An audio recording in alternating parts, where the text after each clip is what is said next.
Senior Associate Editor, Mint, to kickstart today's exciting agenda. Good afternoon, friends. Where's the clicker?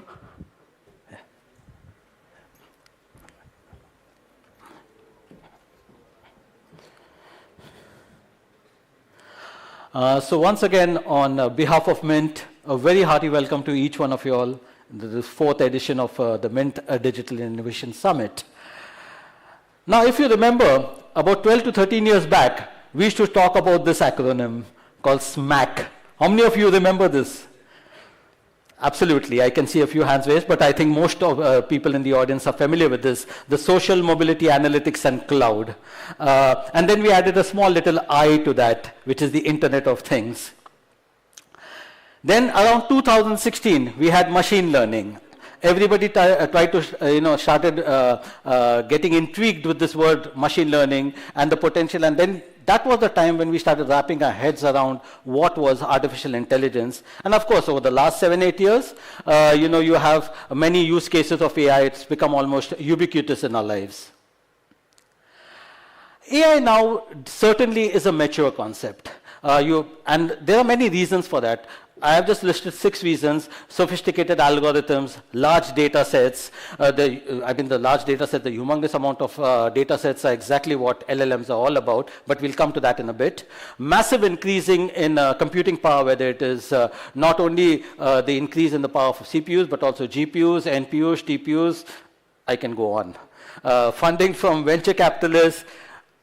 I would take some credit on the media's part, that the media's coverage of AI's potential and its misuse also. And of course, the cooperation between tech companies, academics, institutions, and governments on these AI projects. These are some ways of how businesses are using AI. So you have contact center automation, personalization, customer acquisition, AI-based enhancements of products, and creation of new AI-based products. And as I said, just when we thought that things were under control, we suddenly had, things changed. And of course, on December 1, 2022, I hope I have the date right, OpenAI introduced ChatGPT. Now, of course, this was an inflection point. In just 2 months of its existence, it had 100 million users, and everybody went gaga over what is ChatGPT. People started talking about a new word called generative AI. There are different phases of generative AI. There are foundational models, there are LLMs, there are LLM-based chatbots, LLMs, text-to-image models, text-to-video models, and of course, a lot more. I've just put some names like ChatGPT, Bing, Microsoft Phi 3, and Claude 3. These are some small language models. Then there's IBM Granite, which again is a small one. Llama, Gemini, your Midjourney, DALL-E, especially the Gemini, etc. They come in what are known as, and of course, OpenAI's GPT-4 and 4.0, they come in the foundational model kind of categories. Then, of course, you have those fun elements of Sora and then Google Veo, etc. The whole text-to-video kind of things, which at times can be very unnerving also. They are exciting and they're unnerving at best. Just some stats here. According to the Stanford AI Index, there are about 149, as of 2023, because this report was released in April 2024. So in 2023, there were about 149 foundation models. And that was twice the amount of what was released in 2022. And this is something which is pretty interesting. That's almost 6% were open source. Now, of course, many people ask what's the difference between, say, traditional AI and generative AI. Mind you, just think about it. We are calling it traditional AI already. We were extremely excited about it till 6-7 years. We said maturity, and now we are calling it traditional AI. And now here you have generative AI. So that's ironical. Of course, you look at traditional, if you want to call it traditional AI, you want to call it the old AI, because we love these kind of buzzwords. It's all about looking at historical data, analyzing it, and making predictions. But what your generative AI does, it goes a step further. It generates new contents looking at the same data. And of course, there are plenty of examples that enterprises can now automate content production, accelerate design processes, personalize marketing campaigns using this AI-generated content. I will come to the limitations in a bit, so hold your horses. So of course, traditional AI does not mean that, generative AI is superseded, because at the end of the day, when you look at AI, it is not a technology, and I keep on insisting time and again that it is a concept. It is the human desire to make machines as intelligent as themselves, if not smarter. So of course, when it gets smarter, then you get into the AGI concept, but we're not talking about that at this point in time. So traditional predictive AI, if you want to call it, can analyze historical data. And if you want to say, and this is just an example where it forecasts customer churn predictability, and this analysis can be integrated with an LLM powered chatbot. The slides have gone up here. And you can also generate business intelligence chatbots by engaging with all the customers. So that's another thing that is there. Can you get the things here? Now, this is another trend that we're seeing, that typically when you used to engage with banks till a few years back also, till even a couple years, why even now for that matter of fact, you have a lot of rule-based chatbots. And these have sort of, you can say that they have been elevated to LLM-based chatbots. So many of these LLM-based chatbots are like, if you take Corover's Bharat GPT, which does work for the Indian Railways IRCTC. I always get that acronym wrong. But I'm just giving you some examples. And many of these banks, etc., retail, have actually converted their rule-based chatbots into LLM-based chatbots. And of course, now, just when we are, sort of maturing into the LLM-based chatbots, we have already started talking about AI agents that are getting, much more closer to becoming true virtual workers. Of course, GenAI agents can not only automate processes, but they can also support human agents. The concern out here is about building trust across the organization in AI agents, but that's the same thing with even LLM models, LLM-based chatbots, etc. Another trend is that of, while LLM is getting search capabilities, search is getting LLM capabilities. So I've given some examples like Bing powering, being powered by GPT 3.5. Perplexity, which is an LLM-based chatbot, is also, getting access to the web in real time. Google search is getting Gemini capabilities. So essentially, we are saying, okay, search is going to change. In fact, actually, if you remember conversation some time back, we were talking about whether search engines will exist when LLM-based chatbots came. Nothing of that happened. There's been a lot of a hybrid model out here. And today, if you look at Google, Meta, OpenAI, Microsoft, or Apple, or anyone, they all want to make themselves one-stop portals. Like earlier, we should talk about these web portals. Today, we're talking about these one-stop engines out here. Of course, a little bit about open source and closed source, because language models with publicly available source codes, they allow for collective development, innovation, etc. Closed source and or proprietary LLMs, basically their architecture, training data, algorithms are proprietary and not disclosed to the public. Enterprises, of course, will have to make a choice between open source and proprietary. This is another interesting trend that we have been seeing in the last, I would say, 6 months or so, the rise of Desi or Indic LLMs. So you have Project Indus from Tech Mahindra. You have the Hanuman series from SML, that is Sita Medical Healthcare Limited. Then you have the Open Hathi series from Sarvam. You have Airavat from AI for Bharat, which is a Nandan Nilekani and IIT Madras venture. Bharat GPT from Corover. I'm talking of the LLM-based chatbot, not the Bharat GPT series that is discussed with the IITs and Reliance Jio, etc. There's Sutra from Pranav Mistry, and Pranav Mistry is one of the speakers tonight, so he's going to tell us more about it. And of course, Bhavish Agarwal's Krutrim out there, which Krutrim itself stands for artificial. The reason is very obvious for these Deshi and India LLMs, that only 19% of the world speaks any English. And if you look at LLMs, all the data that they have garnered is about 60% comes, it's the internet, books, periodicals, newspaper articles, etc. But almost like 60-70% comes from, it's derived from the English language. The percentage must be higher than that also. Current limitations, of course, deepfakes, voice clones, concerns over trust, authenticity. Now, deepfakes, of course, every time during the elections, we have seen so many things, and we're still grappling with it now. Voice cloning, I think a classic example is that of the latest one of Scarlett Johansson versus OpenAI. Of course, I think that is now being settled by saying that it's not a voice, but I think that debate is still out in the open. Bias and fairness issues, IP and copyright concerns, which are a major hurdle for enterprises. Then, of course, it requires a large amount of high-quality training data, which may not be readily available. Therefore, there are talks about synthetic data. And, of course, needs for continuing fine-tuning to stay up to date, whether you're using RAG or retrieval augmented generation, or you're using RLHF, which is reinforcement learning from human feedback. So it depends on the kind of techniques that you're using. I'm not getting too much, I'm not elaborating on this because we have plenty of speakers who are going to speak about this in depth. So do not worry about it. This is just a kind of a screenshot that I put out here. This is more for job. I'm sorry that it's a little hazy, but it basically talks about the kind of jobs that are sort of being impacted by LLMs or by generative AI. But the interesting part is if you'll see that darker portion over there, the yellow deep dark, just goes to show, because the bottom legends will tell you that the impact is not as much as we think about it.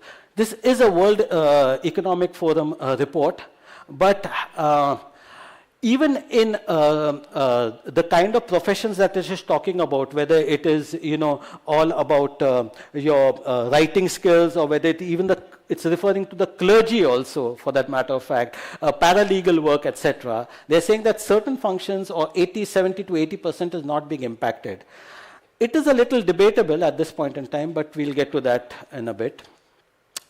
Though I think the crux of the issue is clear. AI may or may not take up your job, but someone using AI is most likely to do it.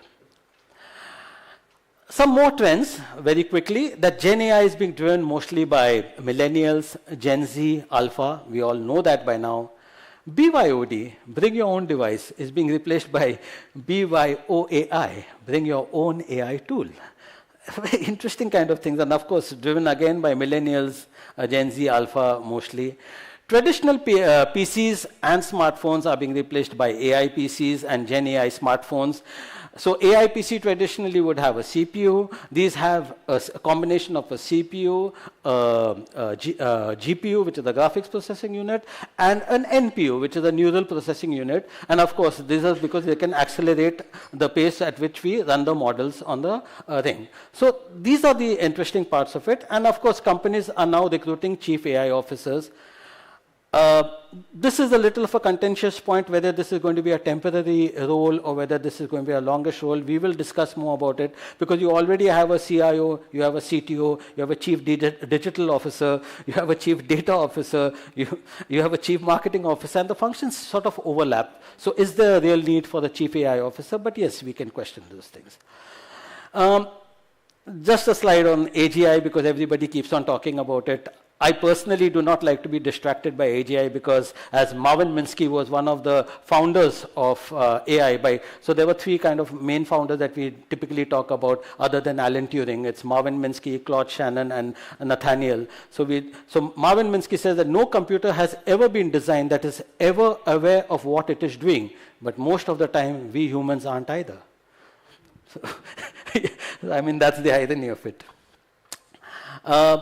But the interesting part about it, because we are talking about digital transformation. Digital transformation is just not AI and GenAI, where also there's a convergence of a lot of other technologies. Metaverse is one of them. And if you notice that this particular event also is in the Metaverse, so you can create your avatars. And Rahul, who's going to speak later, is also going to give us a demo of how the AI is melding with the Metaverse. So this is an interesting part of it, that the Metaverse isn't dead, really, because somebody asked me, is the Metaverse dead? I said, no, not really. Smart cities, of course, you have Suresh KK out here, who's going to speak on smart cities. And if you want to ask, where are the 100 smart cities in India, where are the 500 smart cities in India, I think that's a good question for Suresh. India Stack, the account aggregator, because we have the UPI, we have Aadhaar, we have ONDC, etc. Account aggregator. So we have BG Mahesh with us, who's going to speak on the account aggregator. We have Keshav Reddy of Equal, who's also going to talk about how he's leveraging the India Stack to create a digital identity. We have digital twins, of course. This is also a very important issue, because if you remember, TCS had done an exercise where they created a digital twin of a heart of an athlete, and measured all the things to improve the performance of the athlete. Dilip Mangsuli, who is the MD and CEO of Siemens Healthliners, is going to give us many more such examples. Scaling of GenAI pilots in India, seeking ROI from the shiny tools by not putting the cart before the horse. These are extremely important topics, but we have Arav Singhal who is going to speak next, so I'm not going to deliberate on that. As we said, it's not wise to to start with the technology, rather start with the business problem. And I thought that was always the case, but in many cases we are seeing that, no, people jump this step. I'd like to always end with this Alvin Toffler, the words of Alvin Toffler, that the illiterate of the 21st century will not be those who cannot read and write, but those who cannot learn, unlearn, and relearn. Thank you. So now, folks, without much ado, I'd like to call our next speaker, Arav Singhal, who is the Managing Director and Partner of Boston Consulting Group. Please give him a big hand.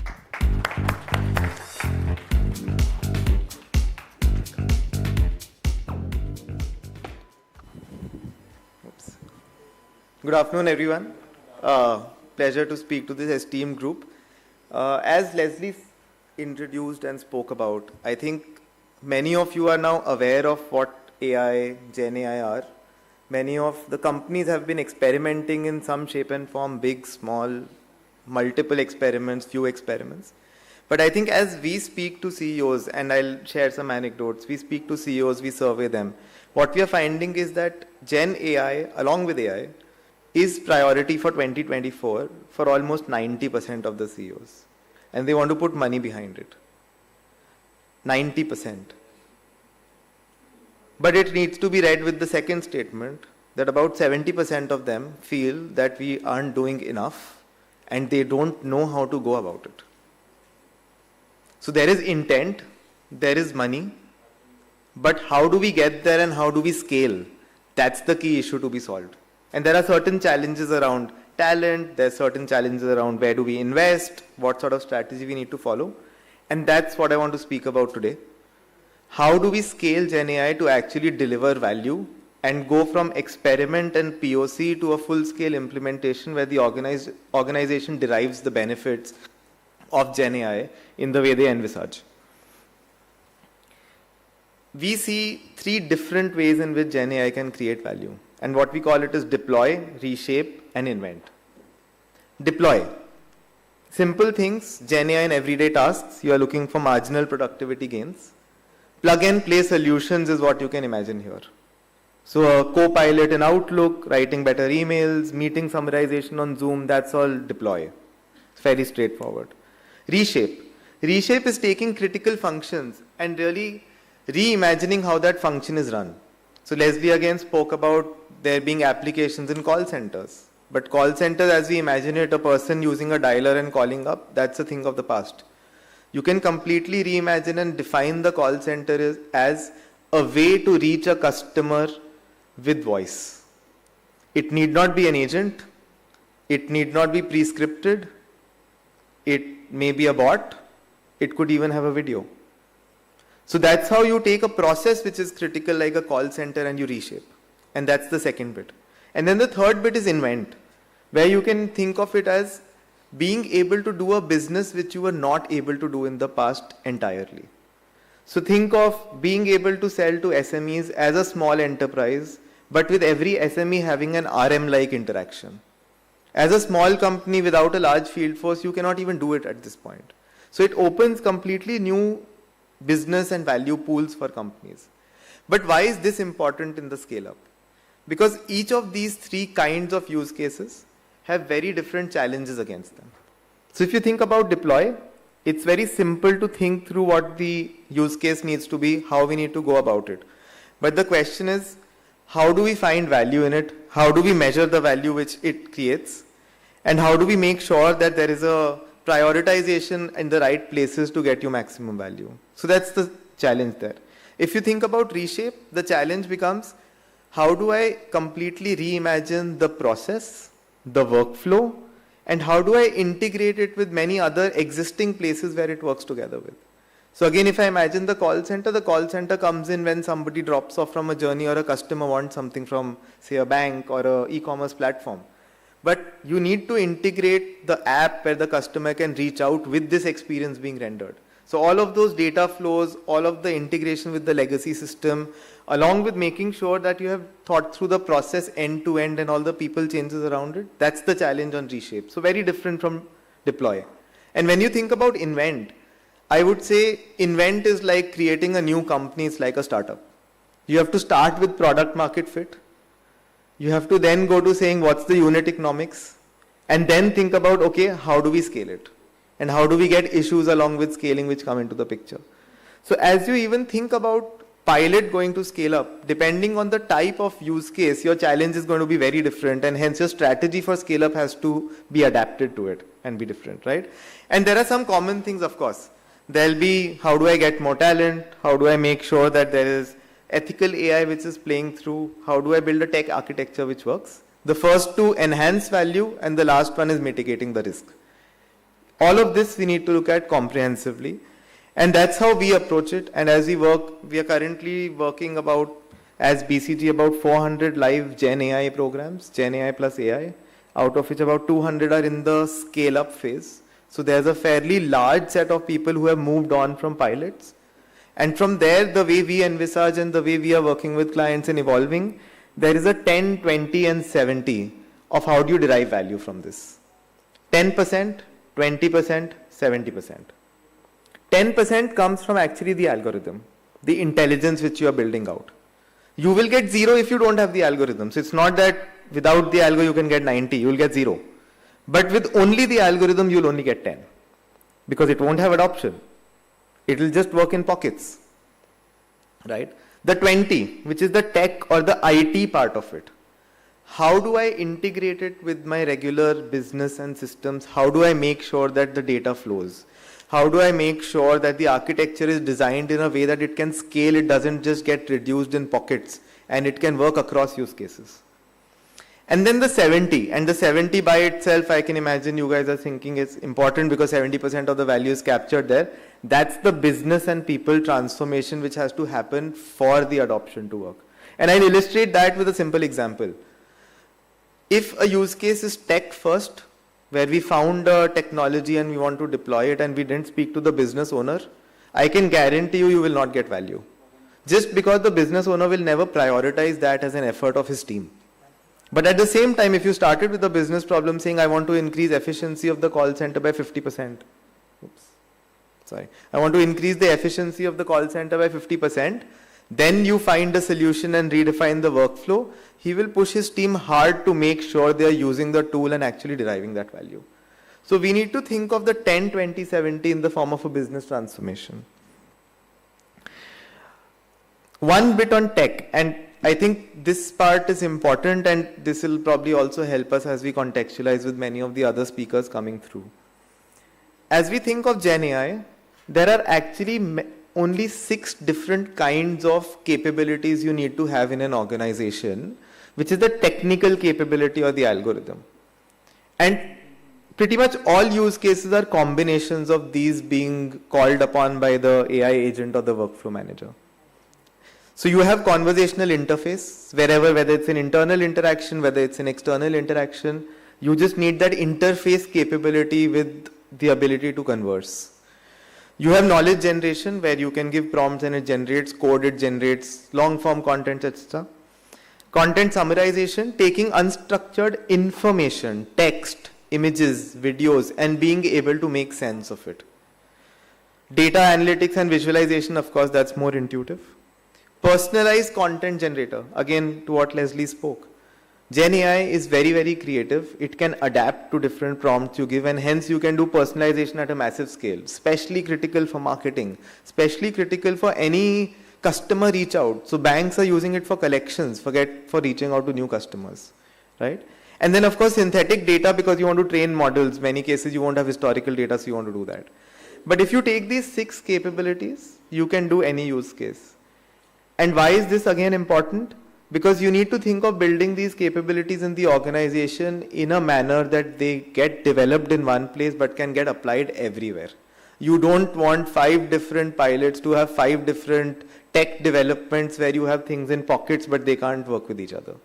So it's pretty important to get that 20 of technology right in terms of how are you architecting the entire place. Moving on. How do you think about scaling it, right? And this is the part where I want to focus on the 70 and a couple of deep dives on this one. First and foremost, you need to know if your business is actually set up to measure and generate value out of this. Otherwise, there is no point. If you are not set up for it, then whatever you might try, you will not get value. Do you have a baseline? Do you even have data to put into it so that you can get output?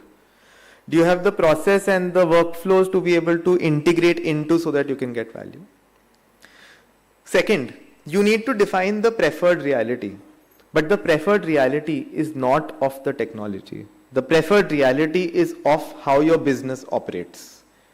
That's the part which builds in buy-in from the business leader, from the organization, from the front line, because they know what's the new way in which we are doing business in the market. Third, technology is evolving really fast. You might have seen the launch video of the Microsoft Copilot Plus recently. That just completely changes the paradigm of where even GenAI was till a few weeks back, because it just works in a very different intuitive manner. It's almost like having a buddy on your side who knows it all. And that person can keep helping you do whatever you want to do without even you having to interface with him, right? But because it is evolving so fast, you can't work in a non-iterative manner. You can't have, this is my use case, 6 months later, this is what is going to manifest. You have to pretty much be, okay, I have tried, this is what I'm getting to, what can I improve? What's new in the market which can make it sharper? You have to keep working with the mindset of iterating. And last, which is the organization change. How do I drive adoption? How do I drive change management that people actually get confidence in the models, in the GenAI which is supporting them? Often you would start by saying that the AI or GenAI recommends, but the human approves. And that's the way to build confidence, because you don't want to straight away jump to AI taking over and people getting disinterested or being hesitant. So that's the part where you need to focus. You need to, of course, focus on risk management as well. Because as things become smarter at a pace in which we are not able to catch up and comprehend, the risks also grow exponentially. But lastly, you also need to really upskill. And that part I want to dig deeper into, because the upskilling where we traditionally imagine is only upskilling the builder who's writing the code, the data scientist, the IT person because new technology will come in, or we think about the user. So it's almost like saying, oh, my frontline will have an app, let me train them on the app and how to use it. But it's equally important to upskill the monitor. The monitor here is the regulatory team, the compliance team, the risk team. Because as the speed of evolution is high, you don't even know what's going to come up, and you can't have old policies curtailing the new capabilities. You need to have policy working in tandem with capability and evolving, right? And lastly, and super important, you have to upskill the funder or the sponsor. That's the business owner. The business owner needs to realize that it's not that the AI team or the digital team or the IT team or whichever team is going to give me a tool and suddenly value will come. They need to know that they are only going to be able to give me capability, but I need to run my organization to want to use it. I need to measure how they are doing on it so that I can see value out of it. And I need to make sure that it stays priority for wherever I want to drive the change. So you need to kind of upskill all stakeholders in the organization, not one or the other. Even if you miss one of them, the impact dramatically reduces because it gets curtailed in how much you can scale it up. Lastly, a quick bit on the risk. There are many kinds of risks, and I think many people will also speak about it. Just one perspective to it, it's actually fairly faster to implement internal facing use cases because you can live with a margin of error. The moment you make them open and completely customer facing, you need to train them and put way more guardrails because you don't want to take the risk. But at the same time, these risks are rooted very deeply in the foundational model. They are rooted very deeply in your policies, very deeply in the contracts which you do with many of the providers because they are your strategic partners. You need to get all of that right, and you need to go into depth to make sure you can contain the risks. Okay. I'd like to end on this one, and from all of the parts which I've spoken, maybe many disparate parts relevant for different folks. But I would say, working with all the companies I mentioned, there's 5 success factors for companies who are actually getting it right and getting value out of it. And this is what I would want you to take away from today's conversation. First, focus on the business outcome. The technology will solve for itself. If you focus on technology, you will not get the business outcome. And by focusing on the business outcome, you are also getting the buy-in of the person who's right at the top and who stands to gain value from it and will keep that person interested. I was just speaking to Suresh before we started here, and he was mentioning that there are so many systems which get deployed but never used. The challenge is that there is no buy-in from the person who stands to derive the value, so it becomes an orphan. You have to nip it in the bud and start from business outcome. Second, you need to make sure that you are not wedded to a technology, but you are trying to solve a business problem, and whichever technology supports it, you work with that. What that also means is AI and GenAI actually go together. They are never substitutes. AI does the intelligence part. GenAI in a way makes it easier to consume and easier to reflect out to your stakeholders. So typically you would want to build the two together and build one on top of each other. That's how you get most value. But please don't be wedded to a technology. Be flexible for your business problem, whatever is most relevant. You have to find that and use that. Third, invest in the people. Technology is moving so fast, you can't let it be that, okay, people will learn on the job. If you work with that model, the technology will far supersede the pace of learning. So we have to invest. Fourth, scale strategically. We spoke about the deploy, reshape, and invent. You need to think through what you are really driving and accordingly have your scaling up strategy. It's not a one size fits all. And last, focus on the 70. Focus very heavily on the 70. Without the 70 of an integrated business and people transformation, you will never be able to scale it, and you are not going to derive value regardless of how best in class your solution is. Thank you.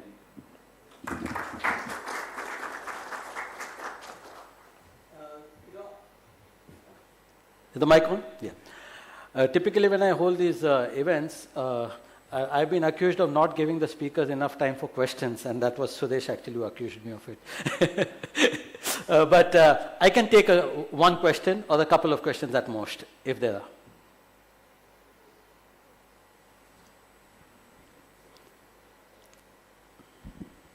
Hi, this is Sandeep from Capgemini.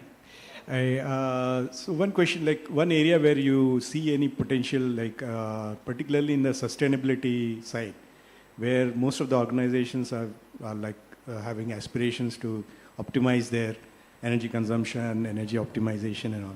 So in what way can GenAI be a useful parameter like, in terms of assisting in their sustainability goals?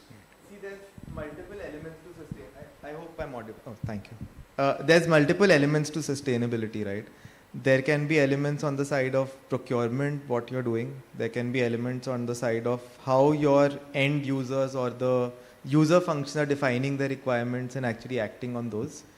Where GenAI can play a role is right now, if I take BCG as an example, we very strongly track the carbon footprint because we travel a lot.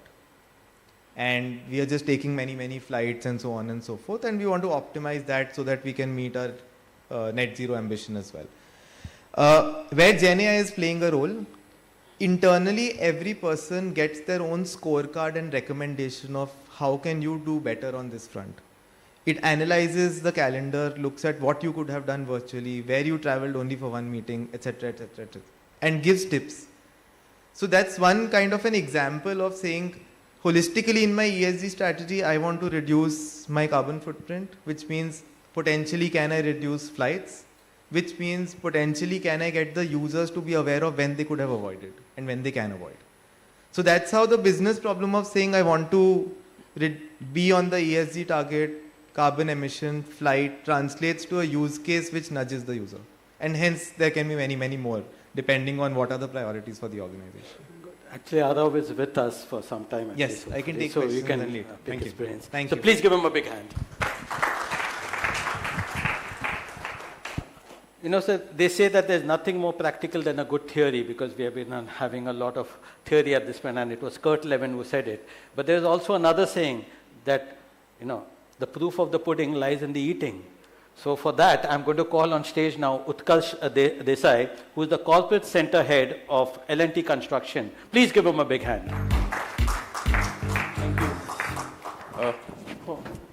Thank you. Good afternoon. It's a nice opportunity for me to share our digital journey. What we have done in L&T. Thank you. In L&T, there is nothing new. What we are going to talk about is what we are doing in the organization, how we are moving our organization towards a digital-led organization, tech-driven, engineering and service conglomerate. Right? That's what this at L&T is all about.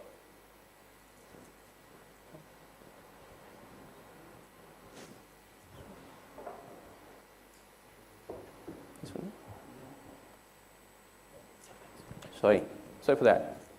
So who are we? L&T started with a humble background in 1938 as a supplier for dairy equipments to what we are today as a $27 billion US conglomerate with interest in EPC, high-tech manufacturing, services, and many more. Right? We have built some of the largest, tallest, longest, highest products and infrastructure for our project. And they are standing tall in India and in overseas. Many of that are sort of a marvel by itself. So what is L&T all about? It's all about Imagineering. That's our tagline. So what we are doing is building the largest, highest, tallest. And in a way, we are trying to build an organization, tech-led engineering and services organization and beyond. Now, what we have done it in L&T is what I will just take you, which makes us we are saying L&T digital platform as a next. Three important parts, we being an organization working in projects largely, man, machine, and material. What we have done, man, we have a dedicated platform. We have seen a lot of platform in Arav's presentation as well, which deals completely with manpower, starting from scouting them, inducting them, processing their skill sets, evaluating time-to-time basis, and complete manpower management happens on the platform. The benefit is, especially for an organization like us, where we have a lot of seasonal workmen. It's a challenge which a lot of organizations now are facing. We have a set skill set available. We know a person, where he is, where the gang is, from where I can call in, and that's available at the tip of a button. Safety, another important aspect for us. We have a platform which deals end-to-end with organization safety requirements, ensuring our safety standards are maintained at the level which we aspire to be.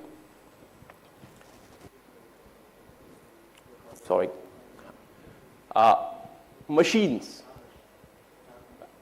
We have connected more than 14,000 machines across organization. Now, when I talk about machines, these are various type of machines, starting from in construction equipment to a rolling mill to a welding set in a factory at Hajira. All these are being connected, sending information on a real-time basis to our engineers site, finding real-time insights, doing the right thing at the point which is needed, not waiting for a month long to get the insight and do the corrections. And thereby, we are trying to get the work done right at time with efficiency, productivity, and reduced wastage. Material, very important for us. Just to give you a scale of material, what we handle in L&T, if I just take a bulk material, cement, we handle almost 6 million metric tons of cement a year. We handle almost 3.5 million metric tons of steel, 30,000 plus tons of aluminum, and at any point of time, more than 1.5 million items needs to be tracked. Sorry for this. I'll use this better. Sorry, that's much better. So we are tracking more than 1.5 million material across project sites and various factory locations at real time. What we are doing with all that? All goes into our Asset Next platform. All analysis are available at any point of time. If you log in, we have more than 18,000, that's an average number, of employees and supervisors who are using all these insights, which is generating using a lot of latest technology. We are saying AI, GenAI is something we are getting into it. We are largely banking into image analytics for a lot of our processes. And these insights are available for all of our members to take right decision, intervention as and when needed. AR, VR, well, that's common. So apart from doing for training, if you go to any of an L&D project site, what you see are engineers carrying the gadgets, AR gadgets. If you go to just to give an example, if you go to a Central Secretariat project, which we are doing it for Government of India, our engineer carries a tab using an AR, exactly knowing where I have to hit the nail for my HVAC, which earlier would have 10 people doing it, surveying it, printing it out, and then if there's a challenge, there's a clash and goes for a delay.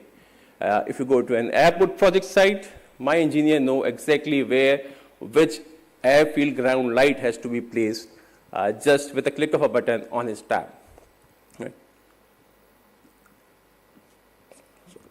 Geospatial, it's a field which is very important for us, especially when we do cross-country long projects, wherein we have information of surface, subsurface, which is being used for planning EPC projects for us. At any point of a time, this is the latest number as of last month, we had 880 plus projects which are using geospatial technology, starting from 3D scanning, using LiDARs for volumetric estimation, obstruction survey, using operation maintenance of assets, what we are doing it. So this is the scale at which the currently organization is working on.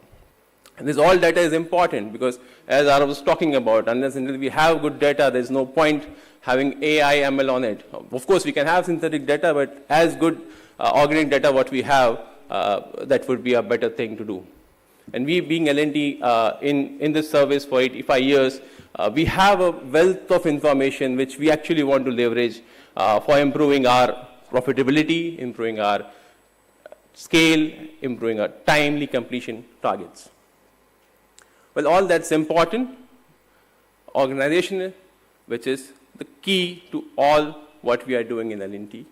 As a founding member, Mr. Larsen said, machines may be there, buildings may be there, but without people, they are nothing.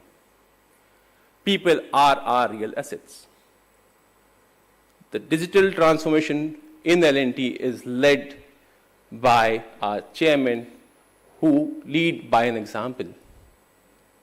He's ably supported by a core team, and every business of L&T has 3-tier mechanism for identifying digital solutions required, or what we're talking about, the business problems.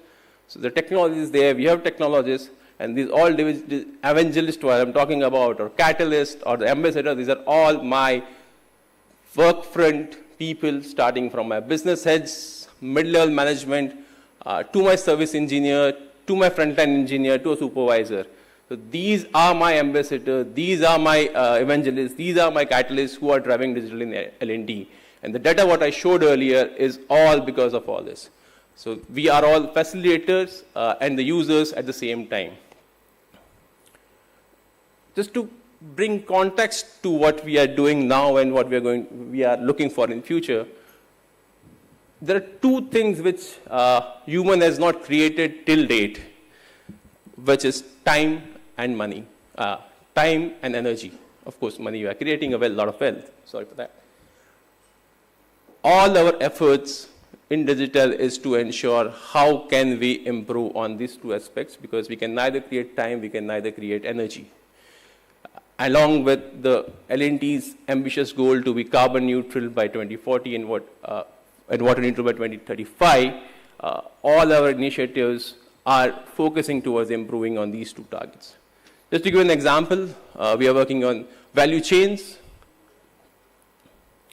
This is a typical fuel value chain where we are tracking fuel extraction from my refinery, the source from it starts to the point of consumption. Everything is tracked, analyzed, and this data goes to our particular insight platform for better planning, ensuring we are not leaking on the fuel, and in a way we are pushing towards improving our energy targets. Just to give an example, this year in my organization, we all set goals in all our organization. So this year in my organization, the goals set by the management, set by the mid-level people is about how much energy you're going to save or use less energy by means of how much less diesel in a way you will consume per, say, 1 crore of sales. So that's what level of target, that's what level of goal setting has been done at the organization, and that all is back because we have digital data over the period of 5 to 10 years, with which we are able to benchmark ourselves, and then we aspire to improve on it. Similarly, for concrete chain, we produce almost 18 million cubic meters of concrete a year. With 6 million metric tons of cement, we produce 18 million cubic meters of concrete, and that's a huge number. The complete concrete chain from sourcing of material to placement is all tracked. The idea is to find out the gaps, improve, reduce the leakage, ensure things become more efficient, and thereby contributing to a greener environment. Other stuff we are working on robotics and automation. You all must have seen the newspaper. We built a 3D printed post office in Bangalore a couple of months back, which was done in record 43 days, which ideally would have taken 6 to 8 months in a traditional way, right? AI, ML, computer vision. We have a factory at Hajira, which we are converting to a smart factory. It has complete 5G network. One engineer operates 6 welding stations simultaneously, sitting in the control room. Weld checks are happening through bots. There is a vision computing system sets there, which captures the real-time weld quality, because that's important for us. And all this is fed into a database. Person sitting in Mumbai, person sitting at the Hajira head office, they all have the information at the same point of time, and intervention is done there and then itself. Cognitive services, we are into it. L&T has developed and deployed its own internal cognitive platform, being used for contractual document-related stuff. We are leveraging a lot of knowledge which we have internally between functions, between departments, between different businesses, and generating the whole cognitive platform within L&T. And all this, we are trying to do a sustainable solution for the organization and for the nation at large, ensuring we deliver bigger, larger, more efficient project, having minimal impact to the environment, ensuring for a better future forward. I'll end up with one last line, which our chairman said recently. L&T is going to be an IT company, by the way, doing projects. Well, that's what digital is at L&T and now into the future. Thank you. Thank you, Utkarsh. I would have taken questions, but in the interest of time, I won't be able to take. And if you thought that, L&T is only about construction, now you know that L&T is also about computer vision, about Metaverse, about digital twins, about AI, ML, it's everything. As he said, it's an IT company. So everybody wants to be identified as an IT company. Please give Utkarsh a big hand. Thank you.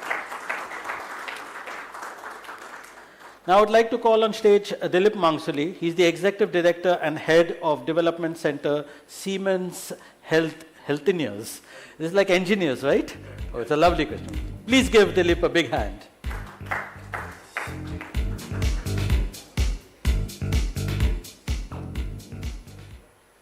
Good afternoon.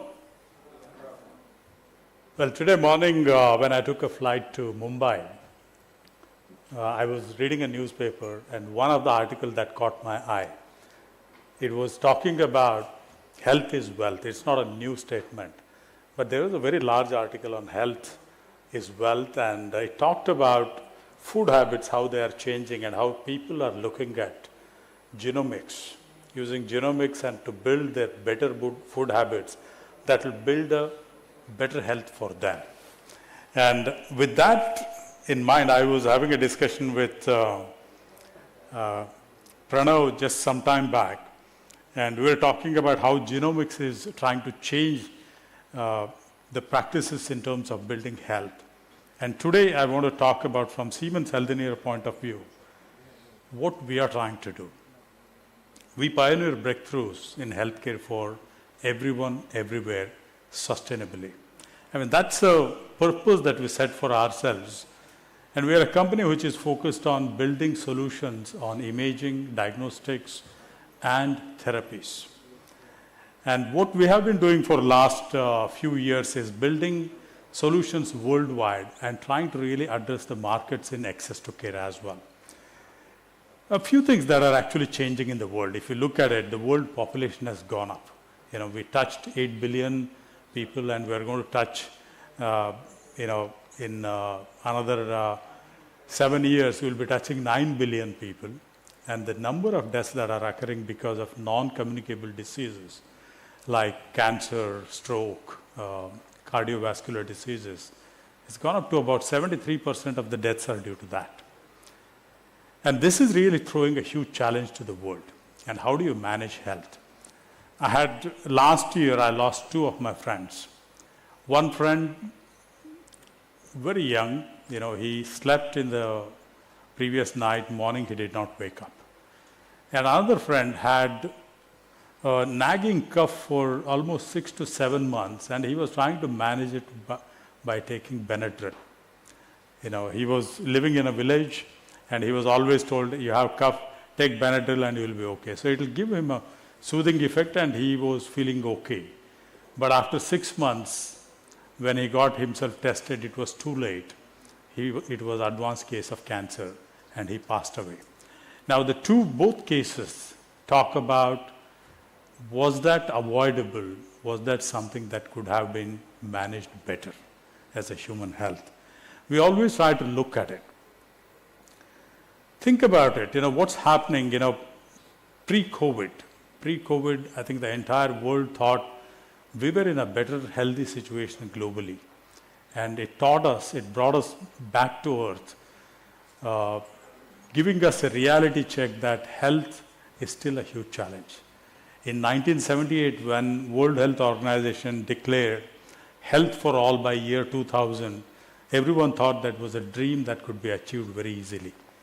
And in 2020, we saw we were nowhere near.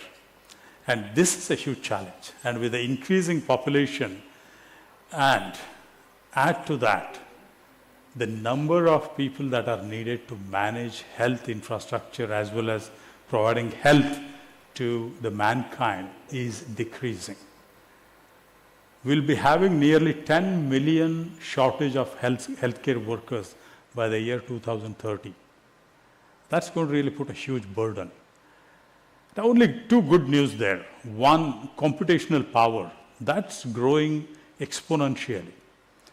If you think about it, it has changed so quickly, so fast. And in adding to that, ability to use internet, the data, that is also increasing exponentially. So these 2 are going to really help us get to a point where we can probably look at a new health scenario that can be managed much better. Software, everyone talks about, earlier speakers talked about how digital is changing. Healthcare, while it is a segment which is considered always careful, safe, because we deal with human health, we are slightly slower in adopting. But our North Star is much, much ambitious. Our ability to look at future, which is going to change the health perspective for human, is very different. I want to give one example of a time when I lived in China. I saw a concept of a family doctor in China. A family doctor in China was always paid by a lot of rich people. They used to have one family doctor who will be paid annual subscription, annual retainership. And they will be paid at the end of the year the money that was agreed. But the catch was, if any person in the family falls ill, there will be a deduction. If two persons fall ill, more deductions. And the same person falls again ill second time, more deduction. That means a family doctor was always incentivized to keep the person healthy, family healthy. That's a huge change in the way we look at it. We are event management in health. Whenever there is an event that happens, we go to a hospital, but not otherwise. Software, GenAI, we are talking about. These are going to change the health scenario in the future in a big way.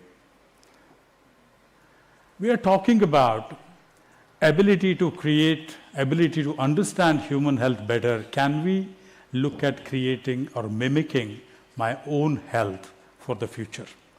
I mean, this is what we are trying to look at from Siemens Healthineers point of view. Ability to touch, build a mimicking digital twin which can be used in two ways. One is from a clinician perspective. Can a clinician experiment all that he wants to experiment before he treats you, and find out what is the most optimal way of treating you and treat on a real person? The second, it's a North Star, where all of us can have our own digital twin on our mobile phone, which can be telling us even before, few months before, that there's something happening you need to be careful about. How do you build that? And that's what we are trying to do that. A few underlining technologies. Look at the way we used to see the CT scans.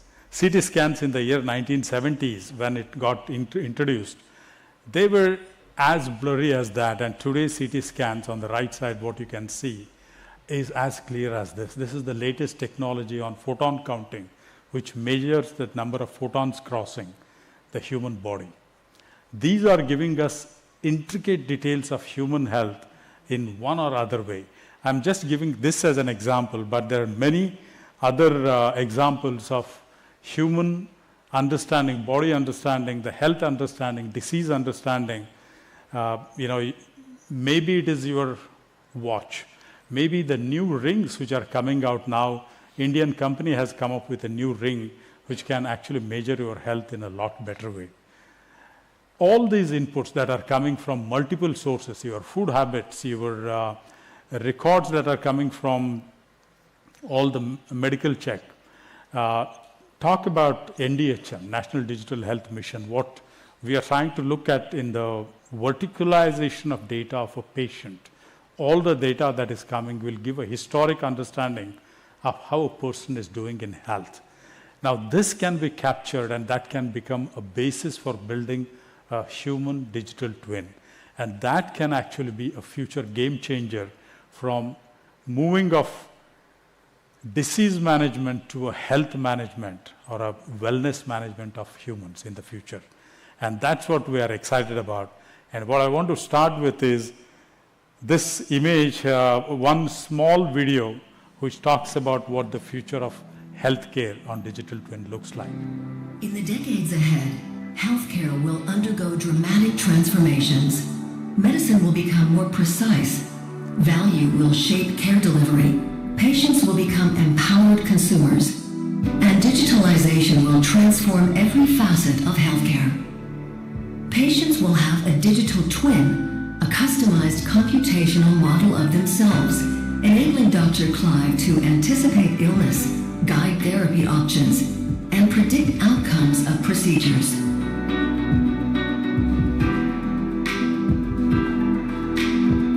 Expanding precision medicine will enable radiologists to make highly specific diagnoses for Stephen without unwarranted variations. AI-powered decision models fed by vast population health data, will improve diagnostic accuracy.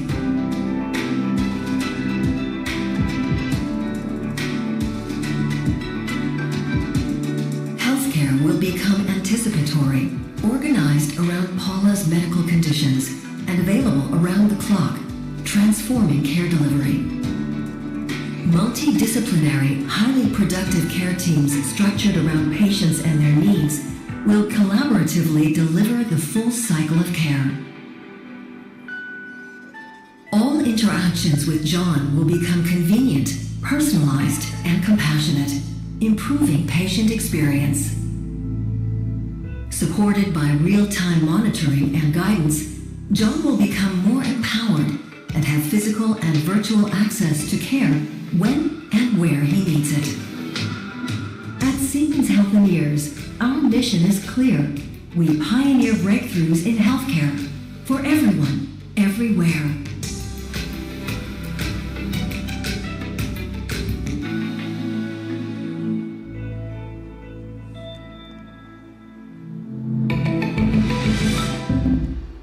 So with that, I can say one thing. Our goal is to move healthcare industry to managing wellness and creating lives of people, moving the lives of people into building a quality of life that can be much, much better. So with that, thank you. Thank you for this opportunity. Thank you, Dilip. When you all were watching this video, how many people had privacy of data and misuse of data on their mind? Please put your hands up. A quick answer to these. What was the question? Privacy of data, the misuse of data, because they have so much data at their fingertips. Absolutely. Look, I think this is one thing that healthcare industry is always very careful about. Especially most of the large companies try to focus on making sure no data actually crosses. Healthcare data, especially privacy when it comes to names of the patients, the details of the diseases, it never ever crosses to anyone else other than the clinician himself. Whatever we work on, any of the data, none of the data is compromised. I can't, and I can speak for most of the major companies. We take it very seriously because our standards are stricter than the strictest of global standards privately. Thank you, Dilip. I'm not sure whether we are all convinced in this room that there's no compromise on the data part of it, but we'll take your word for it for now. Please give Dilip a big hand. And now I would like to call on stage Jayant Kola, who is the partner and founder of Convergence Catalyst, and he's going to speak on enterprise and AI reality check. Please give him a big hand.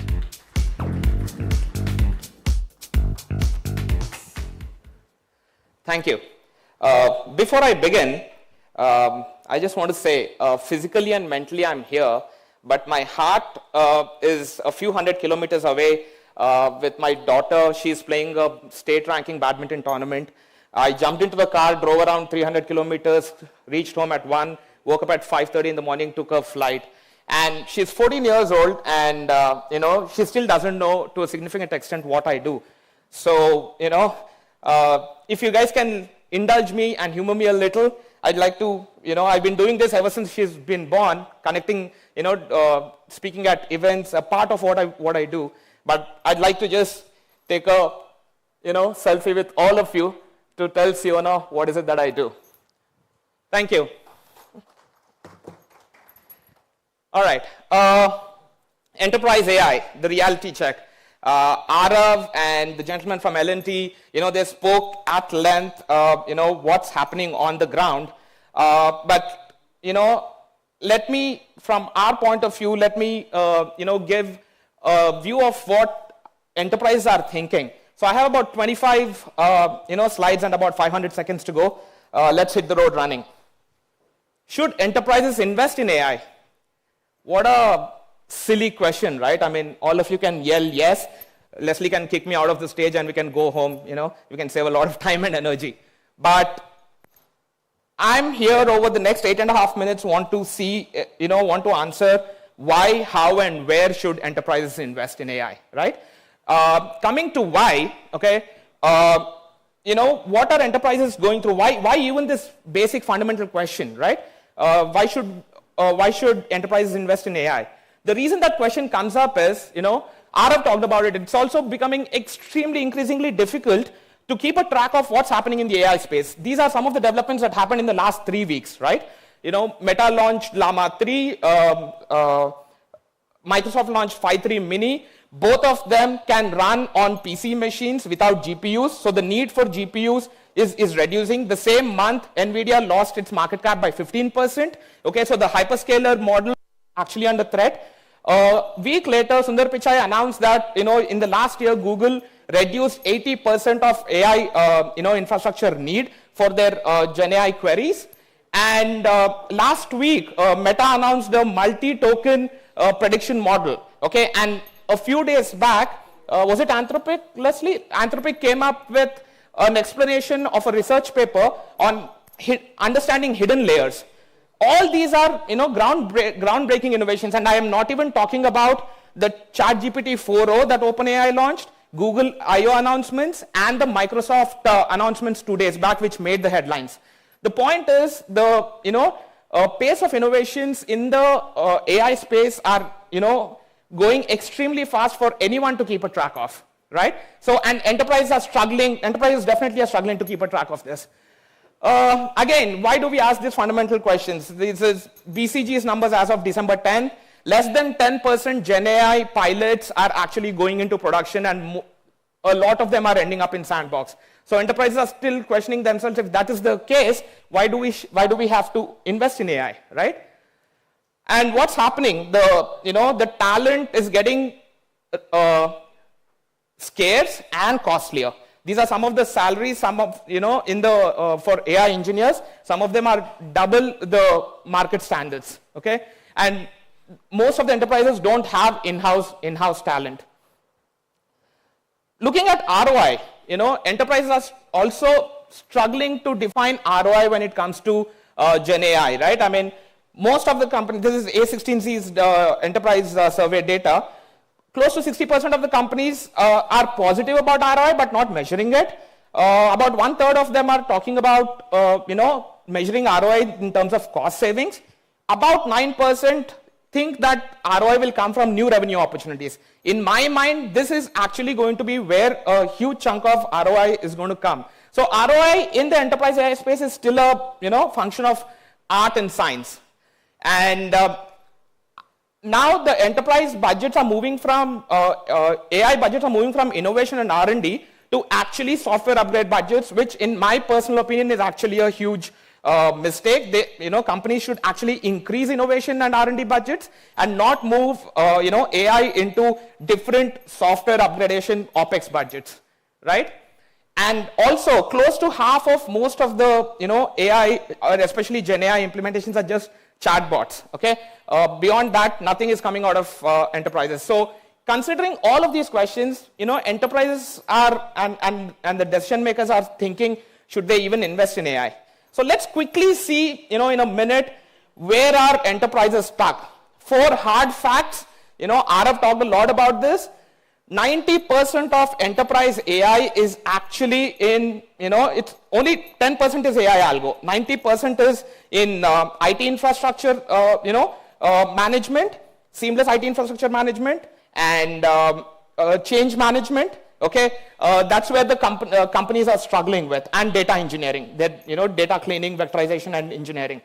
That is where the companies are struggling with. They have huge balls and chains in terms of all these 3 areas, in terms of success of AI transformation. And also, enterprises are wired for looking for certainty in an uncertain world. They want predictability in a VUCA world, right? And that is not going to happen in the current state. Apart from the technological advances, the enterprises also have to struggle with geopolitical, economic, and even workforce, intergenerational workforce, dynamics that are hitting them from different directions. And it's creating a lot of uncertainty, but, enterprises think that they want certainty in an uncertain world. So that's a fact. Another fact, there's this huge thing that GenAI is another crypto hype, right? So there's a very big sentiment going. In my mind, it's actually not close to crypto. It's very close to IoT. I mean, In the early days, IoT also captured people's imagination with a lot of consumer use cases, but eventually got in with industry IoT and enterprise applications. That's where the revenues came in. AI and GenAI is also going to head that way, but enterprises struggle thinking whether there's another crypto kind of a buzz. And this is a fact. The cool, creative, courageous talent in AI is actually out of corporate world. Anyone who's worth his weight in salt in the AI space is actually, in the startup world or in the innovation world. The corporates don't have the top talent in AI to the most part. These are some of the facts that the enterprises are struggling with. What are the key trends? It's a platform war. Right now, it's tech creators versus tech users. There are no tech developers, tech system integrators. That value chain hasn't evolved. So the big tech is trying to become the tech creators. It's a platform of choice. In last year, big tech invested 2/3 of total global US VC investments in AI. In the last 1 year alone, Microsoft added about $1 trillion to its market cap only thanks to AI. The top 4, big tech companies added close to $4 trillion, whereas the global VC investment in AI was $315 billion, right? So it's a platform of war choice that's going on right now. Let's look at how is AI evolving, right? Traditional AI that Leslie talked about is all about analyzing, pattern recognition, profiling, and forecasting. Generative AI, which we call the second generation, is all about storytelling, narratives, and thematic overlay. The third generation will be reasoning. There will be perception, cognitive abilities, memory, and metacognitive before we hit to AGI.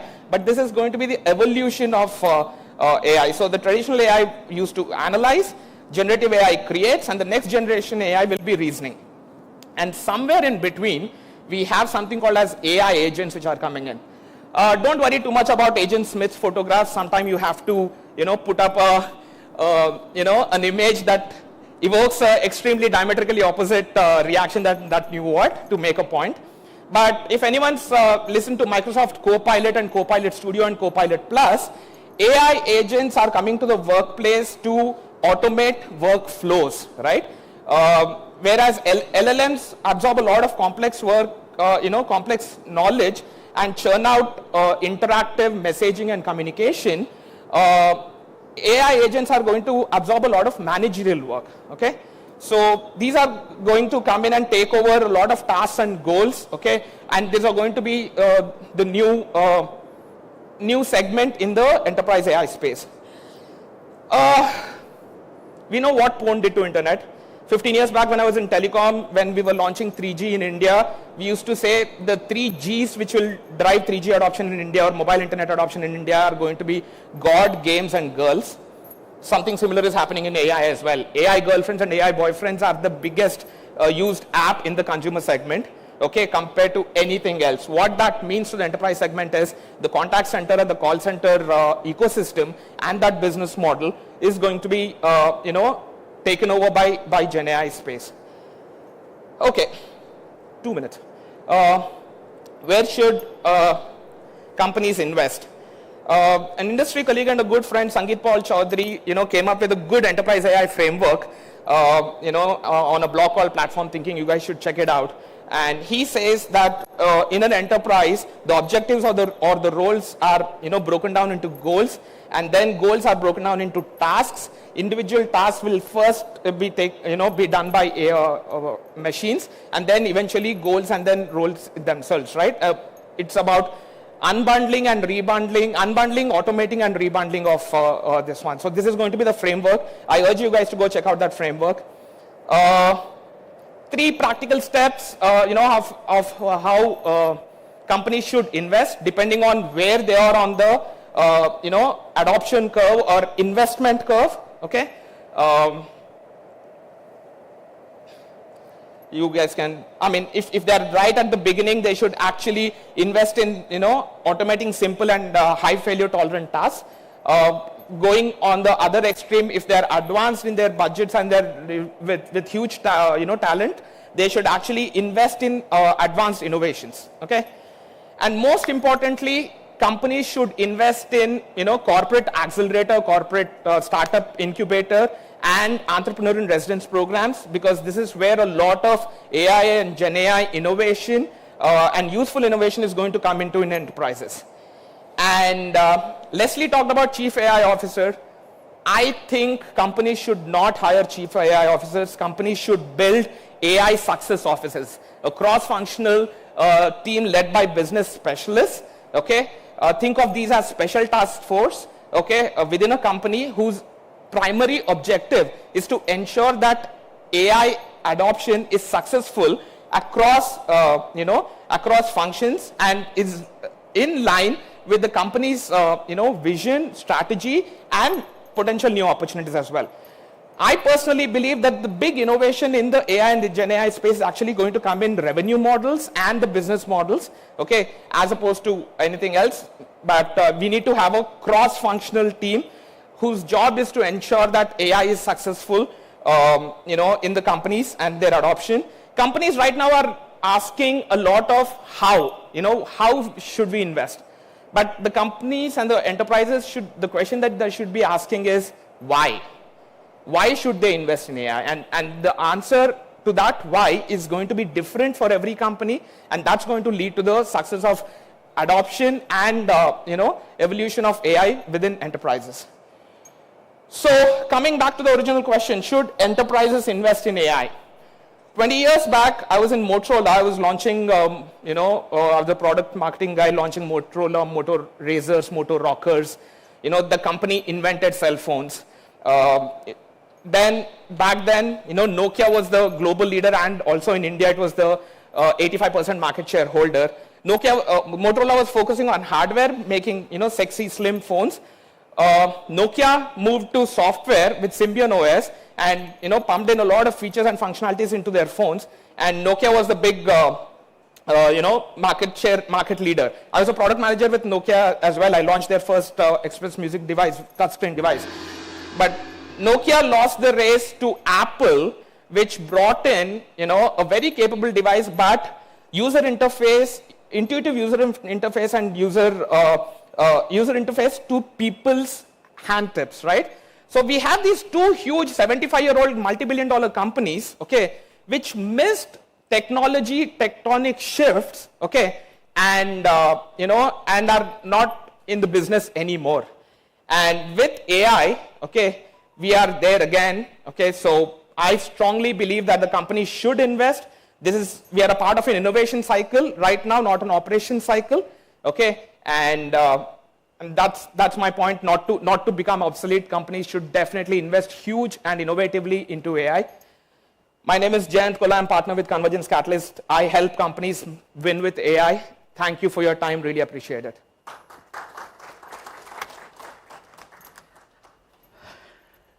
Thank you, Jayant. I have told all the speakers that I will penalize them if they exceed the time, so no questions.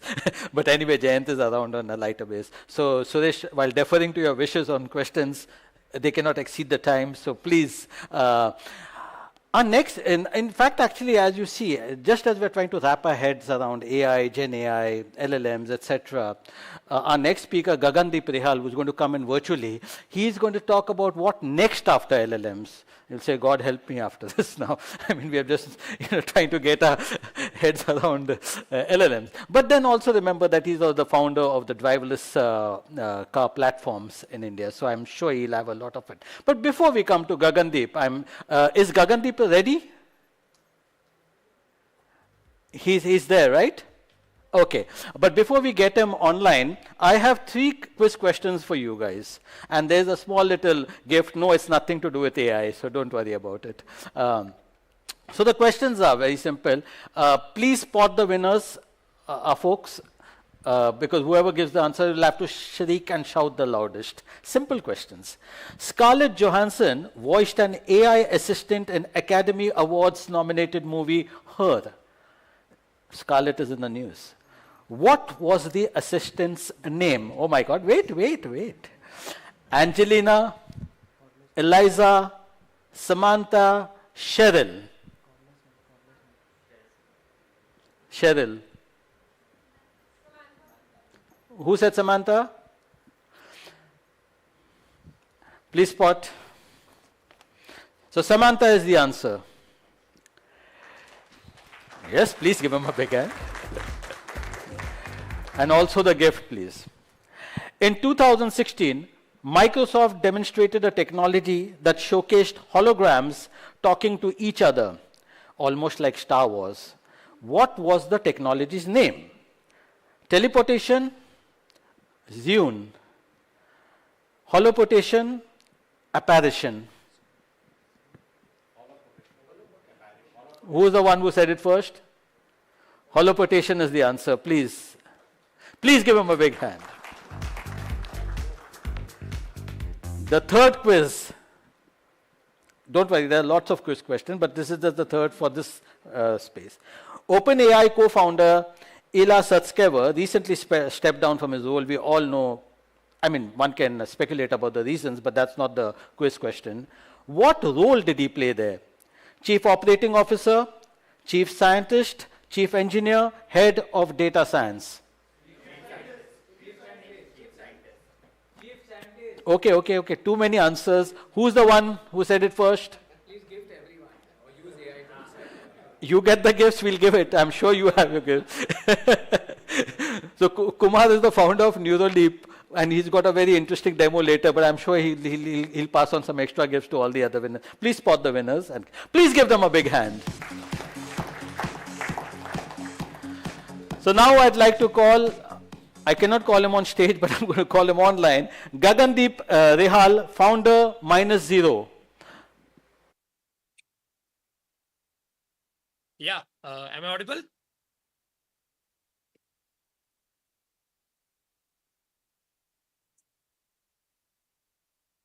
Great. So we are going to talk about something really interesting today. But before we start, I want to ask a general question to all of you. I don't know how I'm going to ask that. Recently, there was one of the largest fundraise in entire Europe, right? In which sector it was? General guesses would have been LLMs, right? Because that has been the boom. But ironically, that fundraise was not even in, this was a $1.1 billion fundraise by Wave, which was led by Microsoft, Nvidia, SoftBank and all. And this was into autonomous driving, embodied AI, right? And this was one of the largest fundraise in entire Europe till date. Right? So on that tangent, we are going to talk about something really interesting. What's really next after LLMs? LLMs have really become a commodity right now. I think everybody right now in this room might be knowing LLMs on their fingertips, right? And is there really an opportunity for India? We are stuck in a GenAI and LLM FOMO right now. Founders, there are a lot of startups every day, maybe 10 or 20 startups are coming up across the world, which are creating wrappers and apps on top of existing commoditized tech, right? LLM, so there's GenAI for that, right? But the global research is taking a totally different tangent that a lot of people in a general industry is still unaware of. So is there really a new opportunity to build in India for the world? Because LLMs are all commoditized, right? We are still taking something existing like llamas of the world and fine-tuning, building wrappers on top to create apps. But that's something we are creating specifically for India-specific solutions or something like that. Is there an opportunity that we still, as a country, have and can harness? Okay. So there are some really critical problems left to be solved, right? Autonomous driving or robotics, you might call it by any names. Wherever there are some, uncharted territories, whether it's autonomous vehicles, self-driving cars for maybe mobility, robotaxis and all, or to creating co-pilots to reduce accidents or maybe some uncharted terrains like mining and all, there's a very big gap there. Because that's where the value creation that is expected is going to be very, very high. A very classic example is the amount of capital lost by our country due to inefficient mobility. Automotive is around $32 billion. And if you just try to compensate all the accidents that happen on the road, the time that you spend stuck in traffic and all the stress that is created. And it's a $4 trillion market that is up for grabs. But why self-driving cars and robotics haven't been solved? Because if there have been some recent examples, there was a classic Tesla example where it mistook a red sunset for a red traffic light, and slammed the car brakes in between of the road, and then that led to an accident. And same thing, there was another classic example that happened. In a cemetery, a Tesla car was able to detect some humans. There was a joke going around, can AI really detect ghosts? And obviously, if AI application, which is essentially taking control of a car or robot, is making such kind of predictions, you will not trust it even for sitting inside, right? And then you take it to a very extreme level, right?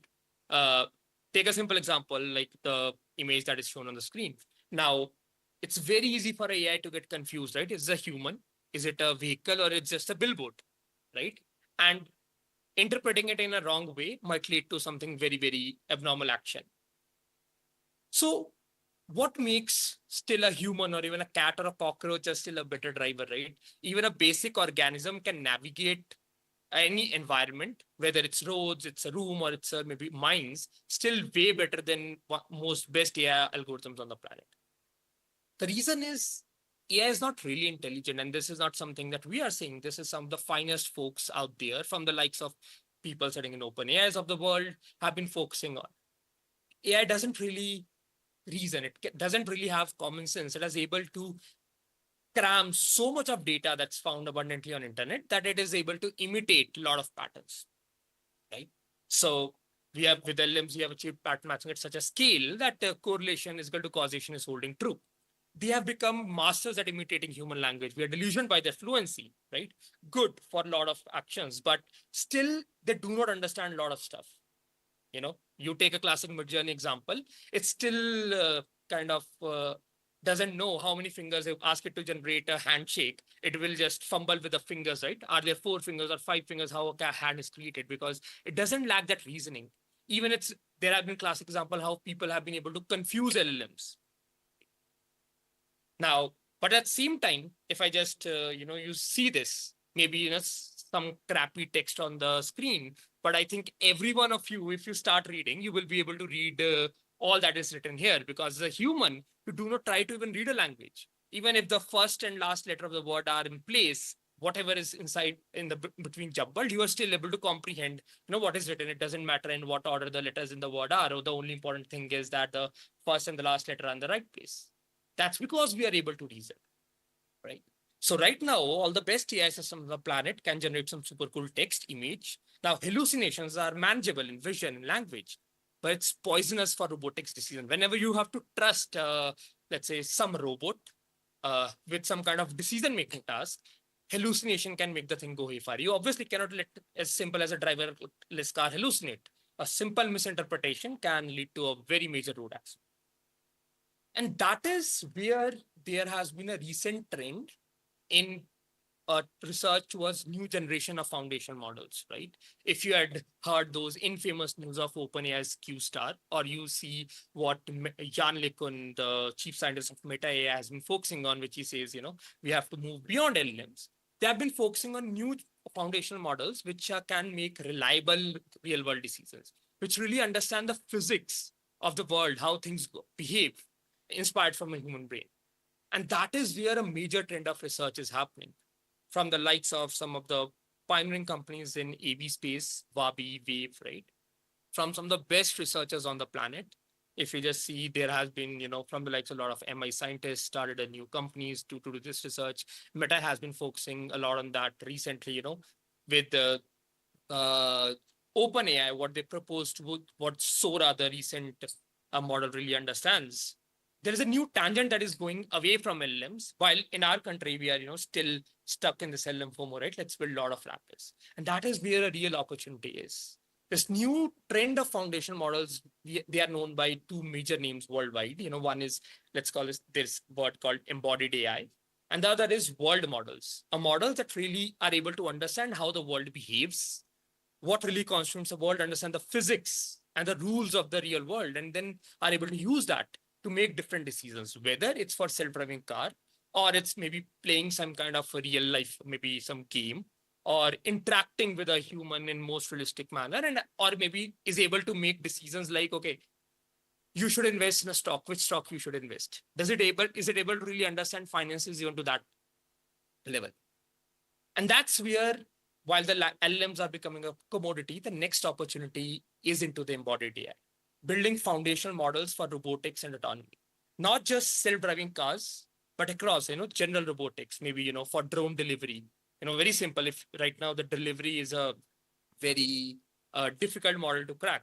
If they are replaced by machine, a lot of things can happen, right?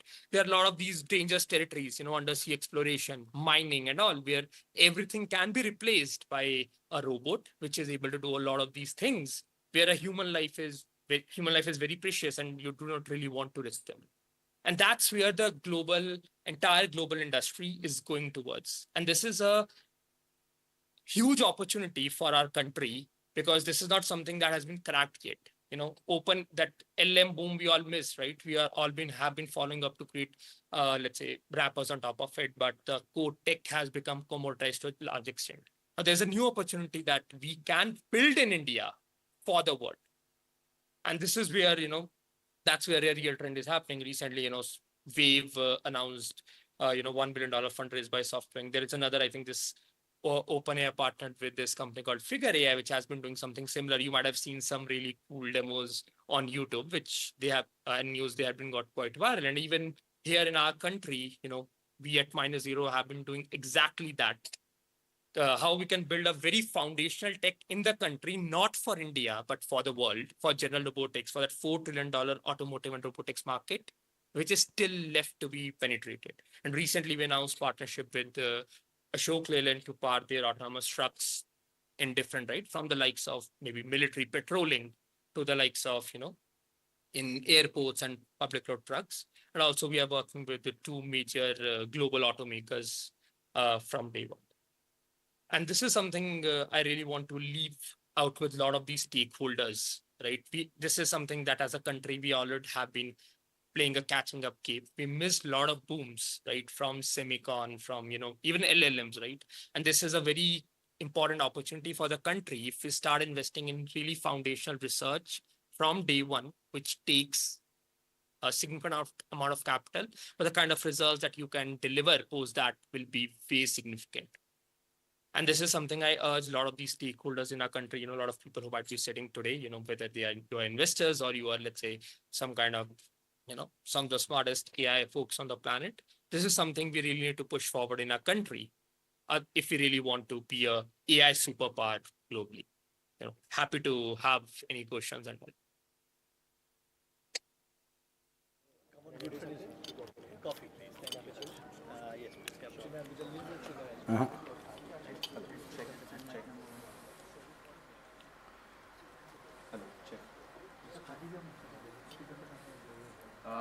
All right. I think we should do better. Questions in the interest of time.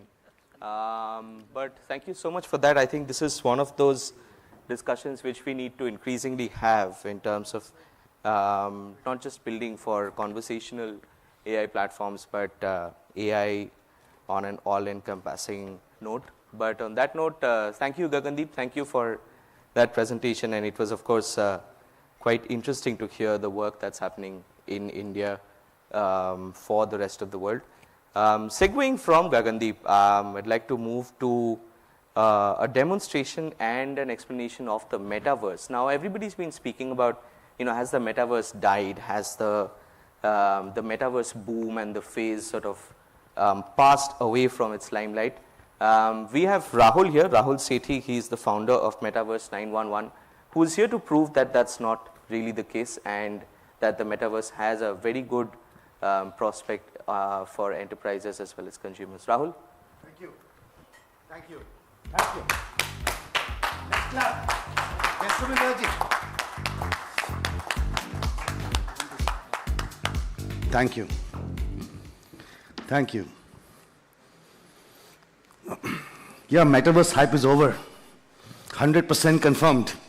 Let me play a video for you.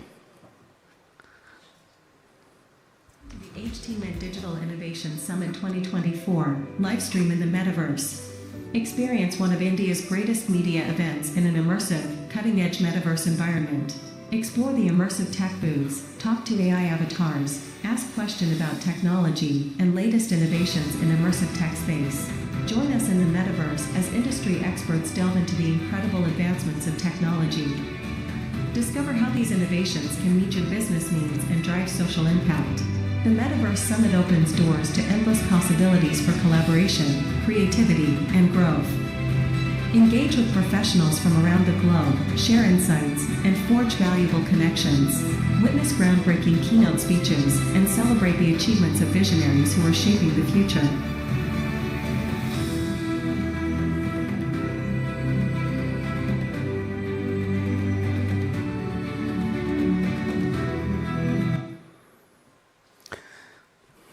Wonderful. This is the live Mint Metaverse right now on. The numbers is in a few hundred. The confirmed number is going to be with the Mint team, which really means that this is no more just I just have to have. It's become an alternate opportunity when people cannot come physically into this event. You give them a better experience. Metaverse was always about experience. Metaverse was never to me a technology. Look at all of us. We had homes which were built around rivers. The civilization, human civilization, has grown on experiences, isn't it? From the shacks in villages, to cities, to urban centers, to then making luxury homes. I come from Noida. I thought it's very luxurious homes out there. Look at Mumbai, like 15 crores for a flat. What is that? It's an experience. So similarly, what is that? Home is a home, 3-bedroom. It's experience. You walk in and you get this, trust me, first time I saw, the guard sitting out there can actually dial and the lift opens. So I'm thinking, I don't even have to go anymore to press the button. It's the guard doing it. But lots have changed in the last 1 year. I'm Rahul Sethi. I'm the founder of Metaverse 911 and an experience center that also we've opened up in Noida, which is the first experience center in India built on the shared services model. I do a lot of content writing on LinkedIn, and this is the place where my career started. It was the Mint team who gave me the first stage to speak about the Metaverse 2 years back. So thank you very much, the Mint team. And Leslie, of course, was the one who interviewed me the first day. Asked me a question, Metaverse के बारे में बोलना आता है? मैं बोला बोलूँगा. Okay, परसों मिलना. So Metaverse hype is over, 100%. Metaverse is not over, it's just a start. Let's start with what's really happening with respect to experiences in the Metaverse. Number one, training. It's nothing new. In training, virtual reality and the Metaverse has been existing at least for 20 years, not less. But it's become very interesting with now having AI models available for me to integrate them with the 3D objects. We all have presentations at our offices, right? Somebody asked me the other day, what's the ROI of the Metaverse? Asked, what's the ROI of the PPT that you made 5 years back? There's no ROI of a PPT, right? You have to continually build content, and content that you build must be so good that people grasping of that content becomes faster, people become more efficient, and at some point you could actually run to a point where there's mistake proofing with respect to work, at the workplace where people work. So lots and lots of studies. However, let me share with you how a small agenda of this event was uploaded into the Metaverse software, and then how we created an avatar in a few hours, maybe 2 or 3 hours. Let me play this for you, and this will answer you about the event.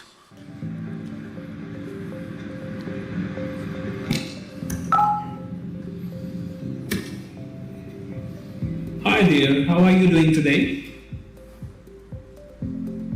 I'm doing great, thank you.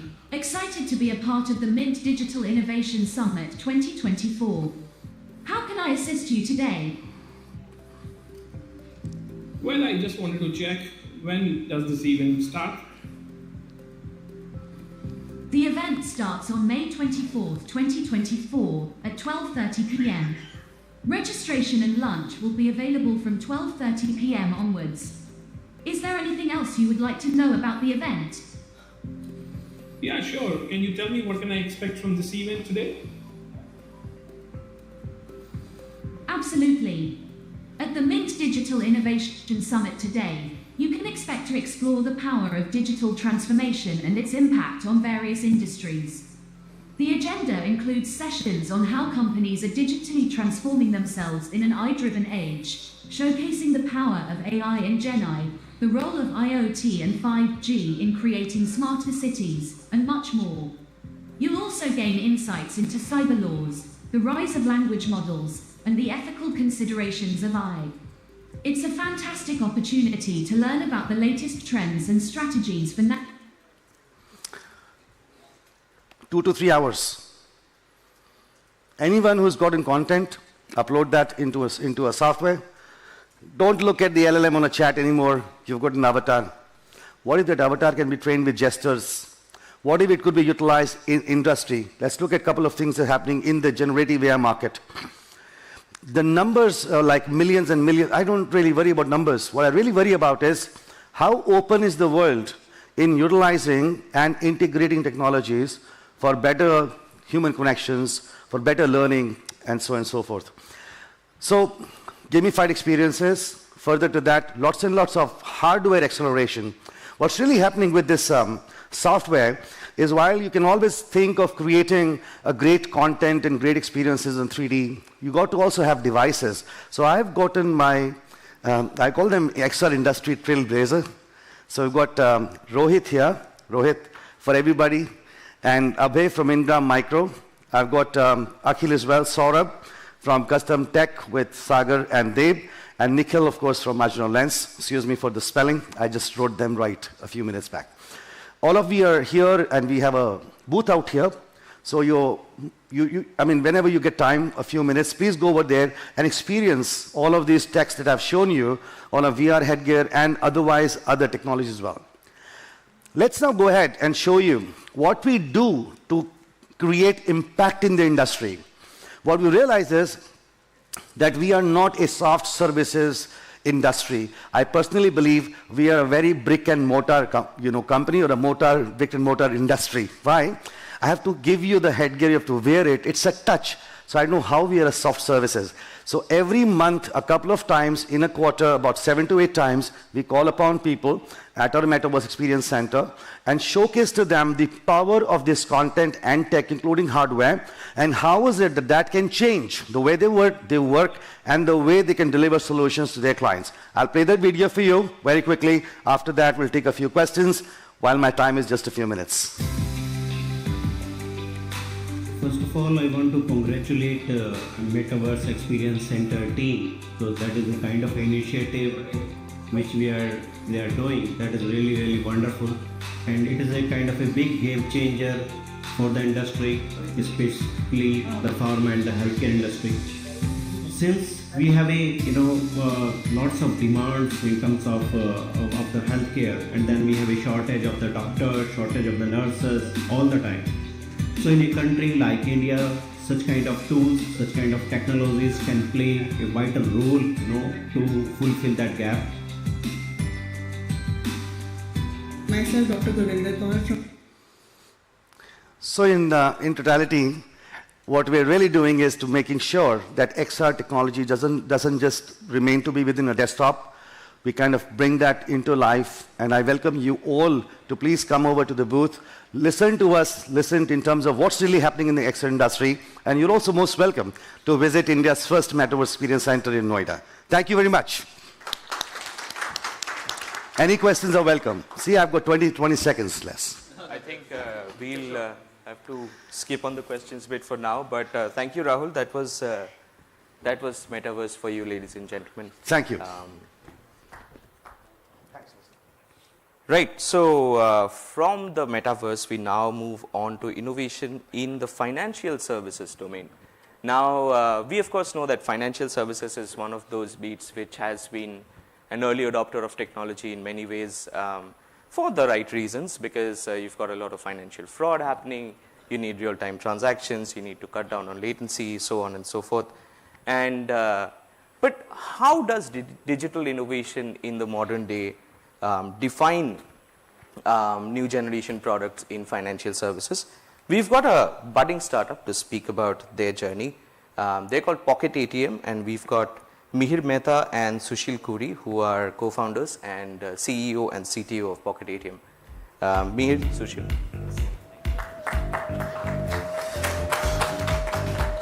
Can I get the clicker?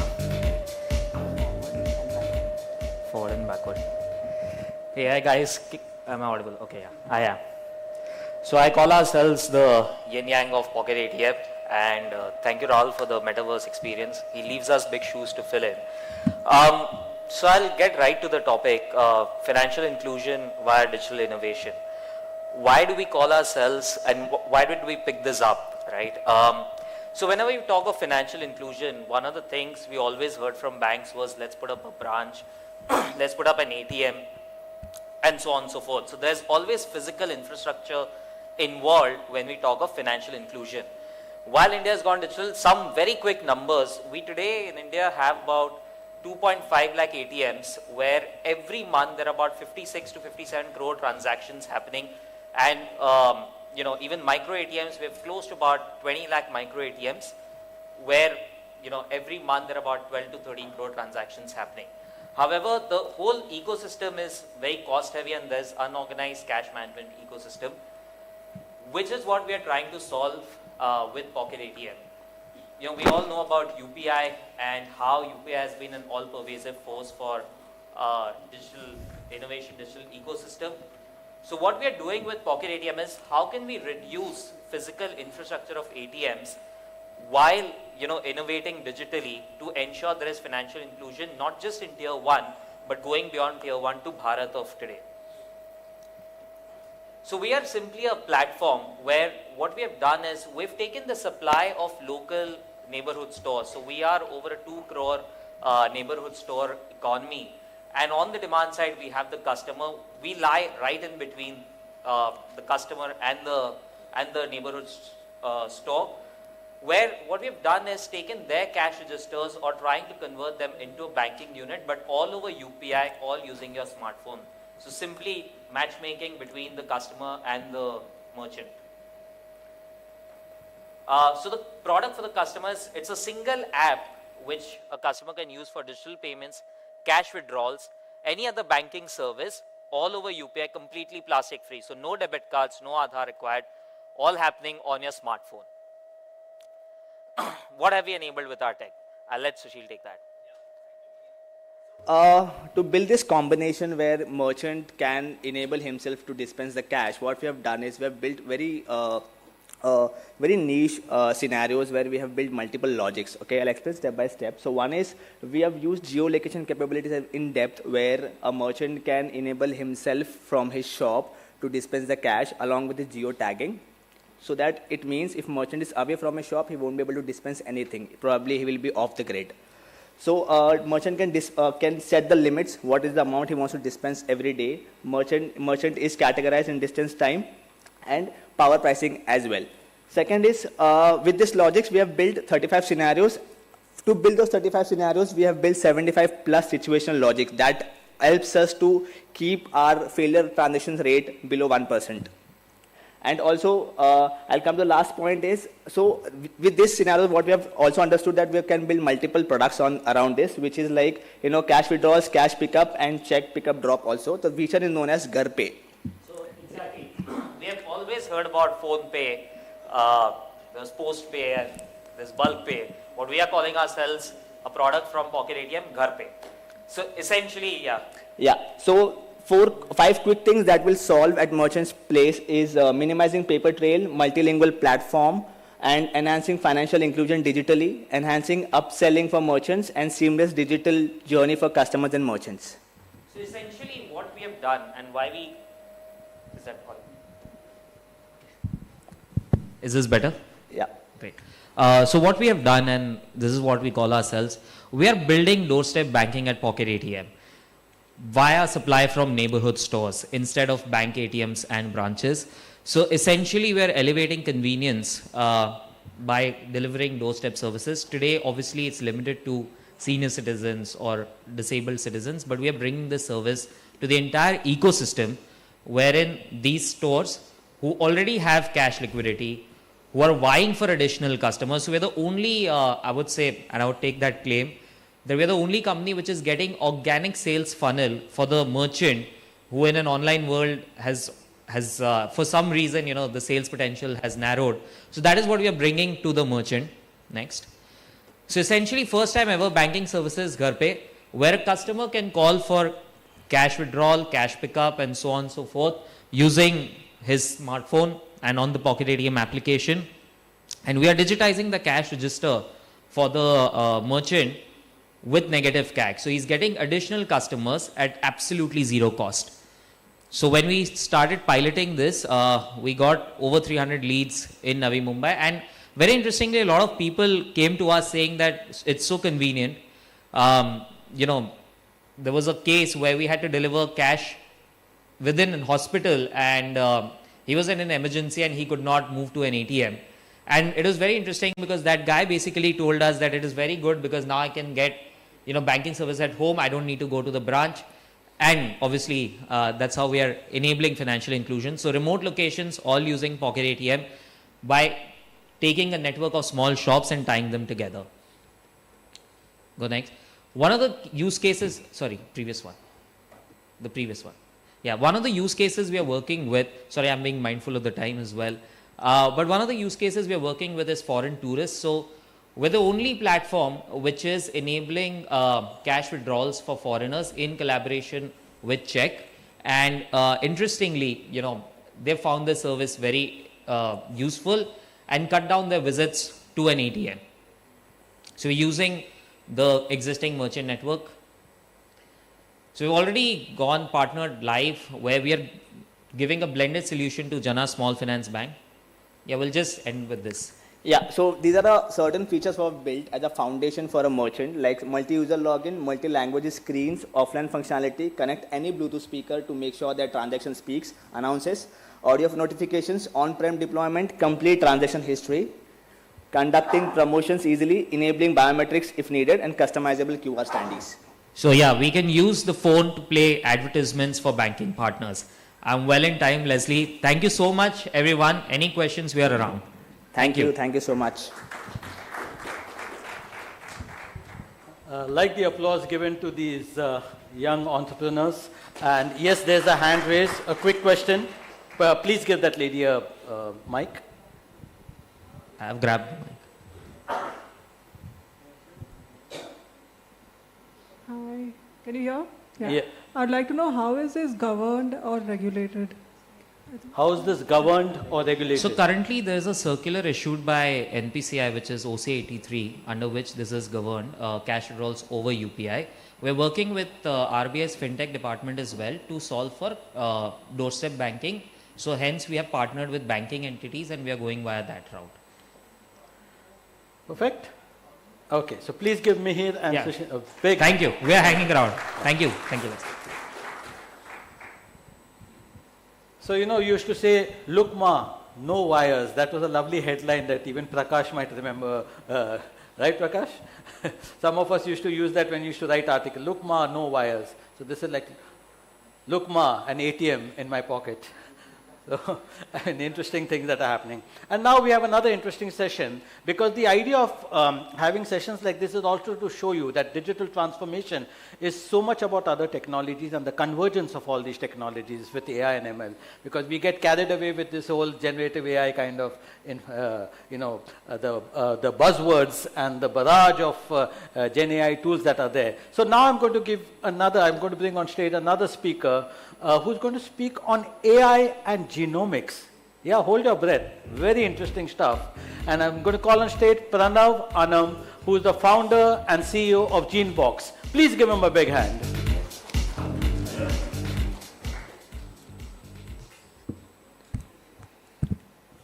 Thank you, Leslie. It's a pleasure to be speaking in Mint again after, I think, a couple of years of hiatus. The title may seem a little dodgy, natural allies. Why is that? You'll kind of understand. So let me just give you a brief background, what we do at GeneBox. We essentially are a dry lab company. What that means in a simple language is We read a lot of research papers, we write a lot of algorithms, we try and make sense of data and help you understand what works for you, what doesn't work for you. In terms of services, today we are across 20 odd countries. We are a B2B company only. We offer testing in genomics, cancer screening, epigenetics, pharmacogenetics, microbiome, etc. And so this will the context setting is important so that you understand on why we are able to do what AI, or the AI branch rather. So the journey of genomics, right? So the first human genome was sequenced in 2003. And that's where my interest in genomics started. I dropped out of med school and went and did genetics. And then ever since, there's been steady progression. And today, genomics is used right from health risk assessments to your understanding if you've inherited any disorders from your parents or your grandparents. It's there in preventive healthcare. Actually, Dilip's made my life a lot more easier after showing that video. I will have a couple of slides that overlap, and it will make sense if you've already seen the video because that's a North Star. And the most interesting part is ancestry. In India, we say, "Arey, humko to pata hai where we come from," etc., which is true. I myself have a family tree. I am the 134th in my generation. So give or take 20 years for a generation, that is 2,600 years of history I have in my own house on a map. But I have zero clue where the women in the family have come from. And I'm half my dad's side and half my mother's side, right? So that's a lot of data to be crunched if you really go to see. Now, we say today the world's sitting on a data mine, right? So this is just a number to give you, right, on how big 2.5 quintillion bytes of data are generated each year, right? And today, currently, our human genome is around 3.2 gigabytes long, right? So every cell has 3.2 gigabytes of information. Now, the challenge with this is when you have to replicate or reproduce this information, the way the current chemistry is, you have to produce 30 times the data, at least. So at 3.2, you're looking at 100 gigabytes of DNA information for each individual, and this information is nothing but A, G, C, T in a randomized order, right? Now, out of this, you have around 20,000 genes, which is less than 2% of your, the 3.2 gigabytes actually makes sense for those 20,000 genes.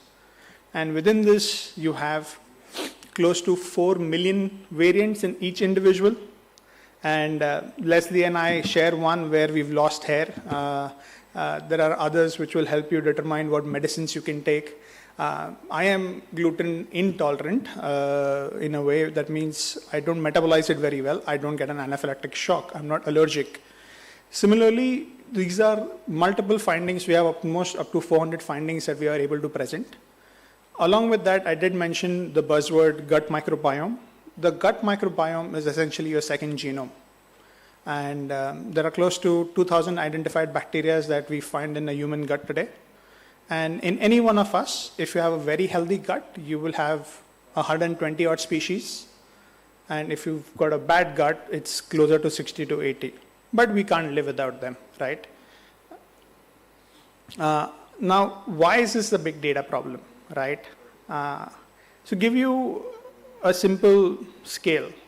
YouTube produces 1 to 2 exabytes of data a year, which is equal to 2 billion gigabytes.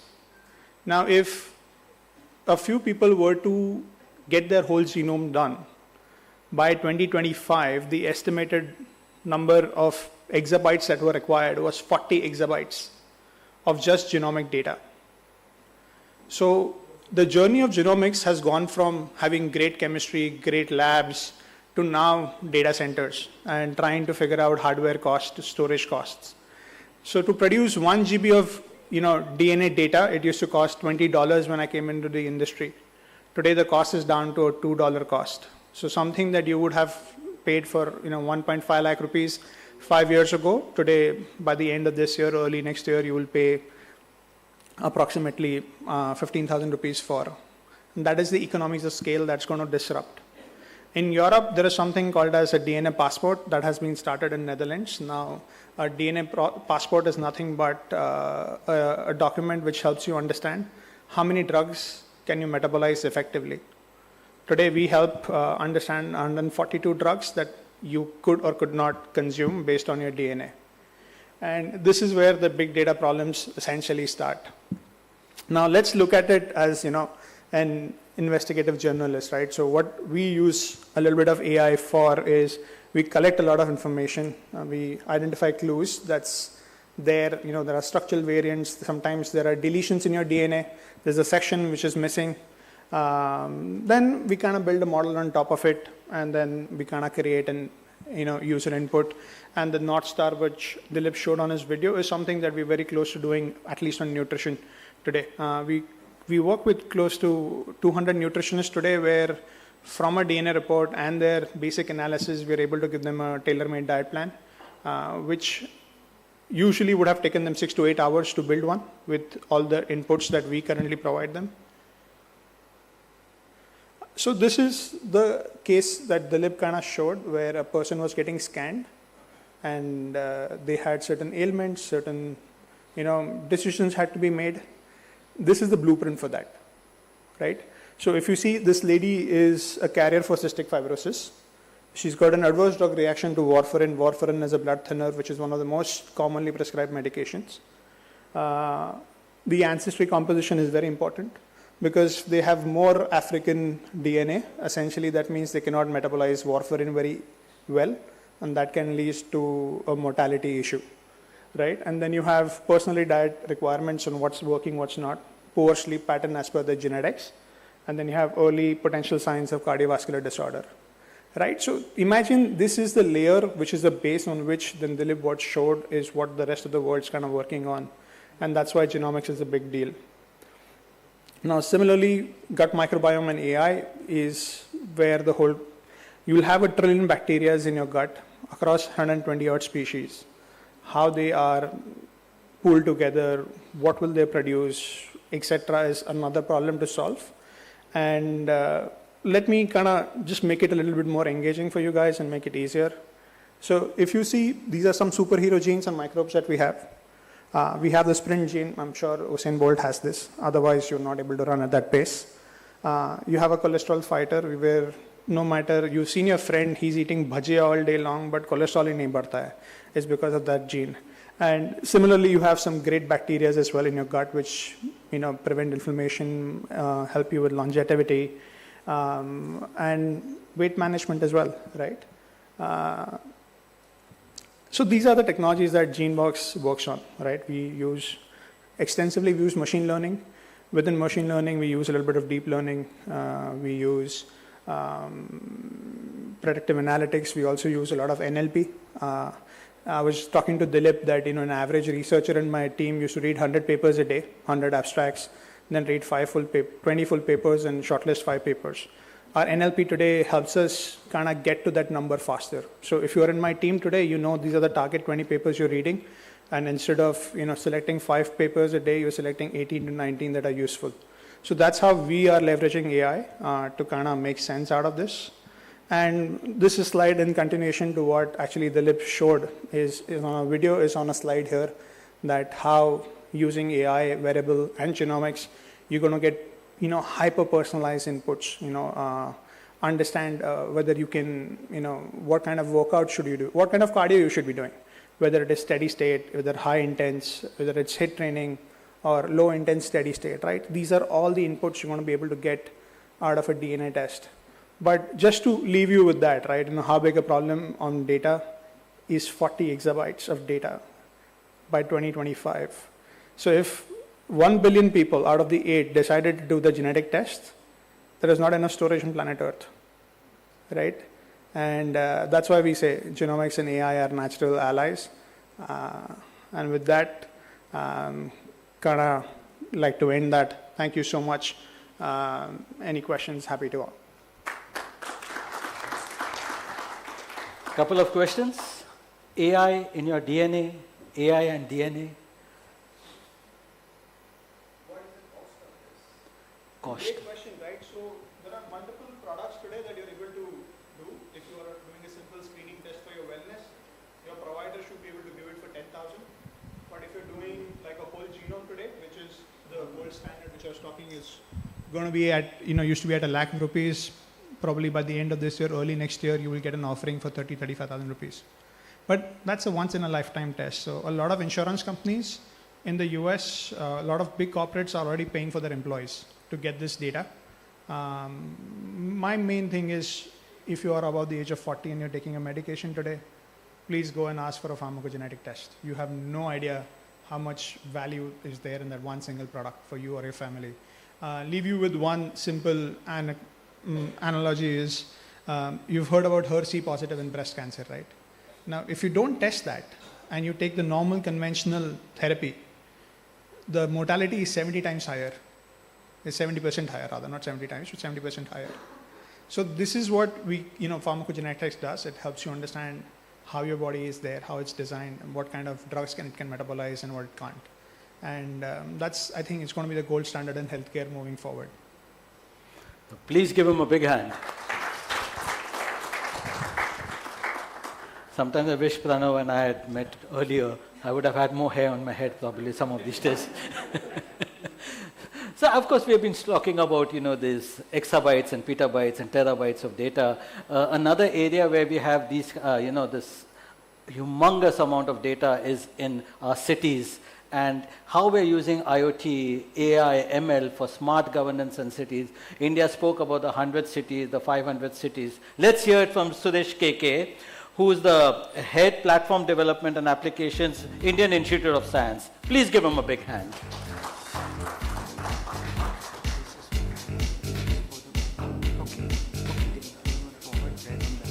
Sure.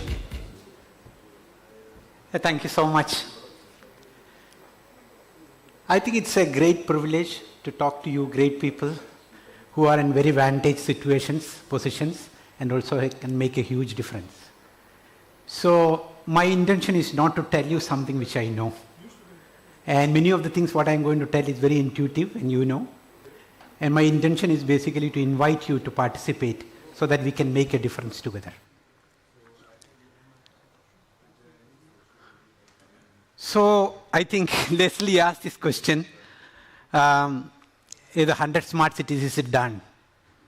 I think many people ask this question. I have worked with almost all the 100 smart cities, almost starting from 2015, and it is still going. And always this question is what the citizens are benefiting.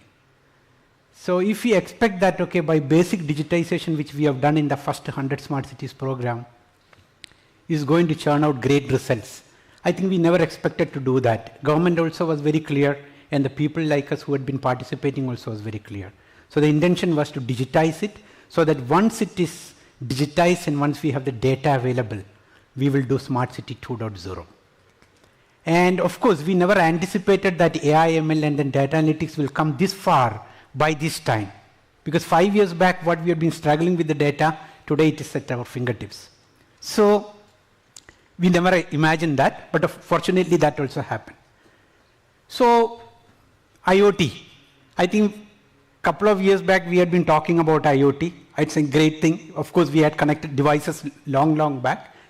Connecting that to through a medium to reach a cloud or a network, I think it's really a great possibility. And in most of the applications what we have, even 2G is sufficient. So 4G is a really great thing. Of course, there are some specific applications 5G would be needed. I'll come to that. So what it does is, it basically digitizes a bus data, where the bus is going, which is a trip, how many people are getting into the bus, all kind of data. Make it digital, put it in a cloud, and then from there you basically run applications.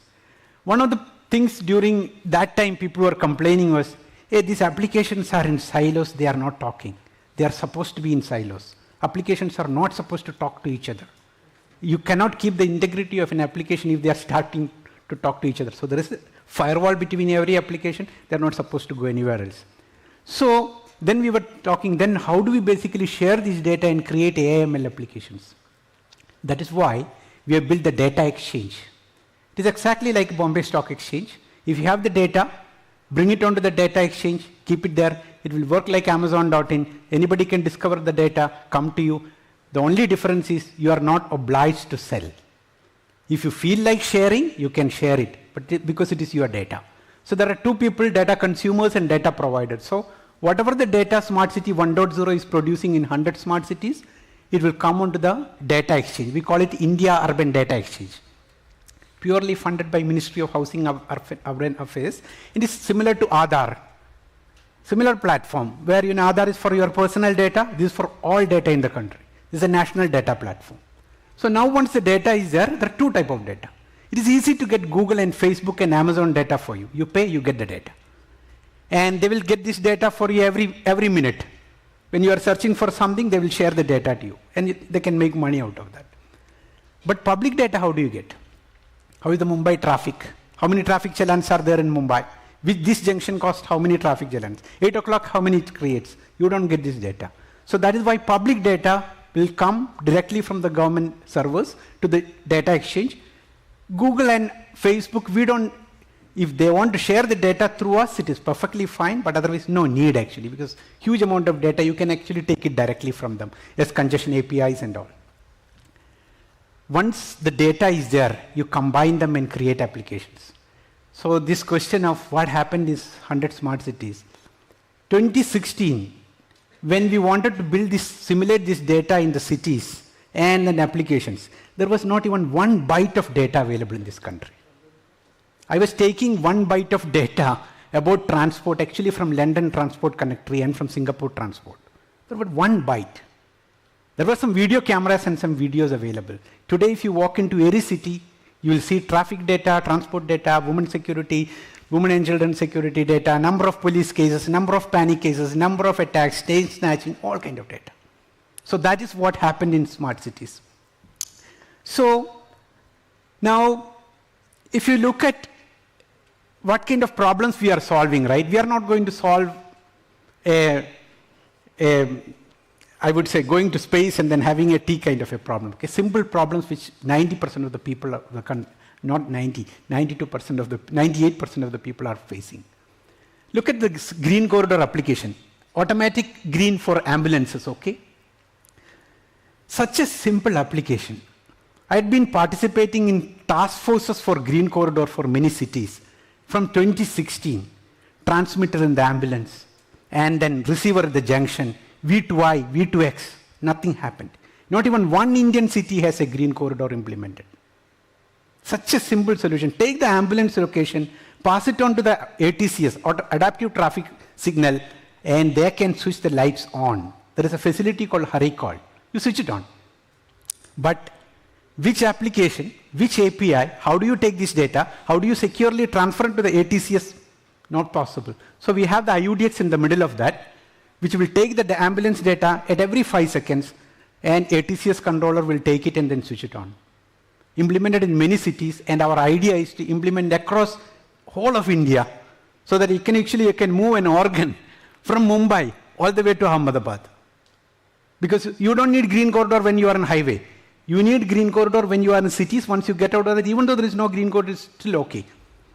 So this is the one which basically received the Economic Times Digi Summit award last year. See, this is the way we work. We do not create applications. We do not create data. We do not create the applications for IoT. We do not create the data for applications, AML applications. I'm from an Institute of Science point of view. What we do is we create a platform like Aadhaar and then give it for the government, deploy it on behalf of the government. So we work like this Mahout only.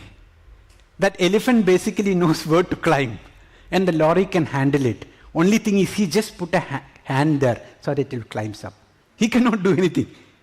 He can hardly stand. He may be drunk also, okay? He can hardly stand. But once he touches it, elephant just climbs. If you look at next time when an elephant gets into a lorry, this is what we do. So this is cities. Look at other areas. When I started this work in 2018, I never even imagined that it will go like this, because it was my limited intelligence at that time. But now, multimodal. Not even one city in India it is there.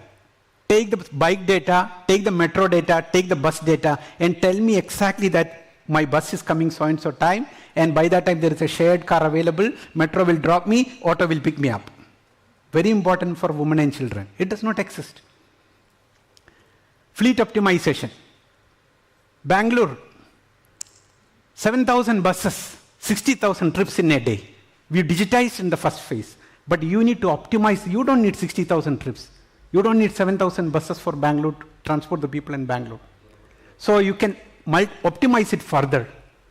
Flood prediction, implemented in Mumbai. These all are being implemented now, nothing in on slides, okay? Take rain data, forecast data, predict the flood. You have the digital elevation model. It is implemented in Pune. And then if the rain happens, you clearly know that what area is going to get flooded. Revenue leakage also. Farmer credit. I think our lifeline is farmers, right? 55% of this country is in farming. But to get 1 lakh credit for them, hard. 100 questions the bank will ask. Are you a real farmer? It's almost like asking Leslie, are you a journalist? You will ask such embarrassing questions. Did you been farming? How much you produced? I have not seen you farming.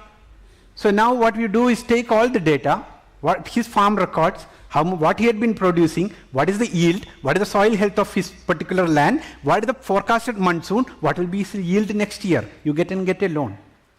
So HDFC is sitting on top of, this is not called IUDS, it is called ADEX, Agricultural Data Exchange. It is implemented in collaboration with the World Economic Forum for Telangana government first. The last one, and I'll stop there. Welfare schemes. Do you know how much time it will take to get a ration card in this country? It can take even a year. All the data is with the government. You are a war veteran, you are a war survivor, you are a single mother, you are a below poverty line, you are above poverty line, you are from so-and-so village, it is a backward, you are belonging to SC/ST, everything is there. But if you submit an application, this file goes to 18 departments to get it signed. Rather than that, we take all the data, put it onto IUDX, ration card applications sit on top of IUDX, and click of a button, it will fetch all the data from 18 servers, and ration card is given. You get a blue card or a white card or a yellow card. So it is that easy. There is no rocket science. It's so simple. And it was not possible 5 years back. We're in a very sweet spot. We have the IoT data, we have the farmer data, we have data analytics, AI, ML at our fingertips. So easy to do, not like our old embedded technologies or 3G, so complex. And my idea is basically to invite you to participate. Everything is open source. Not even a single line of code we have done proprietary, all open source. Let us do it together. Thank you so much.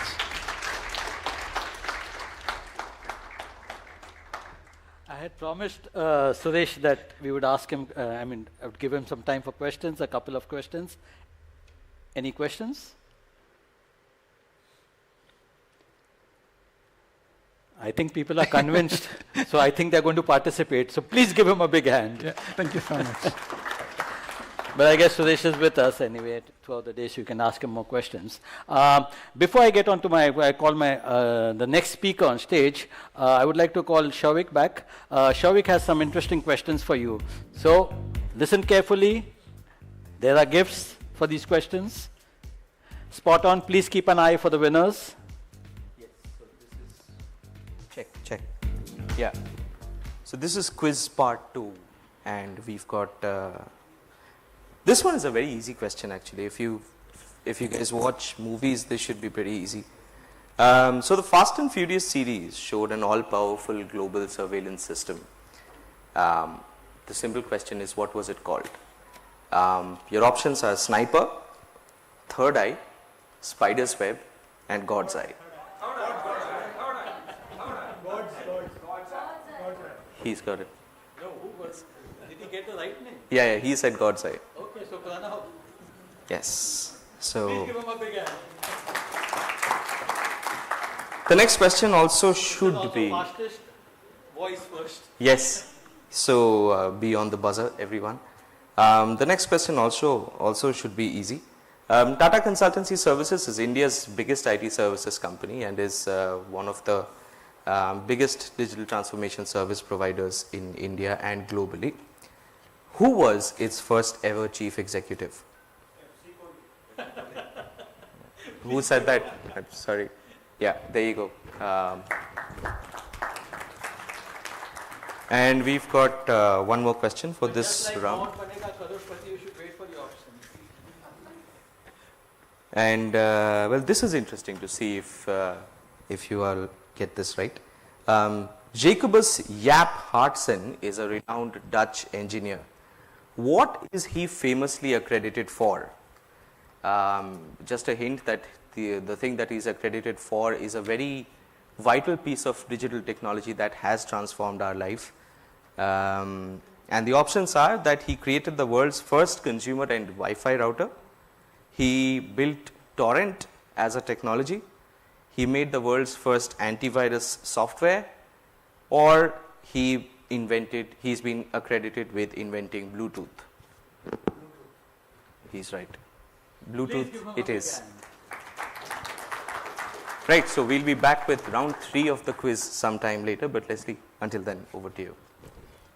Thank you, Shavik. So Harald Bluetooth was a king of Denmark, if I'm not mistaken. Yeah.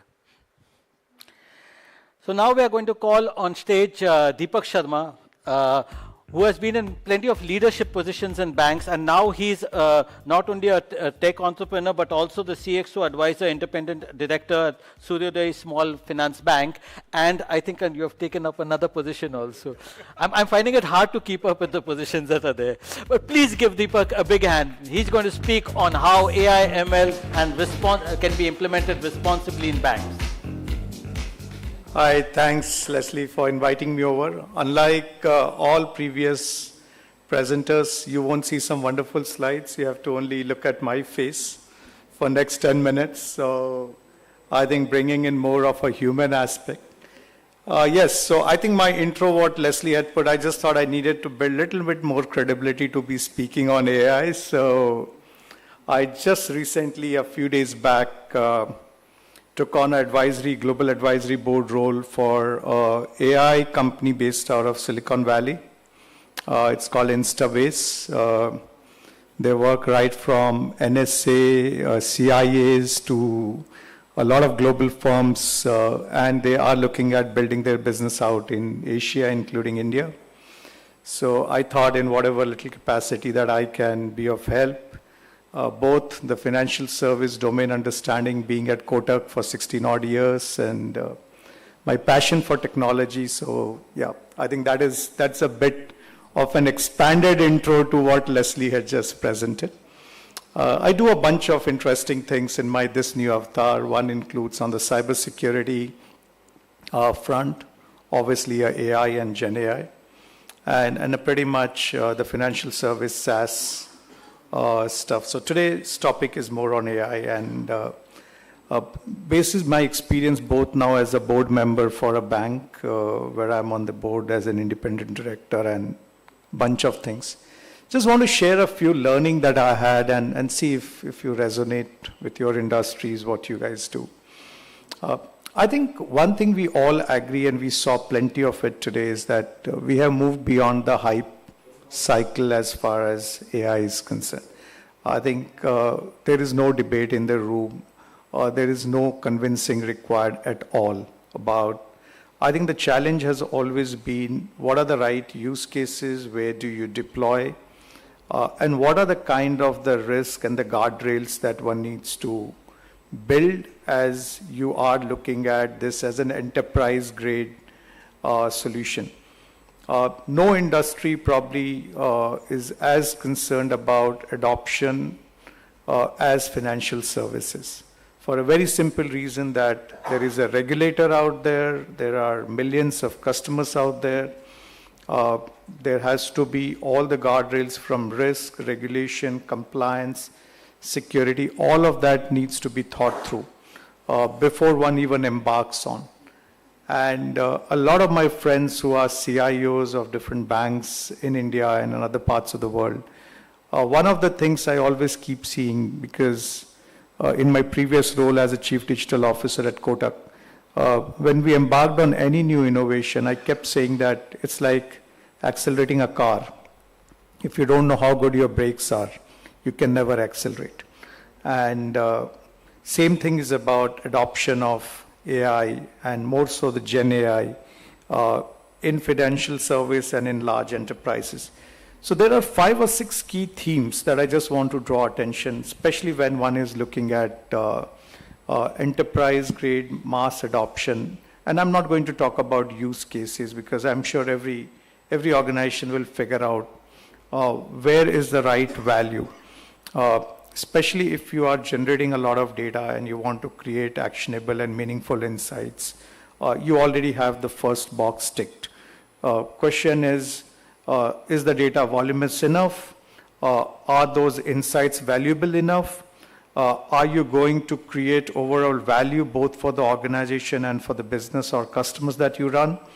And if most of these answers are yes, I think you have your first quick checklist that as an organization you need to adopt and you need to move forward. Waiting for others to do doesn't help because I think that's largely where we are. Now, I think coming from demystifying, what are the things that, so there are 5 or 6 things I would say are critical when we look at it. One is, of course, when one is deploying the solution, what is the speed at which you are moving? Because technology is moving fast enough, like we heard in some of the presentation. If you are not right up there in terms of your speed of deployment, speed of execution, ability to convert your unstructured and structured data into meaningful insights, unless you move away from what we all were fascinated with the deep learning model to largely the LLMs now, you will really struggle to run your old engine or a combustible engine and think that you will be able to make it an EV. It's not going to happen. So I think the first thing is you need to go back and relook at what is the underlying source of data, tech stack, the way you are structured to bring in the voluminous data that can be ingested and can be built at scale. I think the second big part here would be more on the accuracy, because at the end of it, we all know that be it an AI or a GenAI, they can only do as much as what you provide. If the quality of data that enterprises have is not something which is pristine, never blame the LLM models and never blame the deployment, because it's not going to create a differentiated proposition. I think the third, when we are looking at deploying, is around the controls. What are the kind of controls and guardrails that one looks at? The fourth is around security. I'm going to talk a bit about each of these briefly. And the last two, which are extremely important, and this is the auditability and traceability. Because whatever you are doing, at the end of it, regulators, customers don't care what your models give an output. If you are declining certain customers of a certain profile or a certain data sets, say access to credit, you will be questioned. You can't say that, okay, no, this is something that output got generated through my model. Doesn't matter who runs. Finally, there has to be an auditability and traceability. And when you get audited, you should be able to demonstrate that the whole model, the way it runs, is open to end-to-end auditability. So I think one of the things we've started to see, and that's why I said in my current experience of going deeper into this space, has been that largely 3 or 4 things organizations must look at as we are looking towards accuracy. One is, how are we building things like a visual encoding? Because the whole content that we are today using, the understanding of the content and the context, both are equally important as these models are getting deployed. The second one alongside that comes is, the kind of semantic understanding, and semantic, because I hear a lot of people say, oh, we can use OpenAI, or we can use a Llama, or we can use Mistral. It's not about LLMs alone, okay? I think that's what one needs to be very clear. It's a mix of what is your expert models you are building alongside LLMs to create a semantic understanding in context of where you want to deploy it. So if it's, for example, a lot on the operations or the document understanding or the document questioning and reasoning, then a lot of those semantics have to be pretty much built into the accuracy part of it. Also, when we are, especially a lot of initial use cases and value has started to come on the document side, especially when you have, be it like Uber is looking at onboarding of the drivers, or banks are looking at for their trade and bill discounting, invoice processing, payroll. There are a set of document, and a lot of these images today get pre-processed. So I think once these images are pre-processed, it gives, again, a much higher accuracy than traditionally what we have seen. And I think the other part on this is there's no more model training solutions are available. So looking at things where you don't need to train a model, and thereby it gives you a far greater accuracy in the output. I think the second pillar, as I was talking about, is largely around the control. And I think one of the things we always speak about is in control is about the whole hallucination protection. Because often we are worried about the hallucination. And there are 3 or 4 things I have picked as to how this can be managed as we are looking at scaling up at an enterprise grade. One of that to protect hallucination is definitely how the model output can be reconned with the raw data. Unless there is a mechanism that is in place, and this is where I go back to my first point that, the auditability and traceability. It cannot be a black box, and thereby you should be able to go back, query and check any reference data. So for example, if I am generating a credit proposal, and basis the financials or the bank statements and the records, a credit proposal, say for a SME, has got generated through a model. Now I'm a credit manager. I want to go back and query, hey, listen, I'm not too sure whether this is right. When I go back and query, will it tell me, sorry, oh, my time is up. Okay, I'll just take 2 minutes more, let's leave, that's okay. So if I go back and query, I know there is a referenceability, and if not, I think there is a challenge with the model.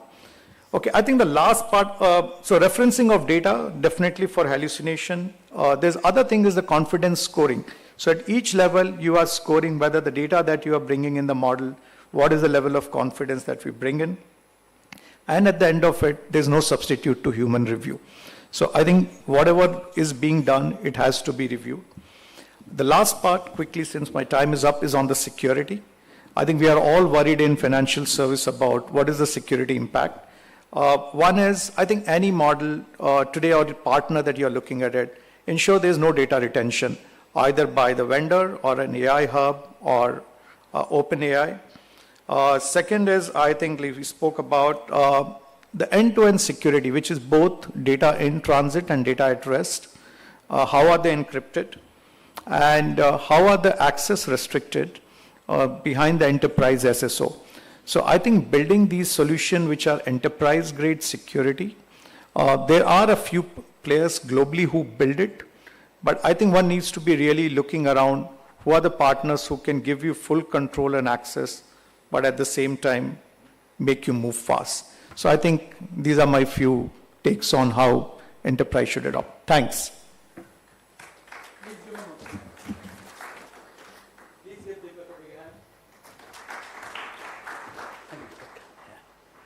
As far as credibility is concerned, I must say this, that if whenever media people think about talking about AI and ML, or you want somebody's inputs, Deepak is among your top of the mind recall. So as far as credibility goes.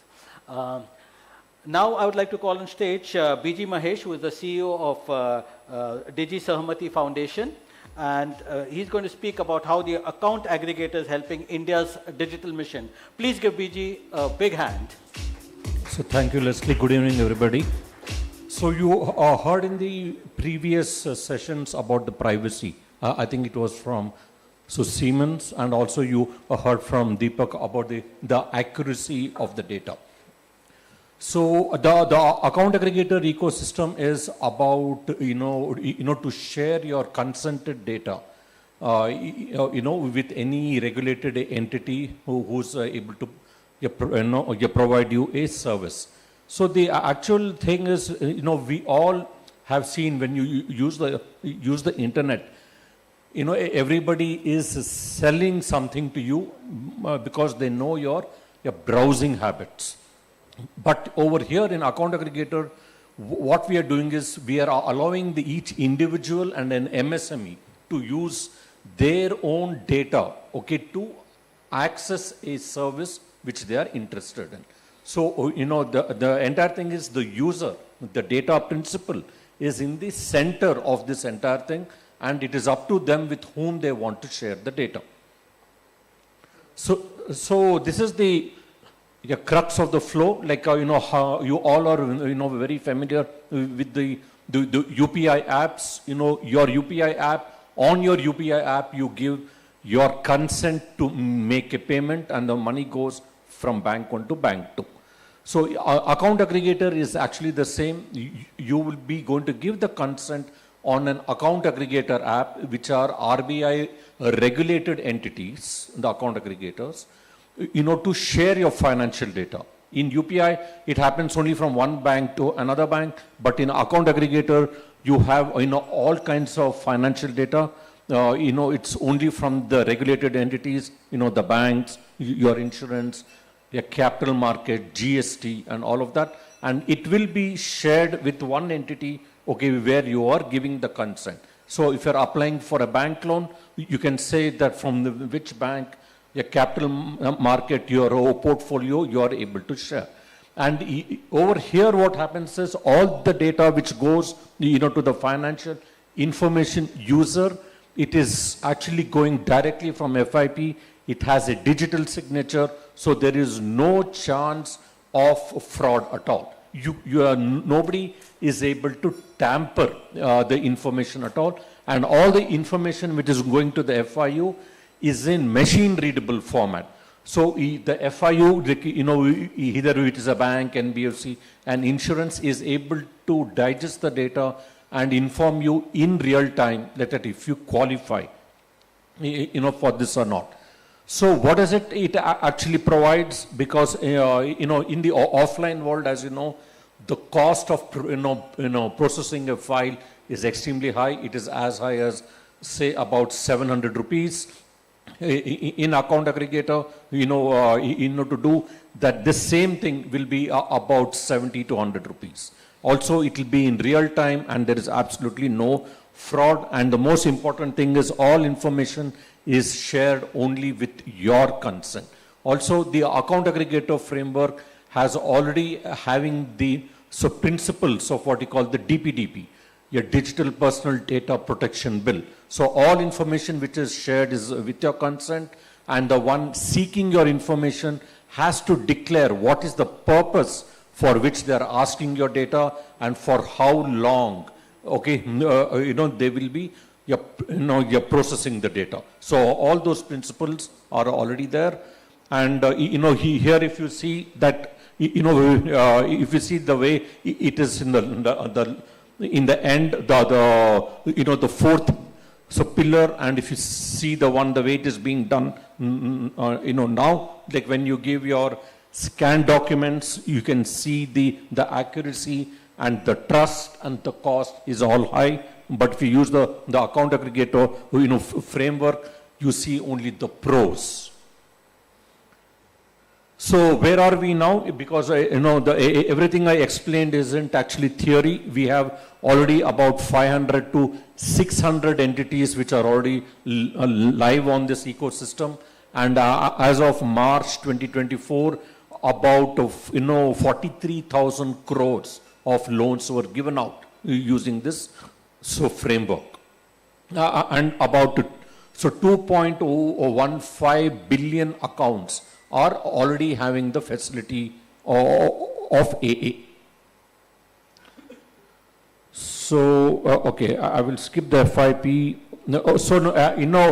Currently the financial types which are there are the ones I explained, the bank accounts, etc. And you will see this here, the joint accounts, your income tax, provident fund, all these kinds of data will also go live on AA.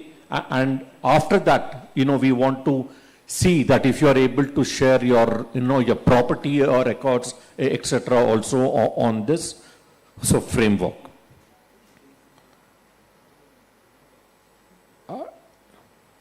So over here you are able to see that, how over the last 3 years, the amount of loans which were given out using the account aggregator framework has increased. And as I informed you, in FY24, like up to FY24, about 43,000 crores were actually given out, and the average size of each loan was about 1 lakh. And of course, as the penetration and the adoption of AA increases, our aim is the average of loan size will be about 10,000 or so.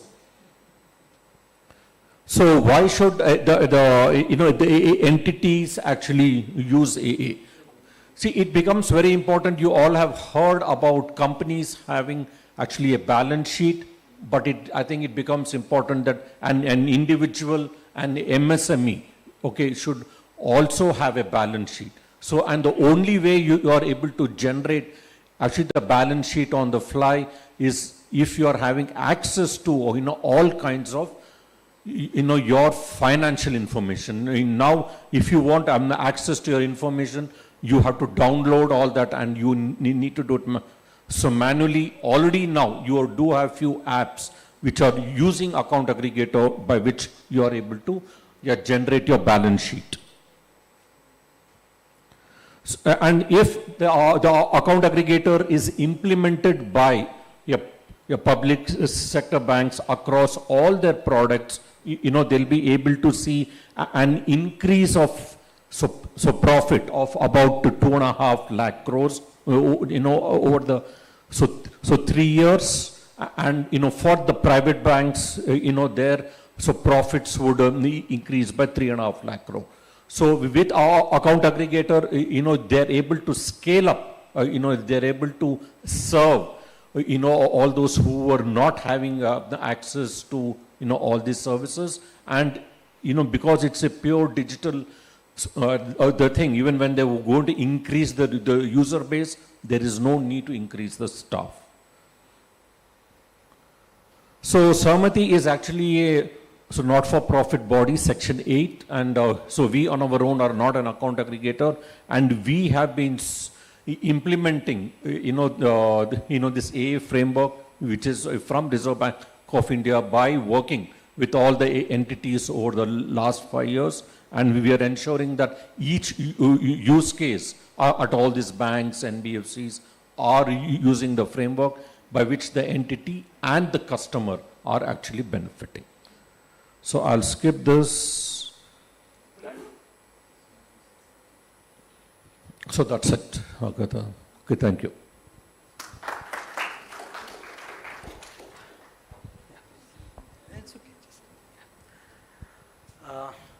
So thank you, BG.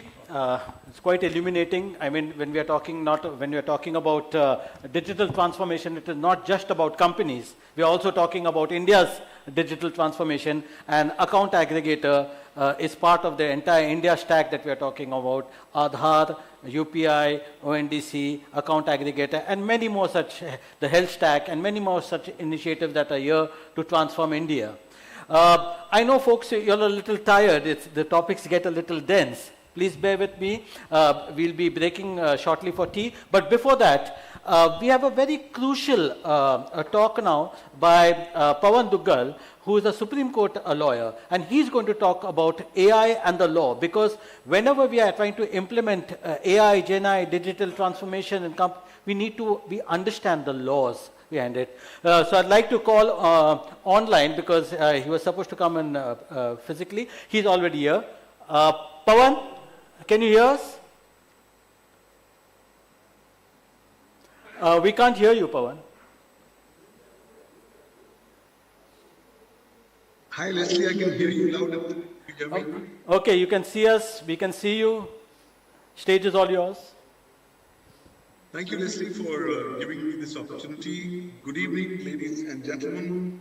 I wanted to just share with you what I see on the horizon, and thereafter potentially talk about certain key things that I think are going to be crucial as we go forward. Let me share my screen if I can.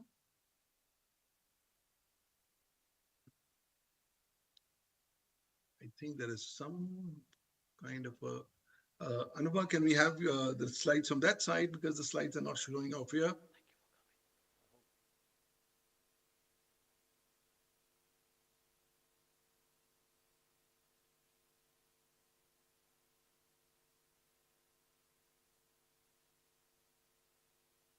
Well, I think this is known as technology. Much that you think that you are in control, technology, okay, is always going on. Next slide. Today, when I talk about the Indian march towards digital transformation and AI transformation, one thing is very clear. We are works in progress. We are continuing to grow as we go forward. Next slide. We are now beginning to see a new scenario where there is now increasing thrust of a large chunk of the Indian digital economy, which is likely to hit $1 trillion by 2028. That's a huge figure, but for achieving that, we'll require lots to be done. Next slide. We would now need to specifically understand certain ground realities. Number one, that India has become the most populous nation in the world, and that more and more Indians are now joining the digital bandwagon. Next slide. In a scenario like this, it's but natural to expect that the advent of AI in general and GPT-4o in particular has opened up far more new opportunities, new challenges, and new perspectives as we go forward. Next slide. Clearly, we need to understand today India does not have a dedicated law either on digital transformation or on AI transformation. The only law that we currently have is the Indian Information Technology Act 2000, which is India's mother legislation. Next slide.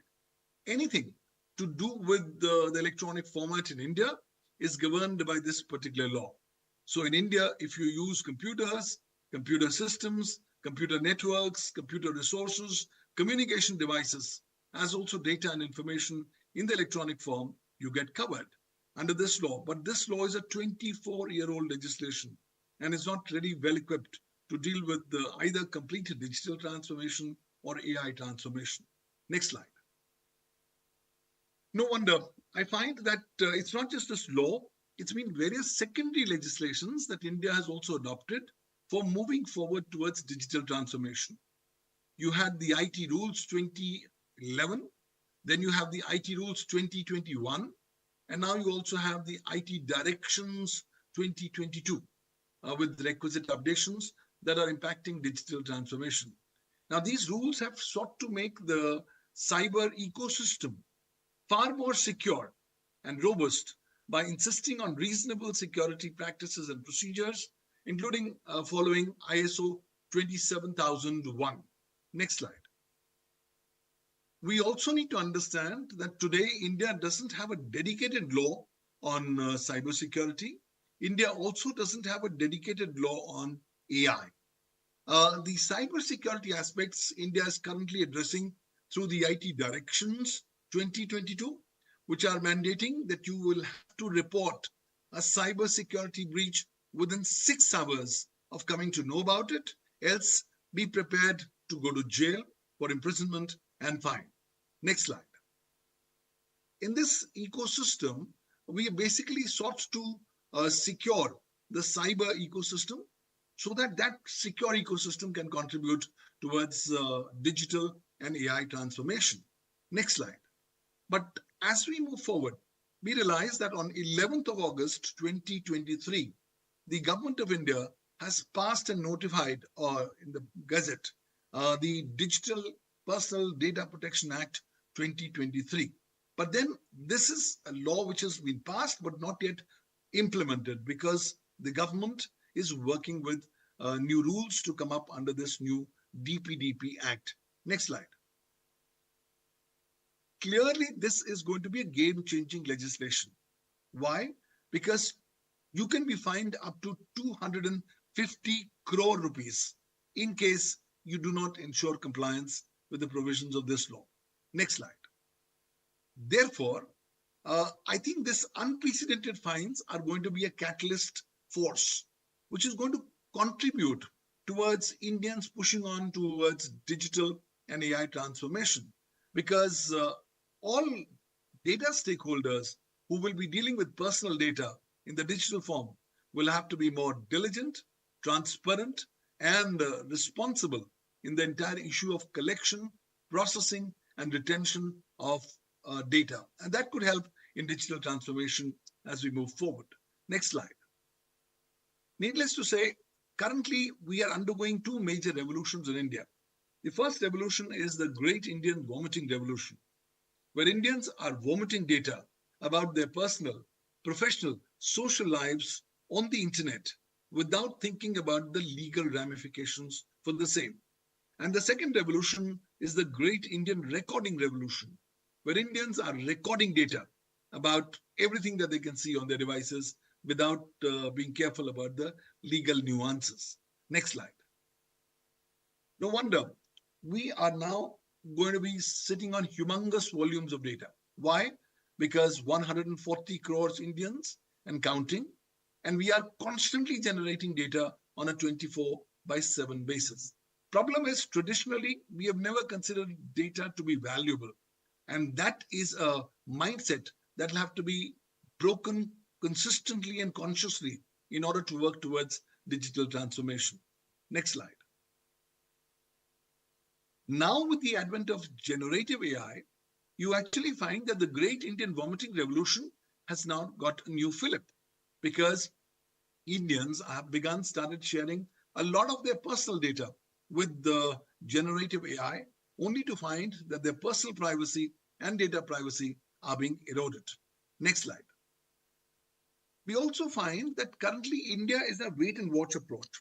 Why? Because India says, I don't yet want to jump onto the bandwagon of regulating AI. So yes, there are countries who have already surpassed India in terms of regulation of AI, whether it's European Union, who's now come up with a new EU Act, or China's new legislative provision being the law on generative AI, which came into effect from 15th of August, 2023, or the law in New York per se.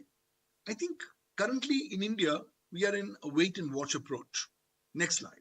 The only thing that we have done is coming up with two advisories of the Ministry of Electronics and Information Technology. The first advisory is 1st March 2024, and the second is 16th March 2024, which is basically asking AI service providers to ensure that their AI does not go ahead and perpetuate bias or discrimination or interfere in the election process. Next slide. Barring this, we have not done much. I think the time has come where India will need to have a dedicated new law on artificial intelligence, as AI is now going ahead and being used in the cottage industry of cybercrime in India to power cybercrimes. Next slide. I also find that today cyber criminals are openly and blatantly using artificial intelligence for breaching cybersecurity, while the positive warriors are wanting to use AI for promoting the protection of cybersecurity. Next slide. But in this ecosystem, I realize that because there is a lack of a dedicated law on AI in India, it's actually bringing in a lot of gray zones, potential doubts in the mind of the digital transformation stakeholders. Next slide.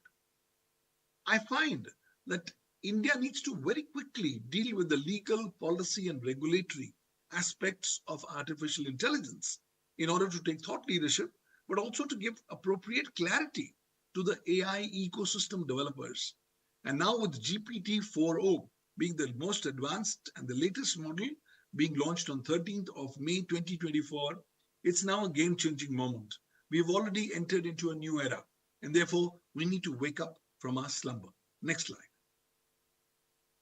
In this scenario, I believe that GPT-4o is only a precursor to the ongoing forthcoming work that's happening on superintelligence, which is down the corner. OpenAI says, just give us a couple of years and we should have superintelligence which will supersede human intelligence. But then the legalities of superintelligence have to be addressed now before they go ahead and supersede human intelligence. Next slide.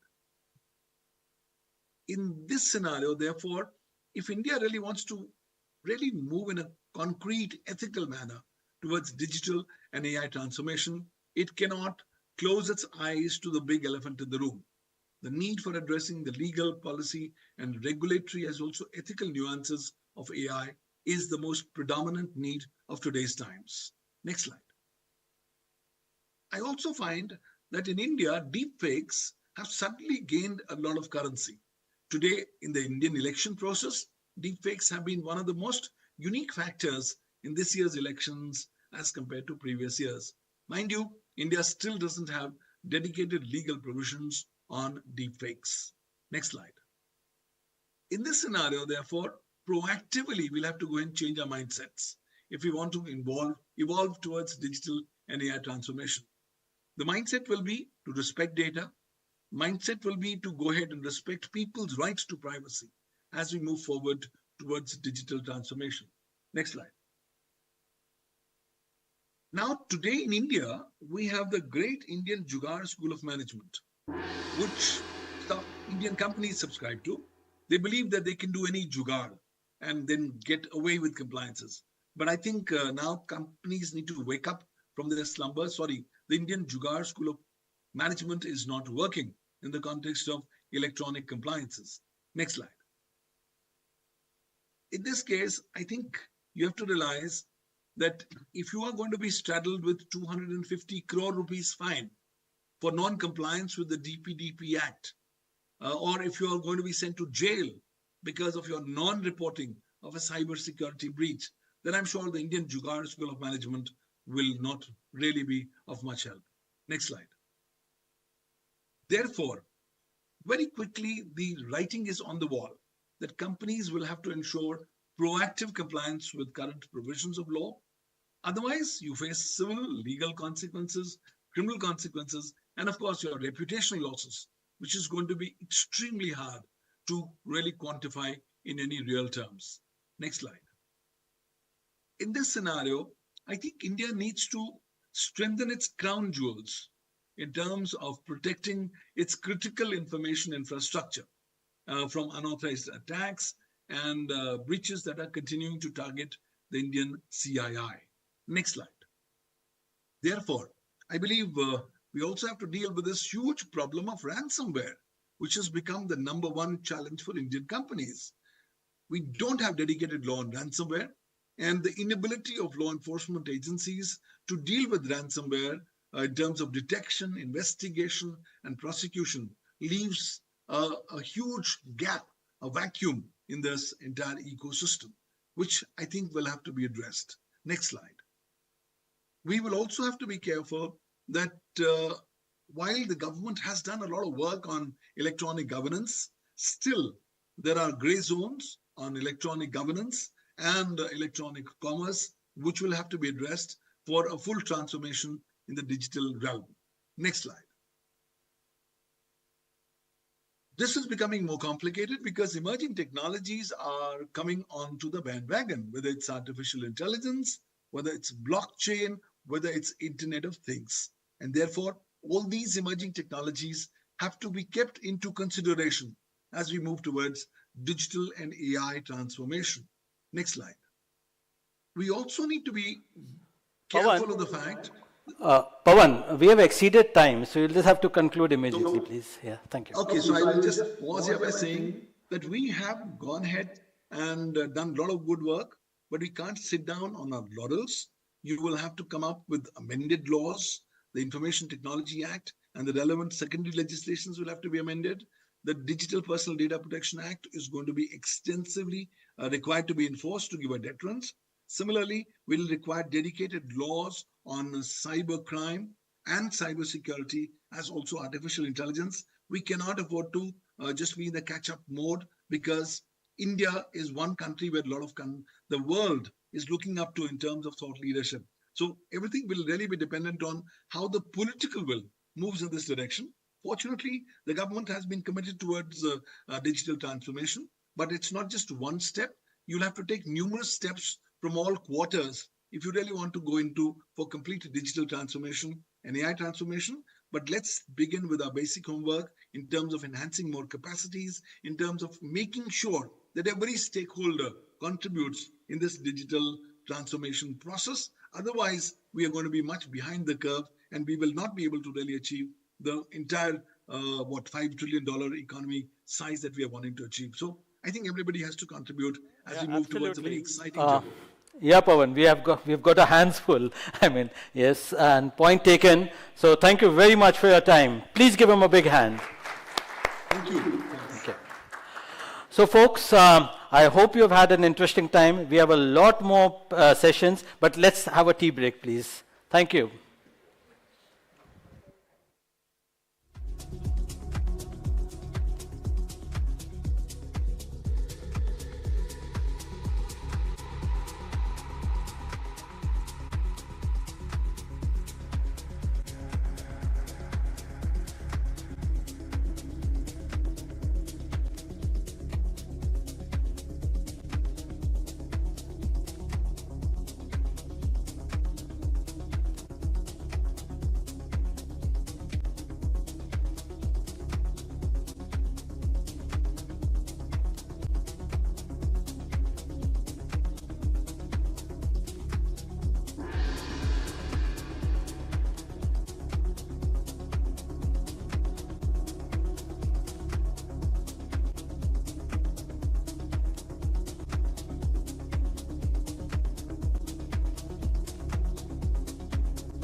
achieve my targets.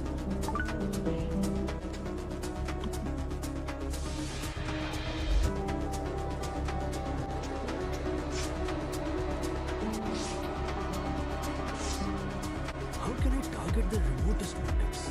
You only progress when you ask better questions. Mint. Think ahead. Think growth. Good morning, sir. Morning. The tomatoes look good. What should I grow next year, though?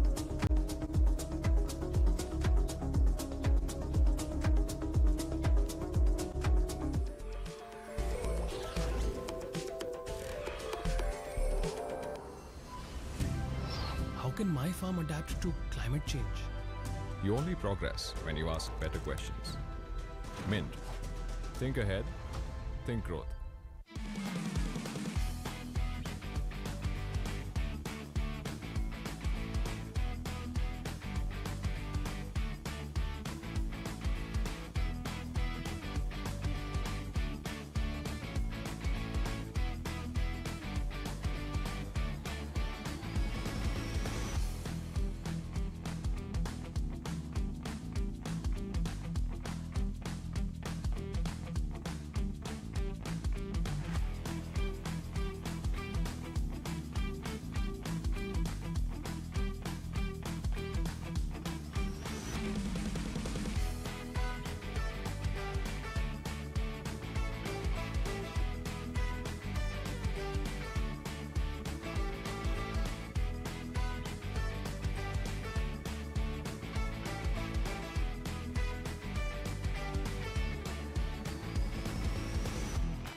How can I achieve my targets?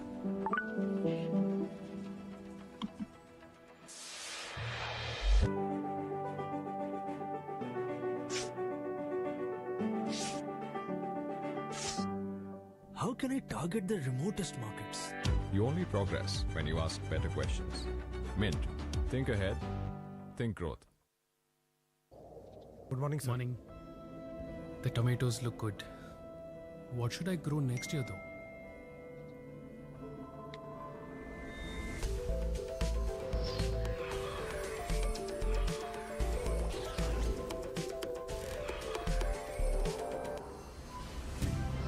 How can my farm adapt to climate change?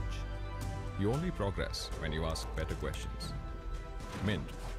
Think ahead. Think growth.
How can I achieve my targets?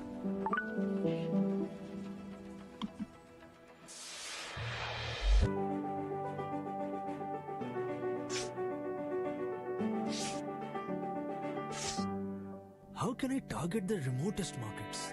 You only progress when you ask better questions. Mint. Think ahead. Think growth. Good morning, sir. Morning. The tomatoes look good. What should I grow next year, though?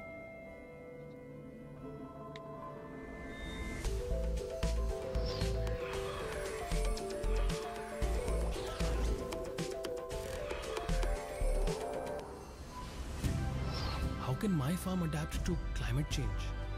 You only progress when you ask better questions. Mint. Think ahead. Think growth.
How can I achieve my targets?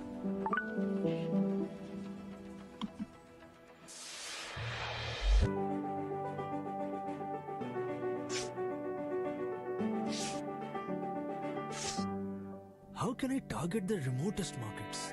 You only progress when you ask better questions. Mint. Think ahead. Think growth.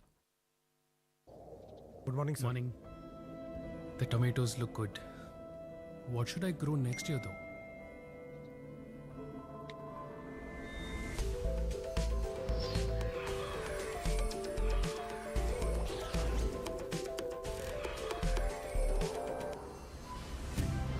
How can my farm adapt to climate change? You only progress when you ask better questions. Mint. Think ahead. Think growth.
How can I achieve my targets?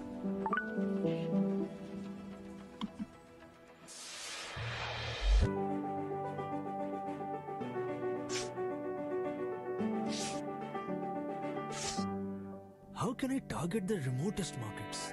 You only progress when you ask better questions. Mint. Think ahead. Think growth. Good morning, sir. Morning. The tomatoes look good. What should I grow next year though?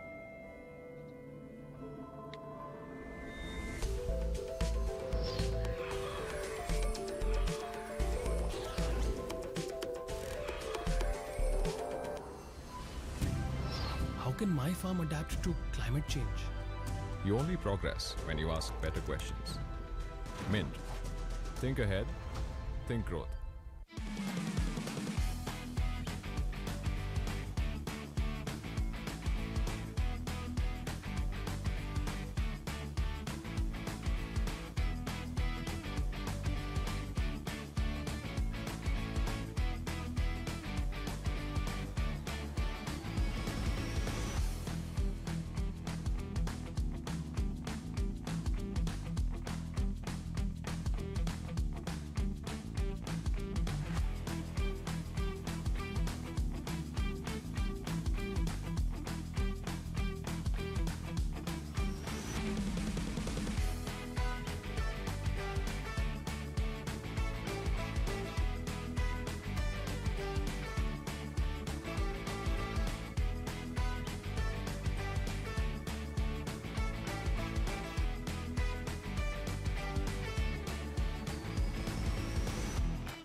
How can I achieve my targets?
Hope you had some refreshing tea. In fact, actually, I just requested everybody to get their tea and come inside in the interest of time.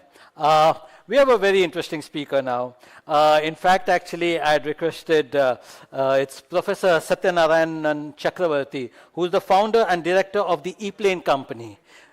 But he's not only the founder of the E-Plane company, he's also a professor at IIT Madras and does some very, very interesting things. In fact, he's also an advisor to the Hyperloop part of it. So I just sat down with him, I requested him, I said, can you also, instead of spending the 10 minutes on just E-planes, let's talk also about Hyperloops. And he has sort of acquiesced to my request, and I really thank him for that. So he's going to tell us both about Hyperloops in India, whether, overall, as far as globally, Hyperloop as a concept has been dismissed and even called dead by some of the companies. But here, IIT Madras is doing a lot of work and showing the way to the world as to how Hyperloop is done and how E-planes are being built. So please give Professor Satyanarayanan a very big hand.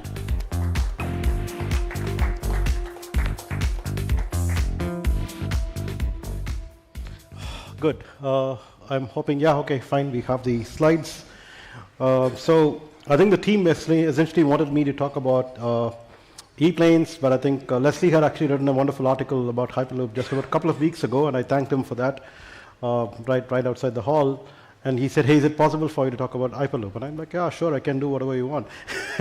So I don't have slides on Hyperloop because it was not originally planned, so we'll try to finish E-planes as quickly as possible, jump onto Hyperloops, and then maybe allow for some couple of questions if there is any. Thanks so much. So let me see if I can flip slides. Yeah, there it is. The problem that we're trying to solve, I think, Mumbai is one of the urban sprawls, and it has significant challenges in terms of having water bodies in between, or mountains, or like I should say hills maybe, with leopards and so on. So you don't want to, you want to be actually crisscrossing these places, and the best way to do this is with planes, actually taking a aerial route, exploring the third dimension. So the opportunity here is basically with eVTOLs. eVTOLs are electric vertical takeoff and landing planes. They are kind of like a new breed of planes that are electric, and we also actually want to be talking about planes as opposed to helicopters. They take off vertically like drones, but fly like planes, and that's the thing that we are talking about.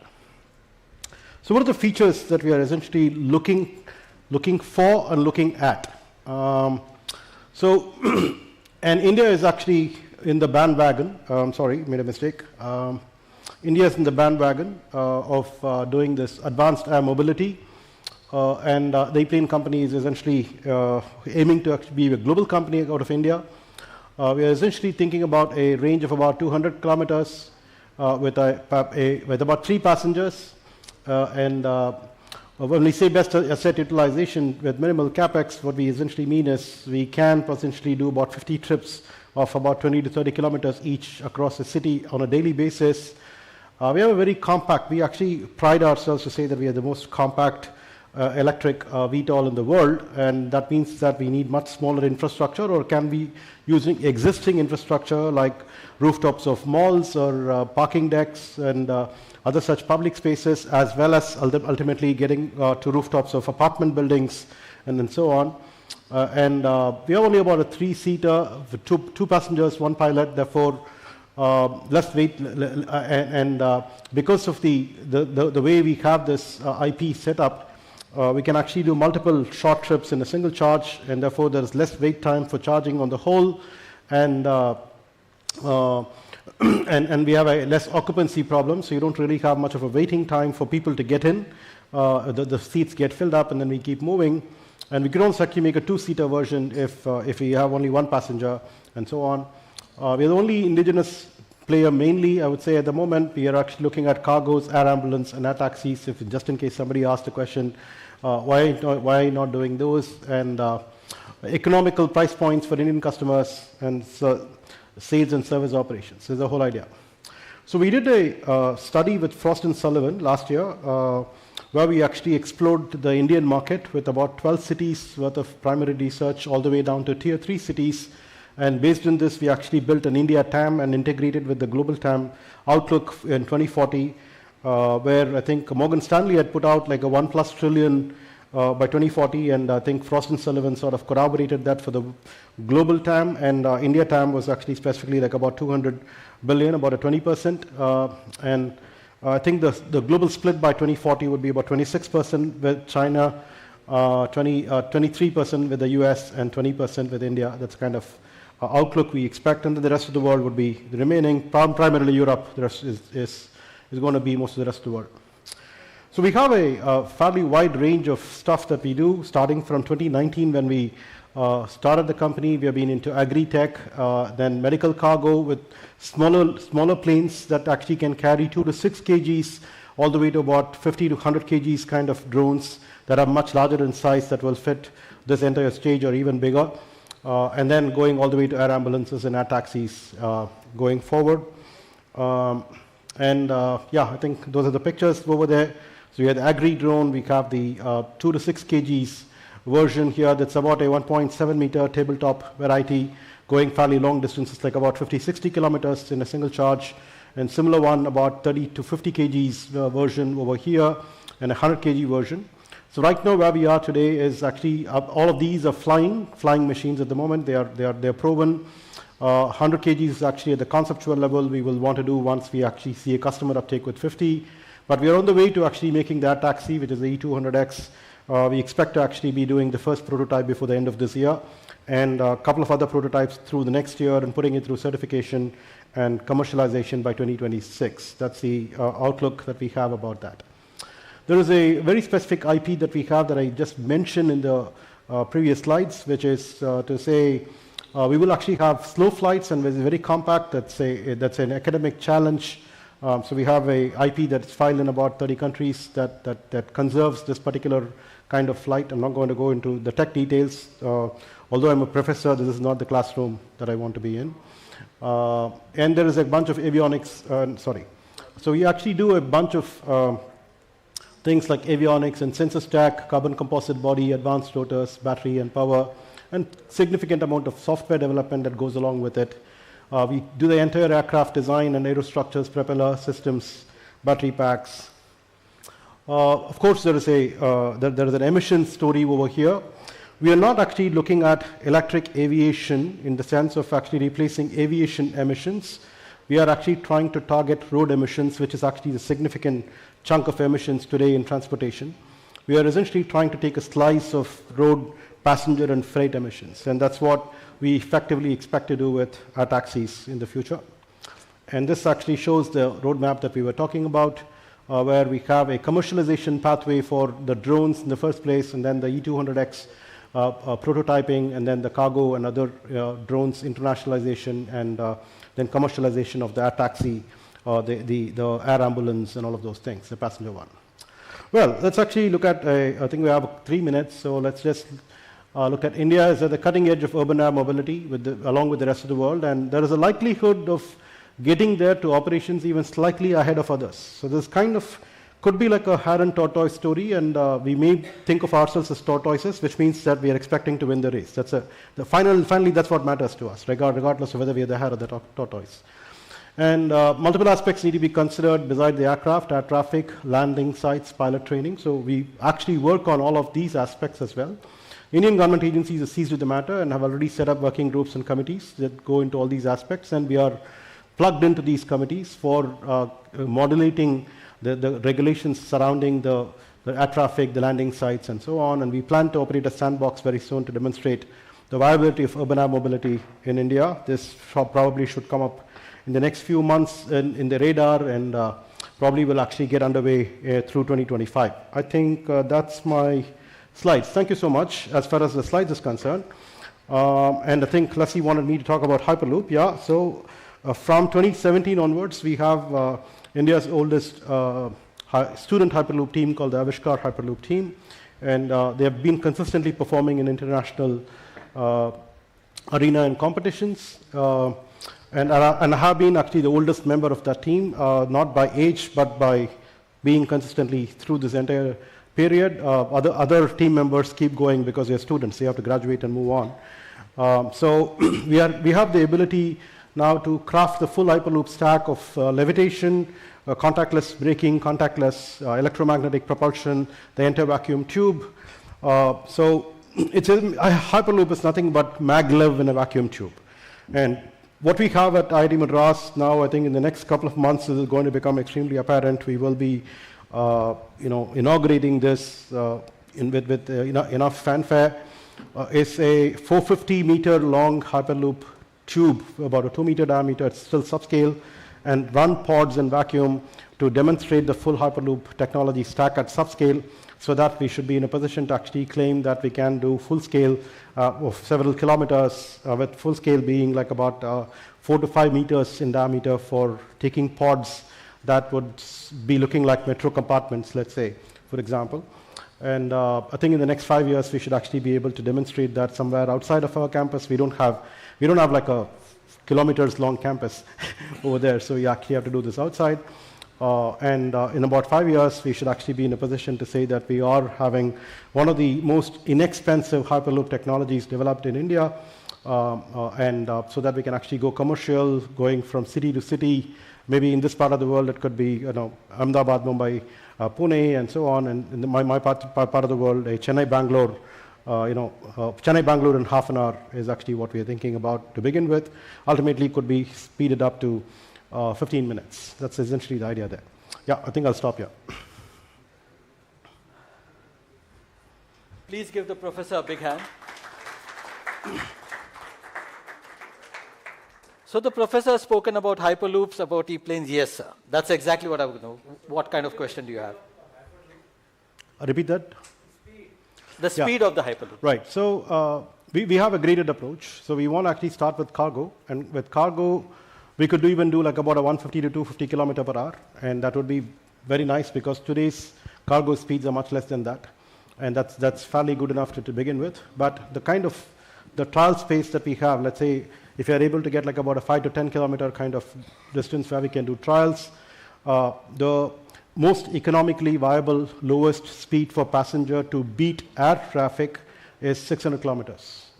So 600 kilometers per hour is actually our target speed for passengers. So we need to be able to show safety standards for those speeds. If we are able to repeatedly demonstrate that, I think we will actually be able to graduate to 600 kilometers per hour. But going from there, so that's actually the commercialization point.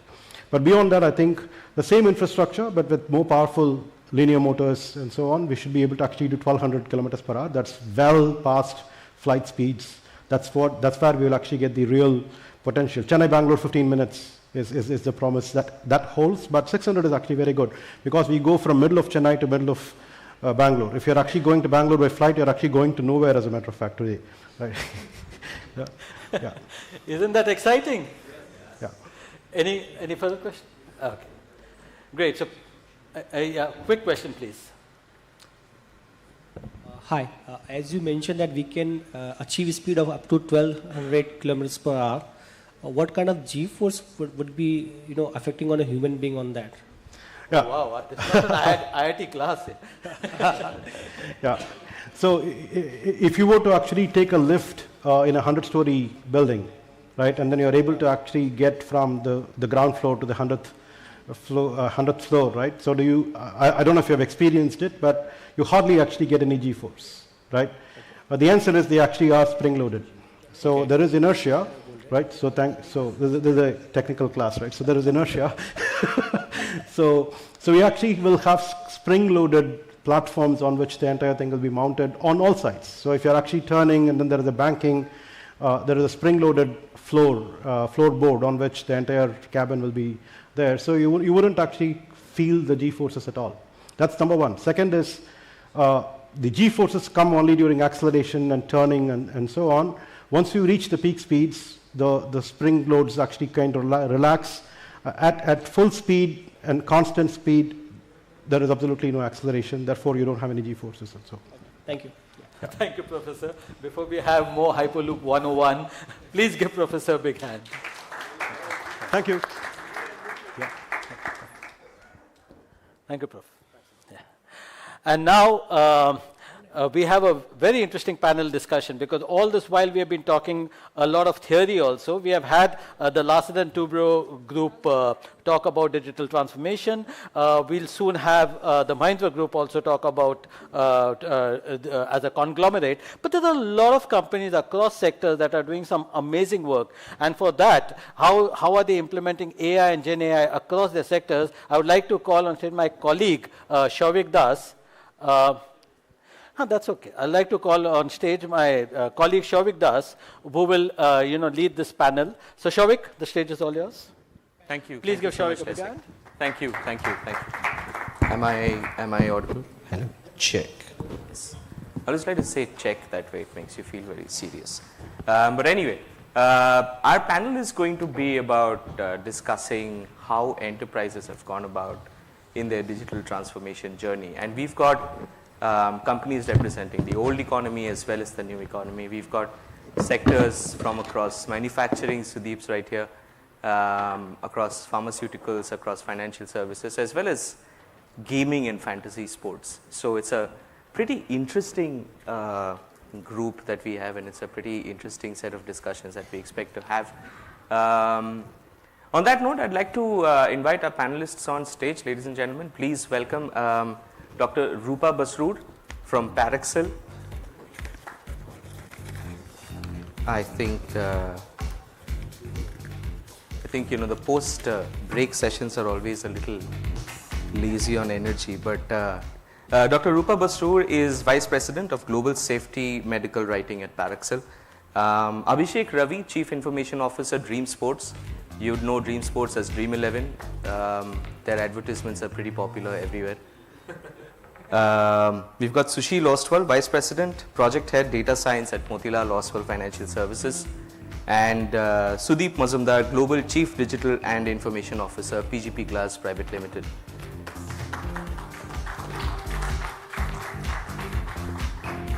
Thank you. Great. So it's wonderful to have all of you here, and we've just met a while ago over there, the speaker lounge, and we were discussing that the one thing that we need to do is to keep this conversation a little easygoing, because I think we've all sort of had a pretty hardcore day's discussion in AI and digital transformation, and well, some more AI, and well, generative AI, of course. But on that note, Rupa, I'd like to start with you. I remember when I first spoke with you, you made a very interesting point around how AI is adopted in the pharmaceutical industry, especially in drug research and drug safety. Now, that's of course to the layman, it's not something that we think about every day, but how pharmaceuticals and medicines affect us in everyday life is not really a new story. We all are pretty well versed with the importance of medicines. I just want to understand, how do digital technologies and how do AI factor in when you're looking at drug research and drug safety research, since that's an area you specialize in? Thanks, Shavik. Thanks for the invitation as well to the panel. I guess the long answer for this is that AI seems to have crept into every space, right, and the pharma industry and the drug development space is not any different. In the clinical research world, I think today there's nobody in this audience who doesn't know what clinical trials are. I think phase 1, phase 2, everyone has watched with bated breath during the pandemic for drugs. So before I used to have to explain what my job was. Today, right, it's, I don't have to do that because everybody knows what clinical trials are. In our space, so I work in a space called drug safety. Basically, we're making sure that not only are the drugs that come into the market safe, but they're safe for you today and safe for you tomorrow as well. And AI in this space, because a lot of our work is documentation, everything has to get documented. If it's not documented, it's not done. Generative AI, of course, becomes a really exciting thing for us. Medical writing, which is what I specialize in, is a space where you write documents, you take the data, you give it to the authorities so that they can understand whether a drug is safe, whether it continues to be safe, whether there are signals. All of this is data. And whenever there's data, AI comes into the picture. So I think Pranav was talking about literature review. So we actually have developed an in-house literature review tool that helps to do exactly what you were talking about, cutting down the amount of time spent. So a lot of the work that is done in AI is basically workflow automations. It's in making robust decisions so that that you can make your decisions faster with more data, better data, and then search and retrieve. I think at this point, these are the main areas where we're seeing an impact. Right. Before we move on, actually, does it also affect cost? Does it lower the cost of the entire process? I think people would wish that it does, but I think that's the jury's still out on that, whether cost gets reduced. I don't think implementation of technology is typically not something that is looked at from a cost perspective. It's looked more at from quality, whether efficiency is going to be gained, whether it can be faster. I think those are things that we look at more. So possibly we'll save some dollars, but we'll see about That's that. not the primary. That's not the area of primary focus. goal, no. Right. Understood. Abhishek, in fact, I'd like to come to you now. In fact, you represent an industry which is as drastically different as possible from Rupa's. From pharmaceutical to online gaming and online services. You're an internet-born company. You're operating in a space where pretty much all your customers have to use digital technologies in some way or the other to access your services. What does digital transformation and digital innovation mean to a company like yours? Is it more about safety? Is it more about trying to use data analytics to grow your business, or is it a lot of buzzwords that sort of really help take the corporate agenda forward? Interesting question, and thank you so much for inviting me over here. Right, I think definitely not a buzzword anymore. It used to have, right? You're right. We were digital native right from the very beginning because of the nature of our product. Right. But I probably would take a step back and start from what a transformation means, right? When we talk about digital transformation, a transformation typically, in my honest opinion, would be something fundamentally changes the way you look at the business and how you add value to your customers and probably to the internal productivity that you can gain from. And though the word transformation mean that this is a tectonic shift, some of the times it is like GenAI is doing for everybody, for us. But it's also a gradual cultural aspect that you have to inculcate as a team, because it's not something that the technology one day completely shifts and you have to adopt it, right? It's an evolving thing, and the transformation is an evolving thing for us, right? So that is why when I talk about the GenAI and the buzzword, as many people call it, which probably is not in my view, it is an offshoot of AI. And AI has been always there, right? Because if you define AI is nothing but mimicking human intelligence at scale and at a much more deeper and broader level. So of course, we were very early adopters of AI, and when you talk about AI, it involves data, analytics, it needs to add value to your processes that you are having, and overall, it needs to bring a lot of value from the regular stuff that you are doing to something that now, as a human intelligence, you can put forward your thought process to something broader and wider. Right. So, I mean, in that sense, you asked a question on the cost part, right? AI has definitely been a very important factor for us to reduce our cost. Just to give you some examples, this year when IPL started, we saw a concurrency of 15.01 million users, concurrent users. On your platform. Right. And that's a transactional user, because I don't know how much I can go on the technology part, but the request actually goes right up to the database, and it is a transaction that gets involved into that, right? So it's a humongous challenge by itself in terms of engineering. And this year traffic was 42% higher than what we saw last year. So these kind of scale issues you get within a year. And if you do not adopt to digital transformation in that sense, using AI, you cannot humanly solve these problems. Right. Right. So that is why data and digital transformation is a very integral part of us. Right. And that also involves that you should be okay to fail.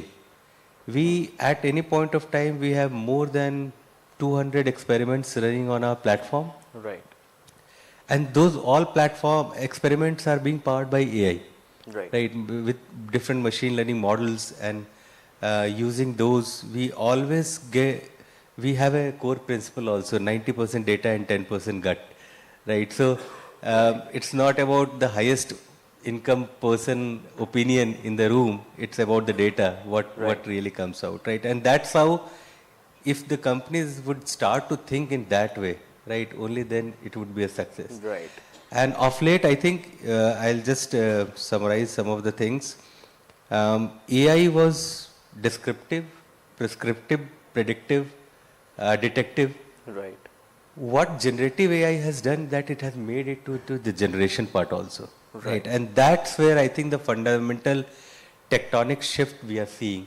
Right. Because mobile was information transformation, search engines were knowledge transformation, and now intelligence is becoming commodity with generative AI. Now when intelligence becomes a commodity, that means it's a very democratic thing. Everybody, every one of us now has a power of interacting, asking. I mean, right now I was experimenting with GenAI 4.0. Right.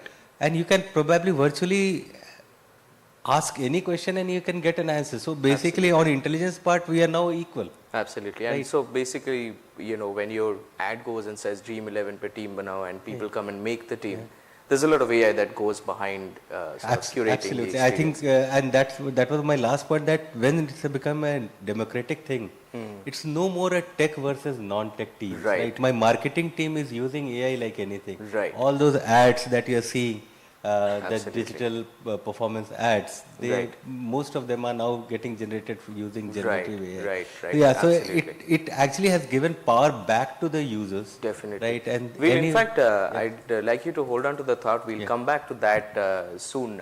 In fact, Sushil, I'd like to shift to you. In fact, on this note, on how generative AI or AI as a whole plays a role in digital transformations, you are no stranger to technology, right? Financial services, pretty much one of the earliest and the biggest adopters of technology. You've got technology playing a key role in a lot of things, reducing latency of transactions, cybersecurity, the whole 9 yards. So at Motilal Oswal, could you speak about your journey of using artificial intelligence and also touch upon GenAI, whether you think that really makes a tangible difference? So we have been very early adopters of data science and AI. I mean, six years back we started that, and the journey has been successful. But challenges were there, but we overcome those challenges. So why and how we did that was there is lots of data available. Of course, it's a financial service. There is lots of data. Technology was in place. But getting the data together, putting the team together, and getting the confidence of the leadership that the data science and AI can bring value of the business outcome, we started with that. We did very quick wins, and then we started also scaling up our data infrastructure. We evaluated a lot of technology vendors, and then we moved to a data lake where the data was available. And parallelly, very important was to build a team, a great team, as well as getting more and more data, unstructured, structured data, market data, and piloting very quickly and productionizing it soon. Because if the results are not seen, then the journey slows down. So data, technology, process, team, the leadership support, the company culture, they all are tied together. If any one of that there's a weak linkage, then that becomes challenging. Then success can be slowed down. So we need to we ensure that all these components are working together, and then we started getting success, and then we started doing many more use cases. So because now data is available, the consumers or even our customers are so much. Everyone, be it any mobile app, it's a data information is available. You open an app, but if you're not doing hyper personalizing, then the customer will think, "Aap kar kya rahe ho?" Because you're so much exposed now. Right. So that is one area, big area where hyper personalization we are looking into it. And then coming to GenAI part, yes, GenAI has enabled to do things which was not possible before. Right. Okay. And we are experimenting use cases, but we are ensuring that we keep our costs under control. Okay. And we set the right expectation what GenAI can do. So we have started that journey, and we are seeing some success. So our take is that every company needs to train their workforce in AI and GenAI, at least to begin with prompt engineering, because that is a starting piece. That's what I would say. And then of course the other part is as there's a protection act which is coming, data protection act which is coming in, PI information is coming in. So I think in India that is backstage, but with last 1 year so many things happening, that needs to be coming in picture in the next 1 year, I would say. Governance, privacy, safeguards, that will be very key component along with AI and GenAI. Right, absolutely. In fact, we'll come back to some of the points that you made when in terms of, especially in terms of cyber security as well as in terms of talent. But before that, Sudeep, I'd like to come to you. You made a very interesting point when we met some time ago about using technology to test the strength and the sort of the overall sturdiness of constructions that you make in the civil engineering space. You've been a civil engineer yourself, and you're in the manufacturing space, and that's of course that's a completely different ballgame where we look at technology, where we expected to enter an era of Industry 4.0 and so on. So where you come from, where do you think digital transformation is today in the industry? Thank you very much for the question. First of all, when everybody was answering, I was thinking of what is left for me. So you stamped me first. I'm pretty sure there's quite a fair So, bit. some of the L&T folks are there. I'm sure that some of the construction folks are there. They will possibly know. One of my passions is, Jagdish Bose, Acharya Jagdish Bose. Yes. He said that the plant has life. In fact, I have a hypothesis, which is a bridge has life. Right. The day I prove that with AI, not GenAI, AI, with the data science, probably my life will be quite fulfilling. I'm looking for that self-actualization phase. To be honest, that's a reality. I tried to prove it to a lot of big guys in this industry. A lot of people discarded me at some point in time. Oh no, you don't know how to design. But I'm a civil engineer though. It's not that I'm a complete fool in that area. But a lot of senior learned people discarded me. Today, NHAI has mandated that you have to sensorize all your bridges to monitor health. I'm telling you, what do you do with the data after that? Right. You have to, bridge doesn't fall in one day. Bridge falls over a period of time because it has got steel. Steel falls because of from elastic limit to plastic limit. How do you understand elastic to plastic? Science. If there is science, I'm sure data will throw you that. Okay, so I'm not going into too deep inside that because that's a very, very specialized subject.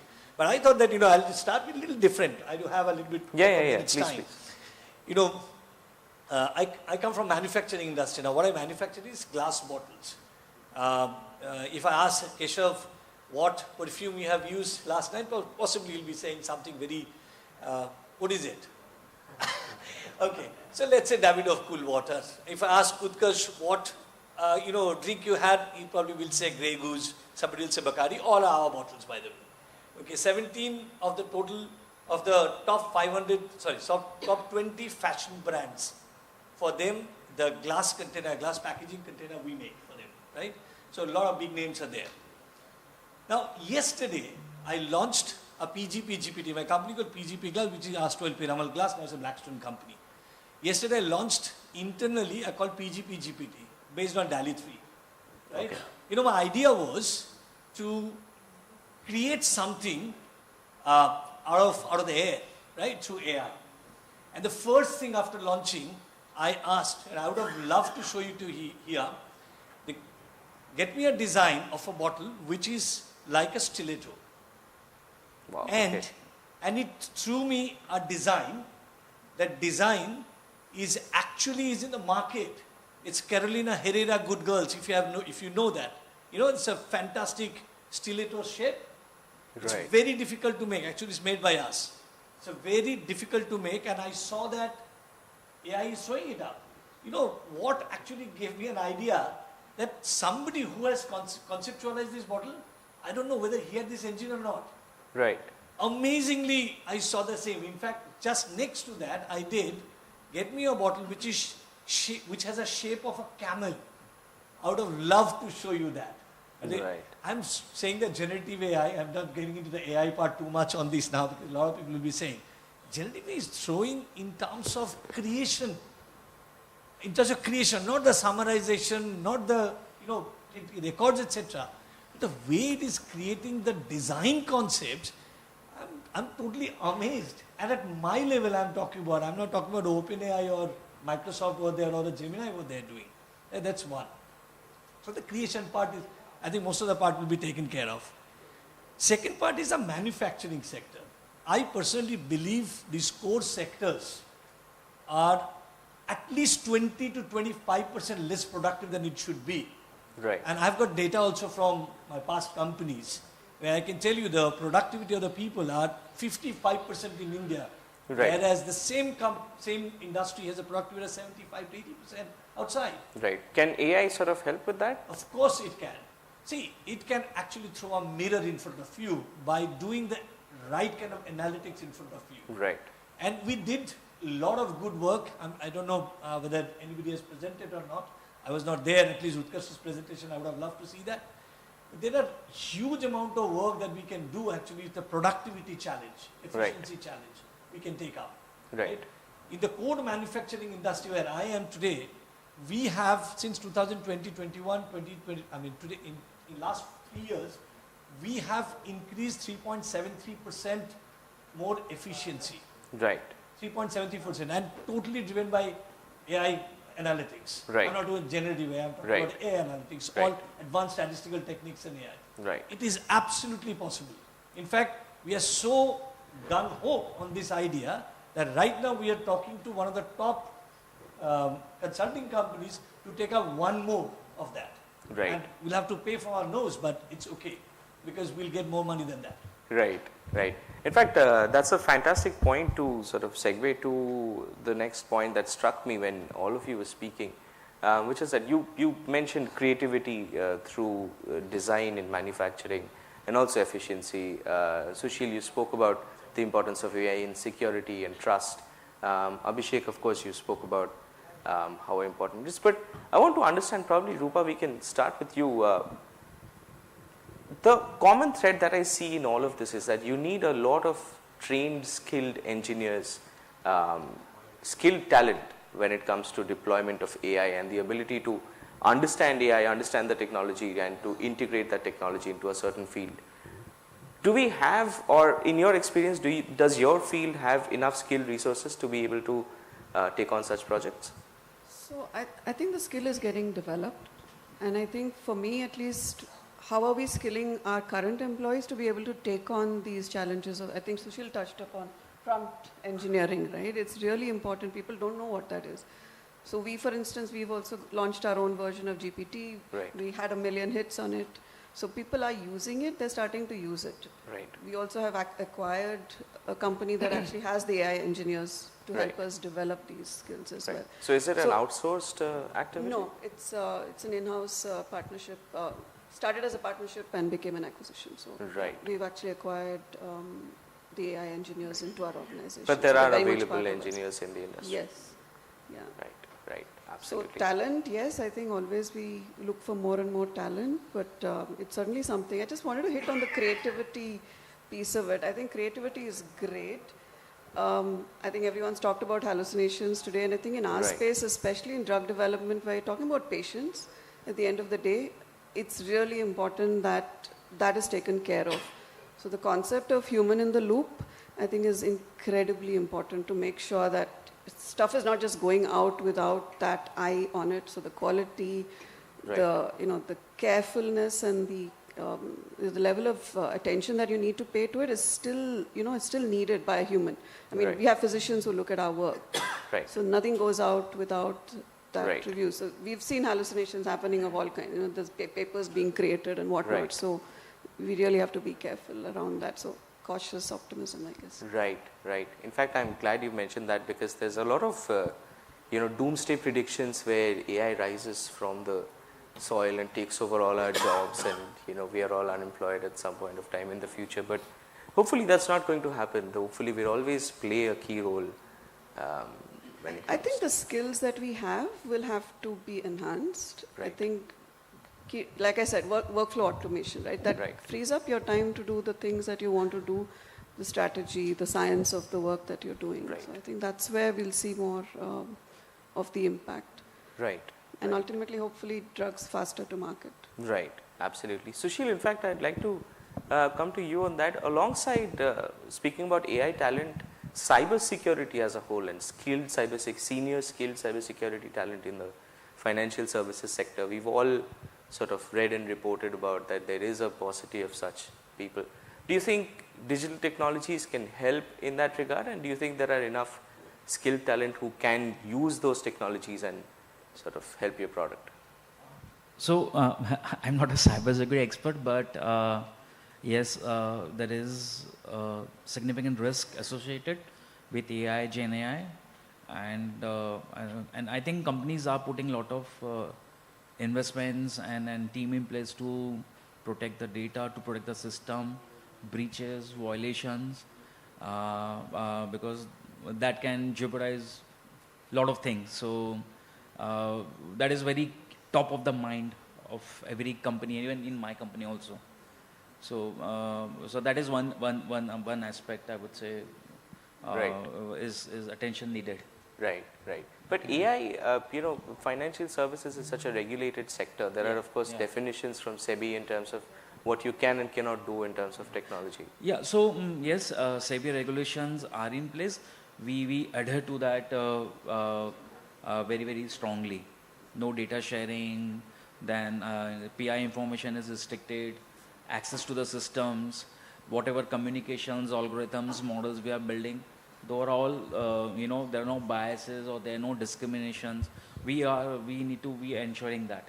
Right. So that is in place. Right. Okay. But with GenAI, we need to be now more be aware of. We need to more think about how it can further bring any violations or bias or so we need to be constantly monitor that and do things to prevent that. Right. Absolutely. Abhishek, on your end, does your platform, given that it's a fantasy sport platform largely, do you face a lot of scams and do technologies help you sort of deal with, say, counterfeit customer requests and so on? I mean, of course, we cater to a segment who probably are most engaged with technology, right? So these are the things that are bound to happen. Some of the times, they also pose very interesting challenge to us, right? And in order to have our learnings about the system and the gaming ecosystem. But definitely, we use AI a lot to find out the not so fair play kind of practices that happens. And it has helped us a lot, right? Because just to let you know, we are all together at Dream 11, we are at around 850 to 900 people.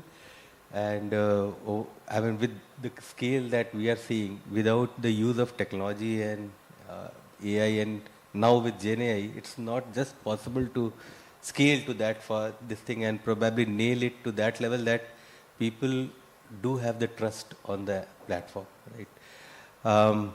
So yes, we have deployed a lot of AI models to understand the pattern of the game. I think I also concur with the idea of with that Sushil presented about the cyber security part, because in cyber security there are known unknowns and there are unknown unknowns, right?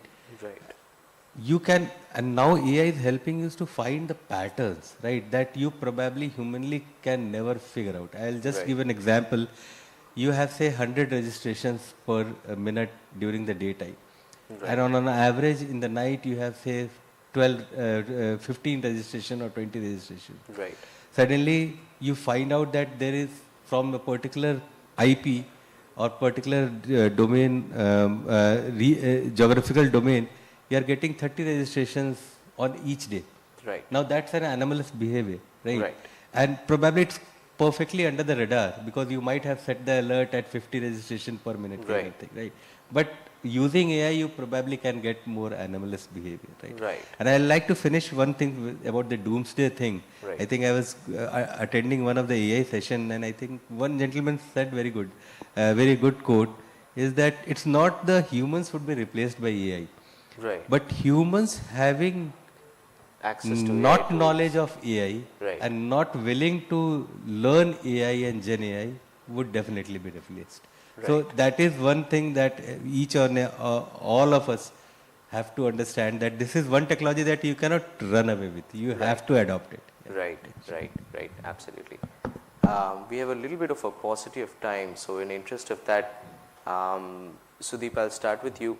One prediction for the future: digital technologies are inherently a part of every business today. Going forward, what do you think is going to play the most significant role in the industry that you're in terms of technologies that you work with? I think since the session is AI and GenAI, I think as far as India is concerned, in my view, robotics is in. So lots of modernization robotics which will be enabled by AI and GenAI both. It's going to be invading, at least in my industry, which is a core manufacturing industry, which is currently, we are not very welcoming that. So that's one thing that I can see. And let me just stop there. Just one, possibly maybe others can take up. Just one point I was just trying to talk about, just on the talent side. Right. From my experience, sorry to pick up that topic once again. Go ahead. My experience in last 3 years, I had churns of 33.3%. Okay. In my entire team turned over within 3 years. Right. So this is the AI talent market.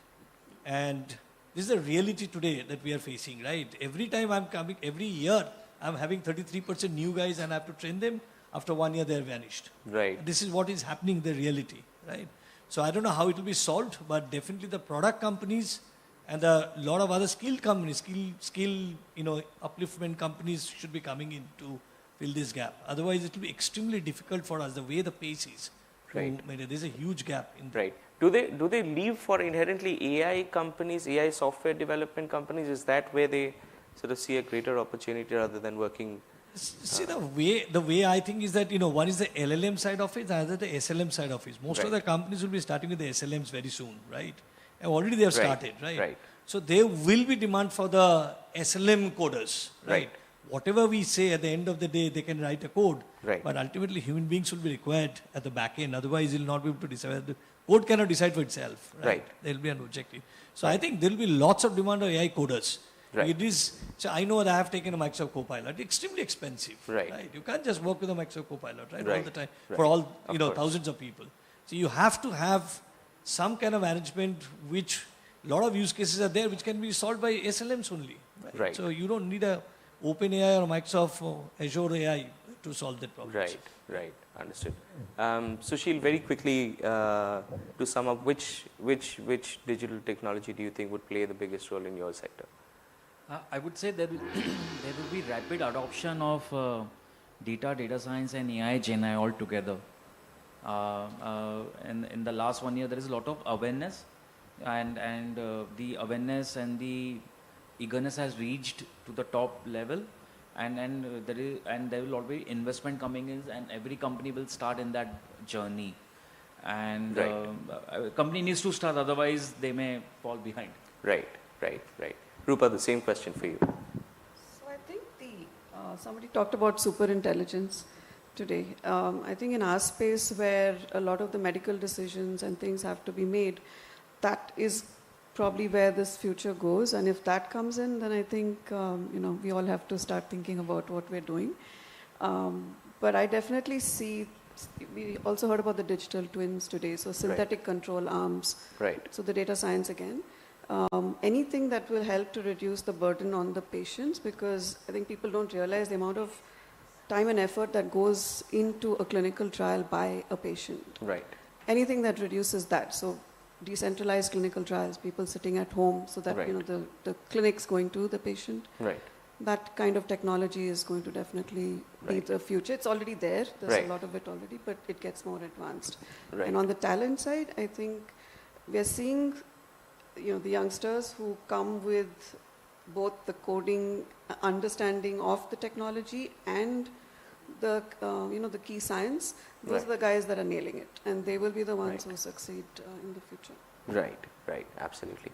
Abhishek, you've got, as our timer says, you've got 20 seconds, but maybe make it 30 and sum up on what are you most excited very about? brief. As Bill Gates has put it, AI is the new UI, right? So for gaming industry, it's fundamentally going to change the way the gaming platforms are consumed, right? I mean, very soon you are going to just talk to probably any of the platform of AI or GenAI, and you will book your Uber through that. Right. You'll not even open an Uber app, right? Right. So that's how the things would be changing, right? It will come to a single interface wherein humans would be interacting, and the way of interaction would also change, right? I think we will see some fundamental tectonic shift because now AI is generating AI. Right. So we have to understand that it's an exponential this thing, and by the time you actually realize what is happening, so it's better to get into the bus because you never know how it is going to evolve. Right. Sure. Absolutely.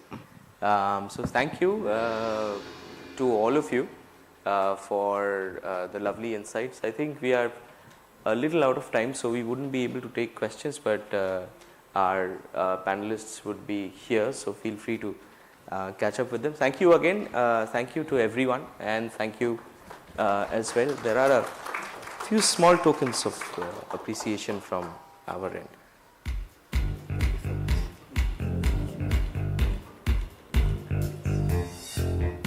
Thank you. Thank you.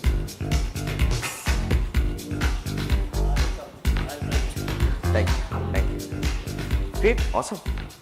Thank you. Should we? Acha, we need a photo? Okay. All right.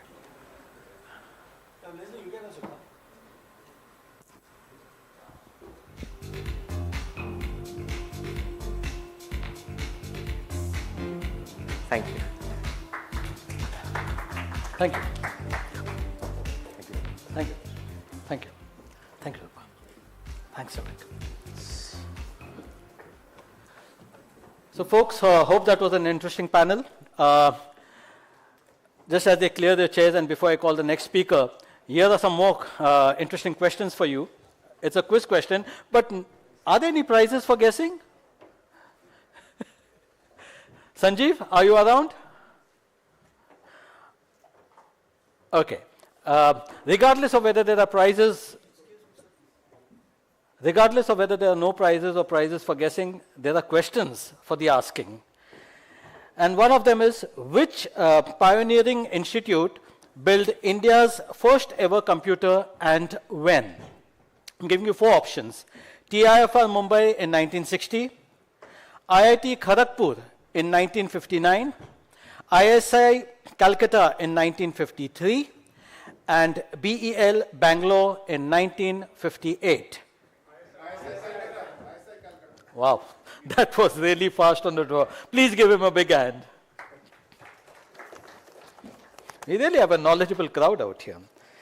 My second question is, the Ministry of Communications and IT in India was formed to govern all things electronics and tech post-independence. Who was its first minister? Shyama Prasad Mukherjee, Rafi Ahmed Kidwai, Jagjeevan Ram, or Lal Bahadur Shastri? Kidwai.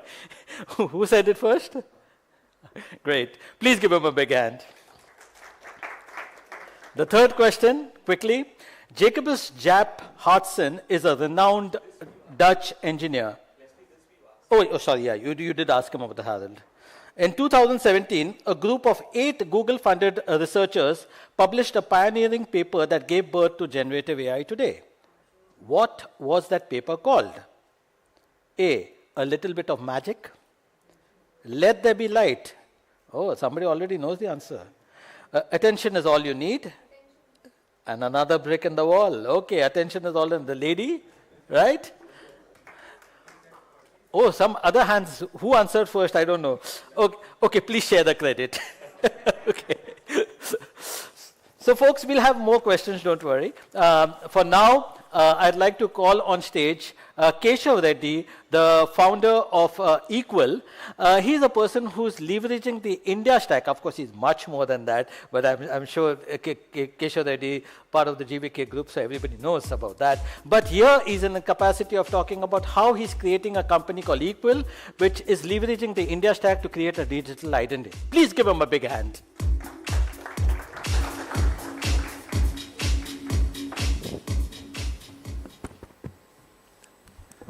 Thank you so much, Leslie. This is a fabulous audience, actually. I love this size of audience where it's very interactive and very intellectual. I think people know me because we were building physical infrastructure at GVK, and now I'm building digital infrastructure or partnering with the India stack in doing that. I'm actually very grateful to do that because the kind of use cases I think we heard earlier in stage, a lot of them are possible today. And a lot of them in India are possible because of the DPI, the Digital Public Infrastructure Stack. So Equal, I'll explain a little bit about what Equal does, and then how we're leveraging the India stack, and then leave another section for questions. So what is Equal? Right? That's always the question. You know, we are actually a platform building seamless and secure sharing, ID sharing. And we have a bunch of products that are there in the identity domain. And when we talk about identity, it's actually not just IDs. It's all about you, about what you like, where you've studied, what you've done, all aspects of your life. And that is really important to us because we're a consumer-first consent platform. I know there were topics around the DPDP Act, and we are actually compliant with the DPDP Act even before the rules are being prescribed. Because it's really important today to be actually consumer-first. But what we're able to do is really amazing. We can go into any industry or every industry, every single use case, and every single ID. And this is powered because of the India stack. Because the data layer has been built by the government, we are building use cases in any industry through that. Actually, I know a lot of people here because they're our clients, so it's a great validation in that sense. But the vision has always been the same, is to power identity for 100 million Indians. And when we talk about powering identity, it is you want data democracy. You want to be able to use your ID for value. And that's actually where, you know, the DPDP Act is going towards. So obviously GDPR is more privacy focused. The DPDP is more governance and actually democracy focused. So you will see a lot of use cases that open up where if I share more information, I should get more value as a customer. But what is amazing, I know today is obviously a Digital Innovation Summit. The biggest innovation of our decade in India is the DPI. I mean, just imagine 1.4 billion people having all fingerprints, iris scan, signature, phone, everything being digitized, which is obviously the identity stack layer, which is insane. Today, now we do 100 billion transactions. And I think all kudos to the government and to Nandan. I think there are 2 call-outs. You know, actually, surprisingly, the entire India stack is run by people who used to work with Nandan.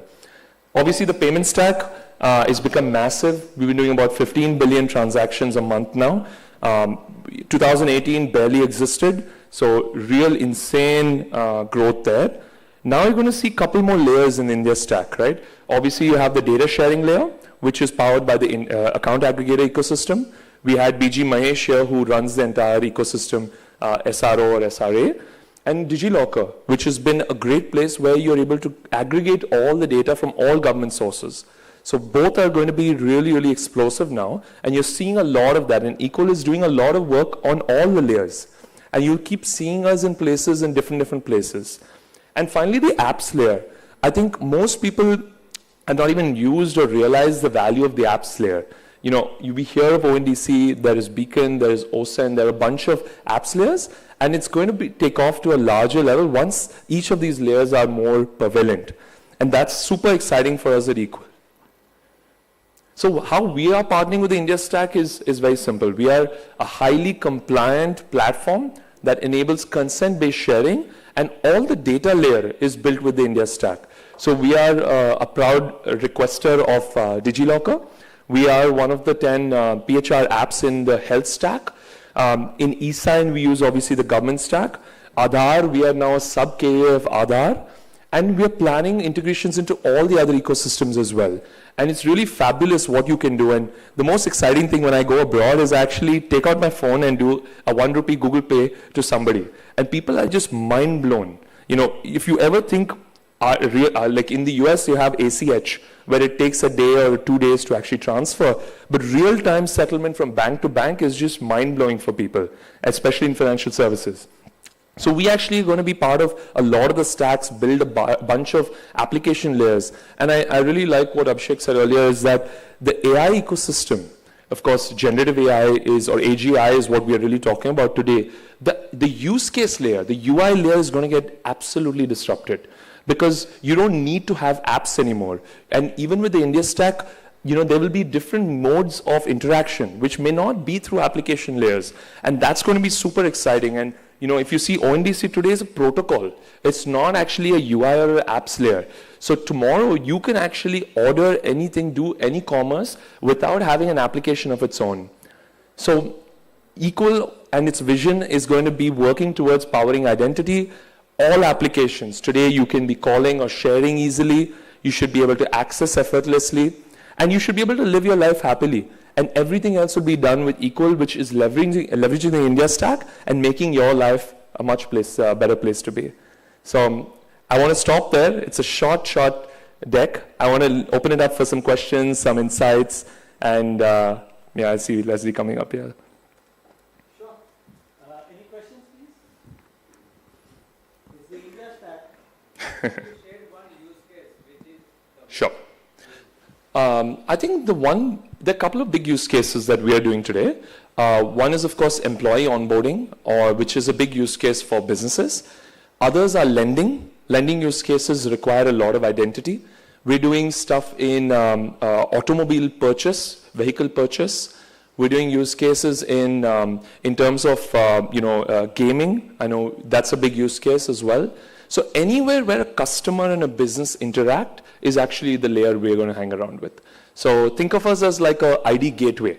And the stack, how we actually fetch the data is using the India Stack.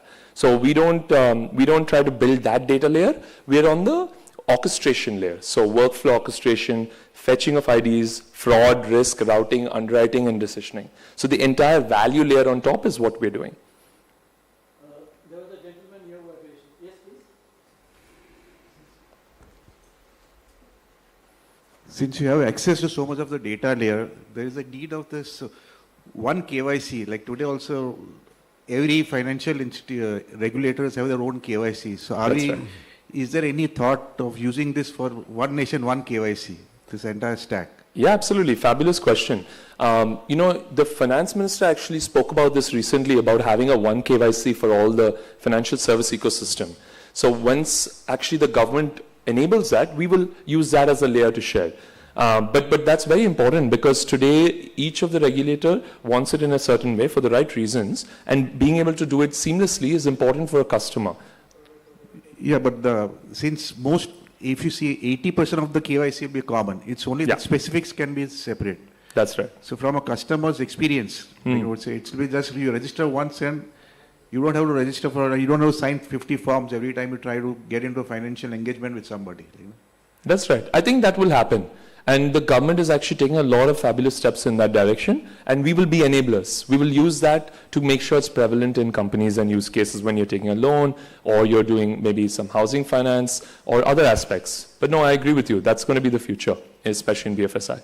We can take two more questions. I think the gentleman behind is raised his hand, and then after that I'll come to you, Shiresh.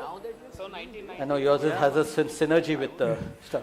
Thank you. So being you enabler, truly speaking, because you are able to communicate Now, as Mr. Tewari also mentioned, that when there is a KYC or any such kind of documentation or requirements, it becomes, because even if I'm working with two banks, they have different level of authentication.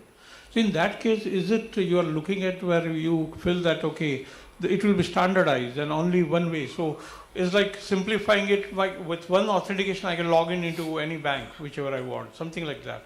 Rather than getting into everywhere with the different passwords and mechanism, authenticators and all that stuff. I think, I agree with you. In terms of single authentication layer, that will happen soon enough. But the regulated entity is actually in charge of the KYC. So they may have different workflows of how they do it, but at least the common layer, I think that's the point that you mentioned. The common layer or the common KYC will be built. Today we have that actually. KRAs for SEBI, CKYC for RBI. So that already exists, but more prevalent and better usage of that will be available. And I think the finance ministry is doing that by clubbing everything up, so it's a one single KYC, which becomes easier for the customer. Exactly. Thank you. I'm all for data sharing, but what I was thinking is, for example, when a customer interact with any system, he give consent, because without consent we cannot use any app. So you give consent for everything, okay, including photos, contacts. How do you know that, okay, you are going to use this data for a particular purpose? Did he give consent for that particular application? No, fabulous question. I think under the new DPDP Act, there is a possibility of a consent manager license.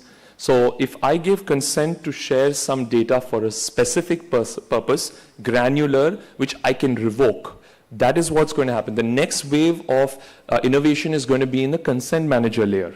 And that is where tomorrow, as a customer, if I use a service and I don't want my data to be there, I should be able to revoke it. So that is going to be an innovation that's going to come up. And in the BFSI world, you have the account aggregator, which is already doing that. In NHA, you have obviously their own sense of account or consent manager layer. But in the entire ecosystem of digital services, the DPDP Act will actually give opportunities where I as a customer will be able to say, hey, I don't want this anymore. I don't want to share this data anymore. So that will happen. Today, actually, the consent artifact layer doesn't exist. And that's where, the problem that you're saying. But once it exists, it becomes much easier for you to control, manage, revoke, alter, and for a specific purpose only. Okay. Yeah, thank you. Thank you.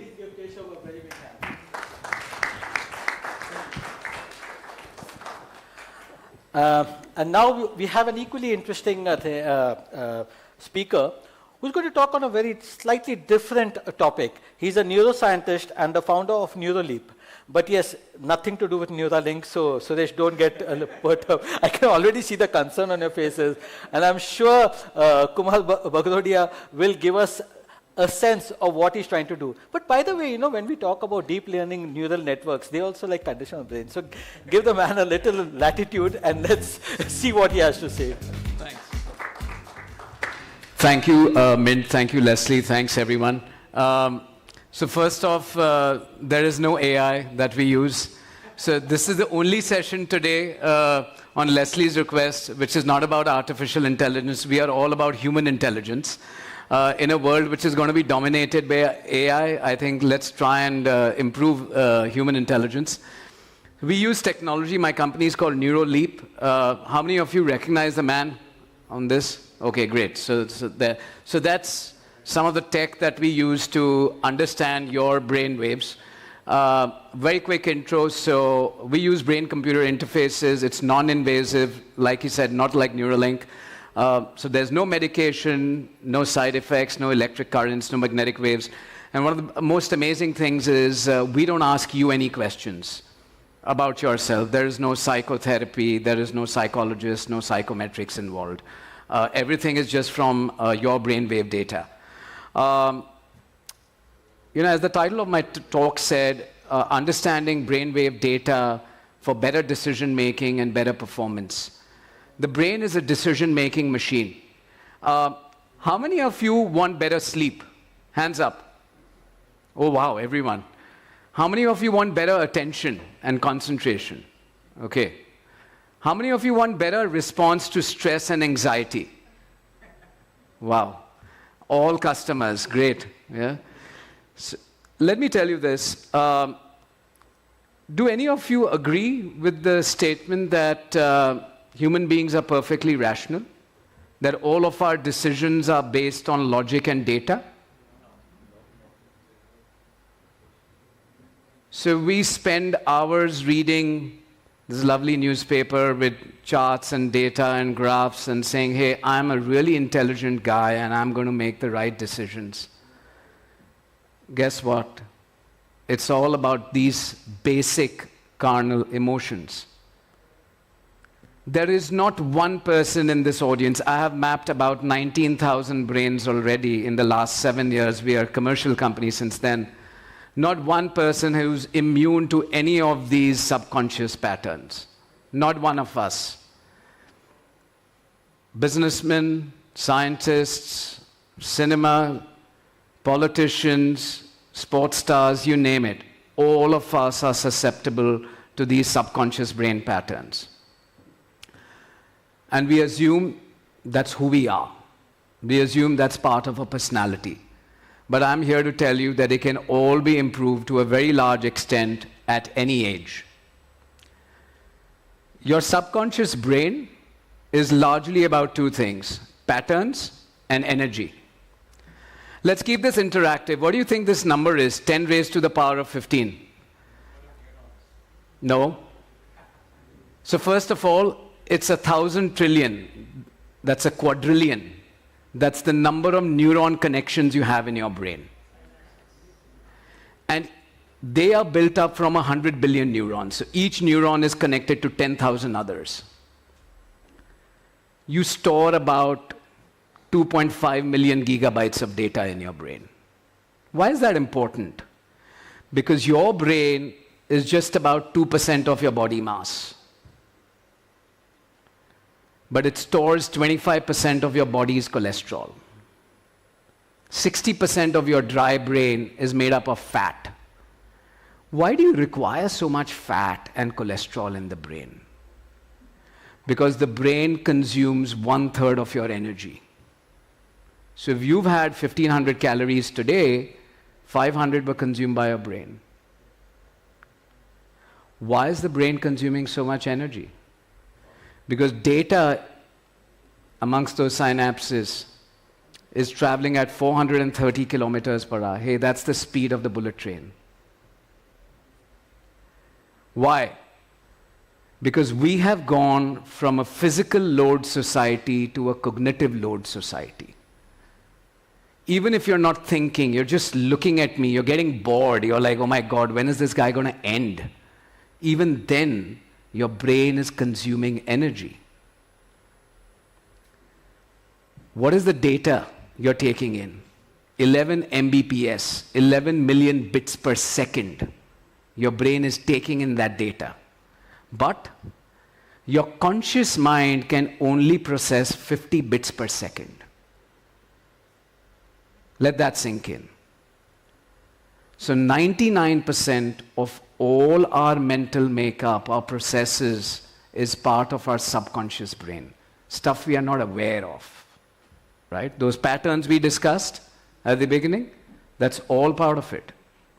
So your subconscious brain is about 3 lakh times more powerful than your conscious mind. Why does the brain create patterns? Why the subconscious? Because the brain mass to energy consumption ratio is so lopsided. 2% of body mass, 33% of energy consumption. So it's always looking for shortcuts. What are those shortcuts? Biases, a fixed way of thinking, your habits, the stereotypes, ultimately your mindset. An important part of the brain, the cerebellum, typically we used to call it the small brain, but actually has 80% of the neurons of your brain. It's responsible for things like language processing, emotional regulation, control, decision making. It's really the central hub for optimizing your brain's performance and hence your performance. So as a high-performing achiever, what do you need? You need to be able to get objective insights into your subconscious patterns. Do we agree that we make decisions emotionally, by and large? Right? Let me tell you one thing. We think we make decisions when we are buying, selling, when we are making a decision to acquire a business, start a business, fire somebody, hire somebody. No. Those are the memorable decisions. Those are the ones which you're consciously making. What about the decisions which make you you? When your alarm rings in the morning, first decision, snooze it or wake up? Okay, I've woken up. Go for an exercise or not? Okay, I'm exercising. Push myself or not? Okay, I've exercised. You know, have a cheeseburger or something healthy. So throughout the day, you're making decisions which will create your future, which will create your habits, your patterns, your mindset. And the last part, I spoke about energy. So each cell in our body has something called as mitochondria. They are the powerhouse. They generate energy. And that energy is ATP, adenosine triphosphate. Each neuron has 2 million mitochondria. So 100 billion neuron, 2 million mitochondria in each one of them. And the resting brain is consuming 6 kgs of ATP per day. It's bizarre. You consume your own body weight in ATP every single day. I'm going to end that here right now. Leslie said I should keep it open for some questions. So we've got 2 minutes. Happy to take questions. I wasn't too sure. I said because this is an AI, GenAI kind of conference, I said let's try something clarifying, different. No AI, like I said. Yeah, absolutely. We have clients no calling us and say, hey, don't you use AI? You know, I have investors saying, hey, if you use AI, you'll be better. I said, no, are you mad? Like, why would I subject human brains to artificial intelligence? So bring on the questions. We have 1.5 minutes. Come on. Right, so we use, like Baman did it, so we put sensors all over your head, read your brainwave data for about half an hour. We take in 10 million data points in that 30 minutes. We analyze that. We help you understand your subconscious patterns about how you respond to stress, anxiety, your attention, mood, memory, obsessiveness, compulsiveness, chronic pain, how you are in a social setting, your decision making, are you a procrastinator, and how can you overcome all of this, right? But it is non-invasive, so I think... Yeah, absolutely. So it's non-invasive. Yeah. I think before they start getting scared. No, we don't work with armed forces, but anybody who wants to enhance themselves. So 2 sets of clients. One is people who don't have disorders, so who just are curious, who want to enhance themselves. And second is people who have, let's say, a sleep disorder or an eating disorder or anxiety or depression or attention deficit, something which they've been diagnosed with and they are grappling with, but it's both sets. You know, Kumar, I think what Pranav was hinting at, whether you're creating those thought kind of helmets that DARPA is creating. Yeah. So, I think part of our tech is backed by DARPA, but yeah. Yeah. What's the level of accuracy? See, the cat is out of the bag. One last question. Oh, yeah. Yeah, so I think I have a little bit of a longer question. Sorry for that. No, so go ahead. At least I got a feeling that, okay, this is such a complex stuff and then maybe we are not doing right. But with the amazingly brilliant people, brain all work like this, right? So is it anything wrong with it or is it okay? Sorry, I didn't understand your question, sir. What you are explaining. Yeah. Is there anything which we should watch out for or is it okay? Leave it like that. Oh yeah, I mean, I could do, I've been doing a series of 2-hour master classes on how to take care of your brain. But yeah, sleep, diet, exercise, stay away from alcohol, stay away from smoking, sleep early, wake up early, get good fats, don't say no to carbohydrates. Carbs are good for you, fats are good for you. If you don't have fats, you'll become like the United States, high amount of Alzheimer's, Parkinson's. Your brain needs fats, right? I just said that. Maybe just ask a follow-on question. I kept the question. Is it so? Okay. Kumar is with us. Believe me, over cocktails and drinks, you'll have better questions. Okay. Thank you so much. One more, last question.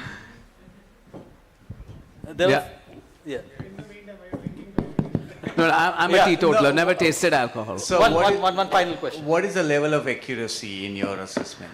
Look, it's debatable, but we've seen, like I said, in the last 19,000 people we've assessed in the last 7 years, from maybe 10, 11 countries, largely India. I have rarely come across a client where we've said, hey, these are your patterns, and it doesn't match, right? So I'd say about 99%. So if we say you're facing some of these issues, most often you are. And then we can actually help you change them only using tech. We don't prescribe medication. We don't expect you to spill your guts out and we'll give you counseling. You know, that's all humbug. We don't believe in that. Okay, please give Kumar a big hand. Thanks. Thanks, Leslie. Thank you.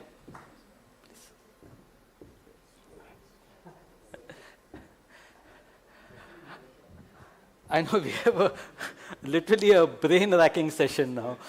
So now coming back to the practicalities of life, I would like to call on stage Mohit Kapoor, who is the Group CTO of Mahindra Group.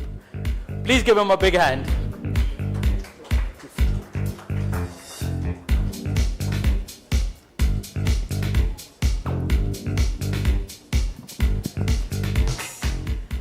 Hello. And as you would have guessed, clearly we are going to talk about how the Mahindra Group has leveraged AI and GenAI as a conglomerate. I'm sure we are going to have a very interesting discussion. Mohit, we have been discussing, technology, I think, for almost like 2 decades since I know you. And I have seen the transition that is happening. But the Mahindra Group is a conglomerate. You're doing so many things across, say, agriculture, manufacturing, retail, auto, quite a few kind of things. So could you just give us an overview of how digital transformation has, changed over a period of time, given, the newer kind of technologies like AI and GenAI? Thank you, Leslie. So you're right, we are in automobiles, finance, tractors and agriculture, real estate, logistics, used cars, holidays, and many other similar businesses. 4 things have fundamentally changed, which we are setting as our priorities. One is to focus on customer journeys, customer expectation and acceptance of digital product and service, especially in the last 5 years, has changed dramatically. So if you just look at statistics, 50% or 60% of our leads used to come from walk-ins into the car dealerships. Right? Now only 20% leads start with walking in the car dealership. All smart young people sitting in the room here and outside do their fundamental research online. And it's either through a QR code or an online portal or Carvale or any of the other car channels. So that's one, to how to make customer journeys frictionless, zero latency, no surprises, and simple to consume.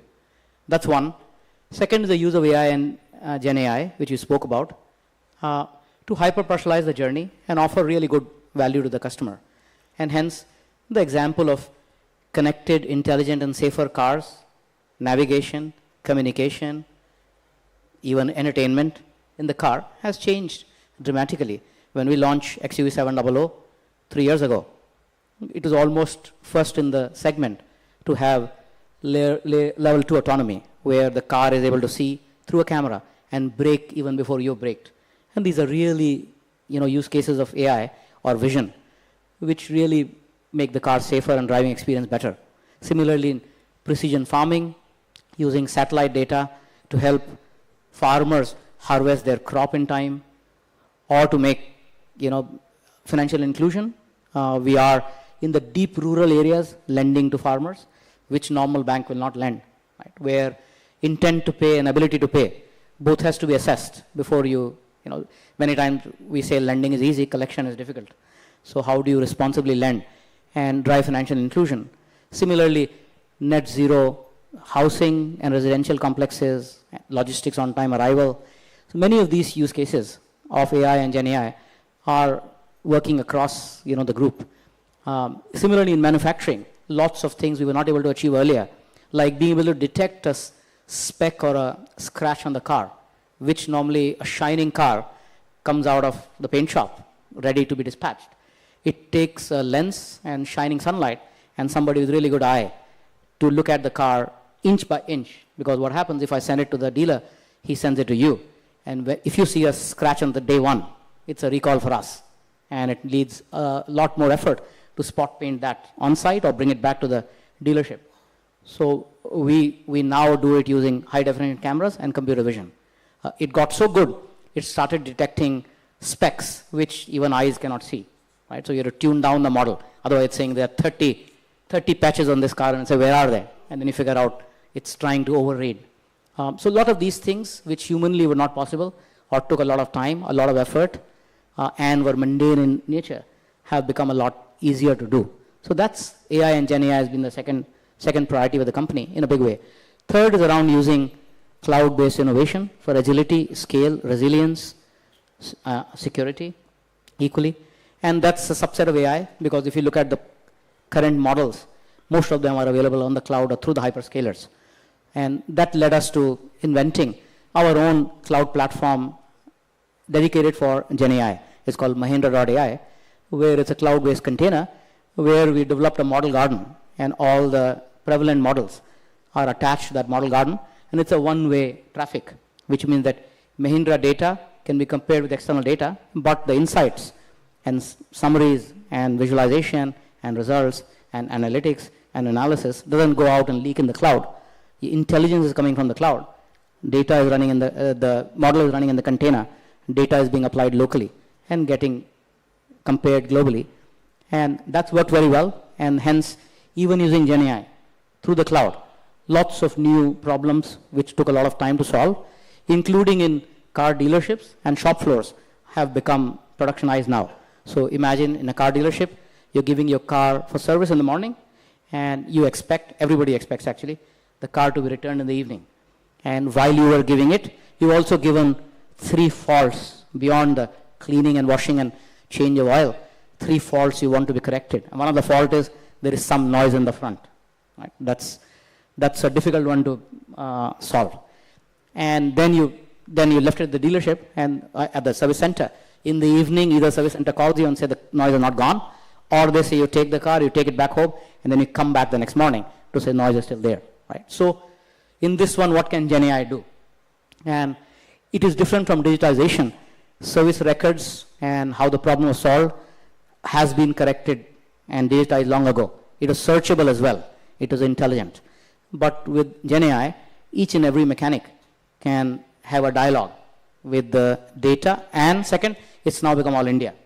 If you have 1,000 car repair shops across the country, all 1,000 of them can seek the same data, have a dialogue with it, and get to problem finding a lot better. So many of these use cases are cloud, consumed through the cloud in the container using the Mahindra AI platform. And last but not the least, the priority is around data privacy and cyber security. I think lots of the questions on neuromapping earlier, and Kumar was brilliant on what he was talking about, also has to consider lots of data privacy, because as things get more digital, while anonymized data can help on traffic and many other things, but many other things are around particular data, where of course consent and the upkeep of data and the right to be forgotten, the right to use data, encryption, authorization, authentication, many of those things have to be dealt with. So that's the 4. So all these 4 priorities are at a group-wide level, leading to many areas which have now opened up with an acute focus on making the customer journey better and saving the customer time is what our intent is. I think we take an early bet on this, and it's working quite well. Mohit, you have already actually touched upon some of the challenges that are there within when you're looking at GenAI. AI is far mature, as most of us have mentioned over a period of time. Companies have had a lot more time to understand how AI needs to be implemented and follow the regulations at the same point in time. But GenAI has been a kind of a new animal So people are still grappling with things like hallucination, call it a feature or call it a bug, regardless of that, but it still remains a big problem. IP infringements, copyrights, trademarks, a lot of these kind of problems emerge when you're, and especially when it talks about conglomerate. So when you take a decision as a group CTO that these kind of new technologies have to be, like today it could be GenAI, tomorrow it could be quantum, on the third day it could be something else. So how do you take that call? First, you need to be very thoughtful on the problem you're trying to address. Right? Hence, all the examples I gave you are trying to address a particular problem. Then you can build the boundaries around it. And that's where the whole use of narrow language model comes in. And that's what our focus has been, that the combination of predictive AI and GenAI and vision AI has opened up for us lots of intelligence, but in a narrow band or narrow language model format.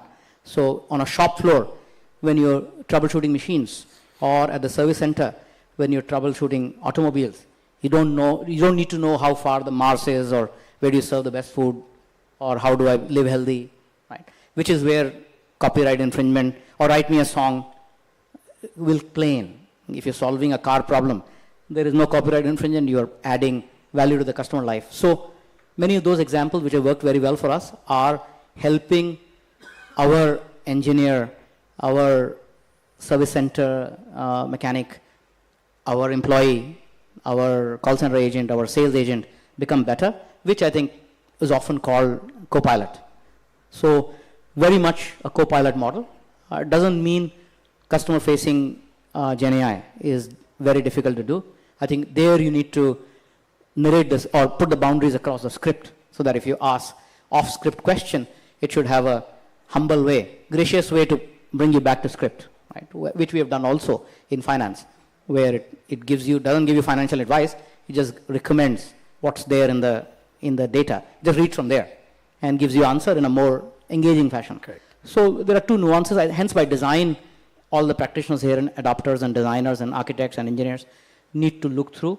Underlying data is very important. The architecture is very important. And the consideration of privacy, infringement, and confidentiality is equally important. And you have to do it all. I don't think this problem is only with GenAI. Right? If you look at hyper-personalization, which we were doing 2 years ago also when we didn't know the word GenAI, or machine learning models, which we were developing even 5 years ago, before we didn't know hyper-personalization. This was always a consideration. I think the question to think through is the data privacy law and many of those things which have changed. So the environment has changed, the awareness has changed, rightfully so, and it's a good thing for citizens. I'm glad you brought up that point because before I throw it open for a couple of questions to the audience, one niggling question that most people have in their mind, and in fact, is that whether there's a need for the chief AI officer, especially for big companies and conglomerates especially. I know that Jayant in the morning said that no need for the chief AI officer, you need a chief success officer. But then of course that's also another jargon. So I mean we have a lot of things. The problem with a conglomerate or the big company or anything is that you already have a CTO, you have a CIO, you have a chief marketing officer, you have a chief digital officer, you have a chief data officer. I mean, there are a lot of officers out there. So adding a chief AI officer, how is it going to help, and is it going to be of a temporary nature? So first, all the designations you talked about, we may not have all of them. Second, I think somebody, doesn't matter what the designation is, somebody has to prioritize AI use cases, right? Likely, data engineering, data science, data analytics is already being done. AI is a use case sitting on top, which is including machine learning, deep learning, etc. So somebody has to focus on it. You could very well make the data officer say, hey, your next KRA for F25, I mean, we do goal planning, we do measurement, OKRs, OKIs, all of that, right? So I think it is around prioritization. Also, this is not to be done by all the tech officers you talked about. It's about the business, right? So it's so much of the examples I gave have been business driven. My role only has been to enable it many times, or co-create, collaborate, and imagine what the art of the possible is. It's very much business to lead, and hence all the use cases of GenAI or AI to make a better product, to offer the best service, to build the best sustainable experience for customers, and for this to be environmentally friendly as well, is a business priority. Absolutely. And for us, that's where it starts, from our purpose and our business, and then automatically it flows down. Then it doesn't matter whether it's chief AI officer or tech officer or somebody, right? I mean, all those roles are part of my responsibility. Absolutely. So we work on that, but it is the CEO of the respective company, head of the business, to be prioritizing this. I think that's a fair Otherwise, many times when I talked about this as I wrap up, that many times AI and GenAI seems to be a solution looking for a problem. Yeah, this was what we used to say about blockchain also. Yeah. A quick question from the audience. Anybody has a question for the group CTO of Mahindra Group? Come on, there are so many intelligent people out there. I'm sure they drive our cars as well. No questions? Okay, Mohit. Thank you. So thank you very Thank you, much. Leslie. Thanks for inviting me. Yeah, thank you.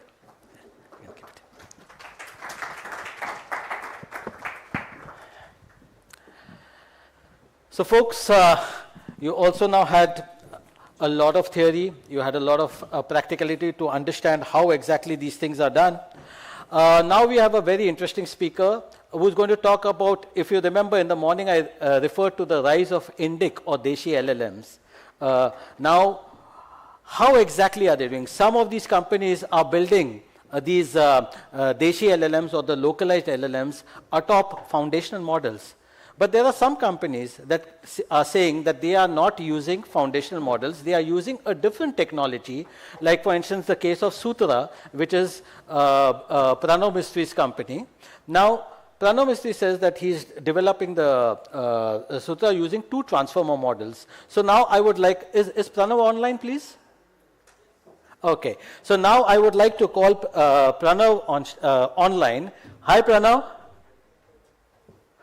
Can you hear me? Hey Leslie, how are you? All good, all good. Good evening. So you can see the audience, they can see you live, and I have told them, okay, fine, you're the founder of 2.ai, and you're coming out with these Deshi LLMs with 2 transformer models, a different kind of structure, and you're creating it as a foundational model for India. So if the stage is all yours, please. Thank you. Thanks again, and namaskar, everyone. And first of all, I couldn't join in person. I'm sure I missed a lot of interesting talks in the panel discussion today. I would love to share some of my ideas about the large language models and AI, and specifically the language part of it. So let me just begin with sharing my screen. Okay. So AI for the next billions, and I think that is one of the big, very large goal, as we can say. It's a huge goal that we all can set up. My name is Pranav. I've been in tech industry for a long time, and I want to start with this reality that over the past few years, the large language models have made a tremendous progress, reaching almost like a human level performance. But they are only in English language. The state of the art, the models like GPTs or the llamas of the world are trained almost on this entirely English data. And because of that, they are English centric. Their answers are great in English, but fails in other languages. One of the key things that the reason for this one, that why we need a different approach, because there are more than 8 billion, almost 8 billion people in this world speaking more than 7,000 languages, but only 10 to 20% of this world speak English. That means that the most of this world cannot fully access the most powerful technologies of our generation. The language is the interface between humans, like we invented language as a talking between you and me or people. And that is how we communicate with each other. But advancement of AI has made the language as the epicenter or at the center of how we communicate with machines. And we should not have the gap, language gap itself inside the large language models. So one of the thing that we observed is that as a result of LLM's English centrality, the effectiveness diminishes significantly in other languages. So as you can see on my screen, they often fail in other languages like Hindi or Gujarati, which is my mother tongue. They unable to capture the nuances of and cultural context of these languages. They struggle in complex questions. They often even produce wrong or incoherent answers. And in language like Gujarati itself, it doesn't understand the difference between the tones or formal or informal tones sometimes.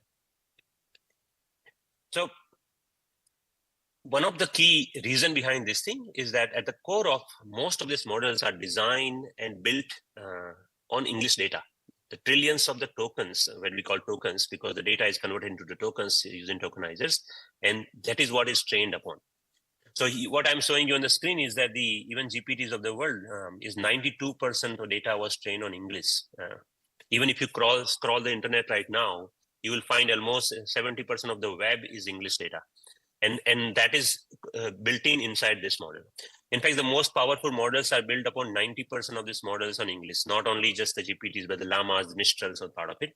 So when these models are used in languages like the one that we use in India, or mixture or English, they fail. And so India is 1.4 billion people. There are more than 14 languages in India, which are more than 10 million people are speakers. 32 languages, there are more than 1 million people speak these languages. With its diverse language and dialect background of India, India really deserves an AI with multilingual fluency. And if we can do that with the complexities of Indian languages, there is an opportunity for India to be not only the leader of solving our own problems, but India become the leader of AI in all the non-English markets, because there's a huge market in Europe, there's a huge market in South America, there's a huge market in APAC, other region part of it. So that is what the key goal of the 2 and the Sutra is focusing on, and this multilingual approach. So let me begin with asking this question that, okay, we want to do this thing, and then what is required? Like, what's the difference that we need to do in this thing? I feel there is 3 things there. One thing that we need a completely new architecture. The current architecture, which is an English-centric, a single language-centric architecture of large language model, cannot solve the problem that we are looking for.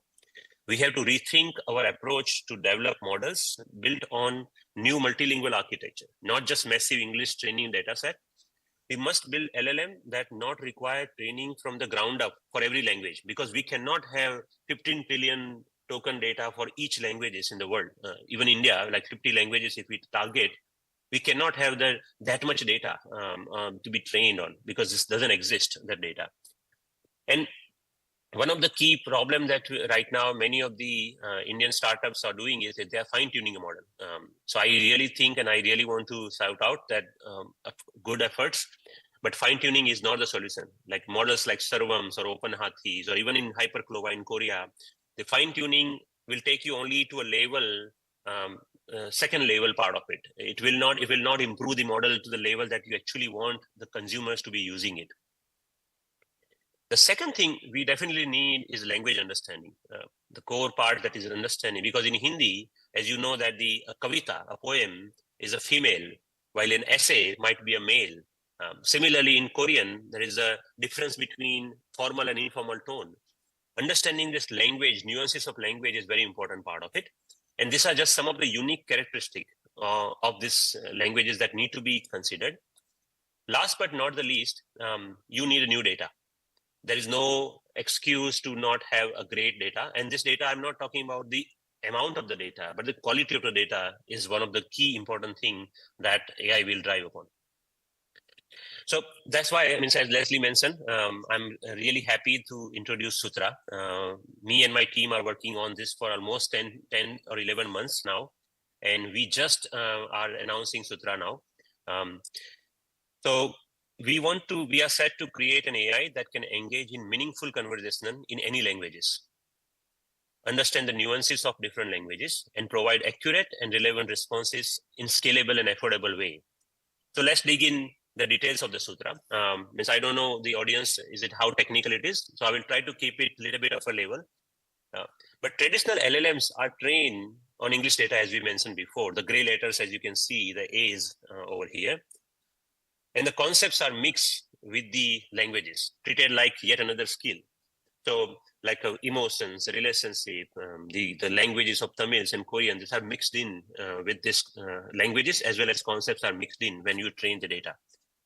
This causes them to struggle. So there is a confusion happens in the token space as well as the inference space on the models. And the end result is that when you're trying to speak something in Hindi, model misunderstand that maybe this is a word from Korean or some other language, and that's why the token confusion comes from. So I want to tell you one very small anecdote that when I learned my life concepts in Gujarati, my mother tongue, then I started learning English as a language when I was in graduate school, all the way. I learned Korean language when I was working with a company in Samsung. I don't need to relearn the concepts that I learned as a child. I can actually already have learned the concepts, basic concept of human have two eyes, we talk like this way. We only can learn a new language. And that's what the new architecture of the Sutra is focusing upon. The Sutra's core innovation is separating the concept learning from language learning. And how do we do this thing? So there is a three-step process that Sutra follows. And as Leslie was mentioning, we have a dual transformer model. So this next Sutra masters this translation between languages and concept space, utilizing the specialized encoders and decoders inspired by this neural machine translation. So what is happening is that the core at the center is the common LLM transformer, but on the side, there's a neural NMT encoder and decoder, which is doing all the magic. So I don't want to go too much technical and showing the proper architecture, but this is the top level understanding that Sutra's dual transform architecture is making a lot more differences. And we will see some results very soon. The second thing that I'm sure that you all of you must have heard about recently is that even GPT-4o tried to include more languages by compress the tokenizers and part of it. So one of the main reasons other models are slow and inefficient in non-English is because their tokenization. Because in English, they generate word by word, almost word by word, because each token is almost like a word in the English language. While in other languages, each token is almost like a character. And that's why it's expensive as well as slow in non-English market. An Indian consumer, a Hindi, if you say, how are you in Hindi, aap kaise ho? It costs actually more in LLM than if you ask the same question in English, 5 times more. And that doesn't make any sense. That is what one of the things happening. So with Sutra, what we are doing is that we have our own 256K new tokenizer, a balanced tokenizer, which includes all the languages in very balanced manner. And that is the second innovations of it.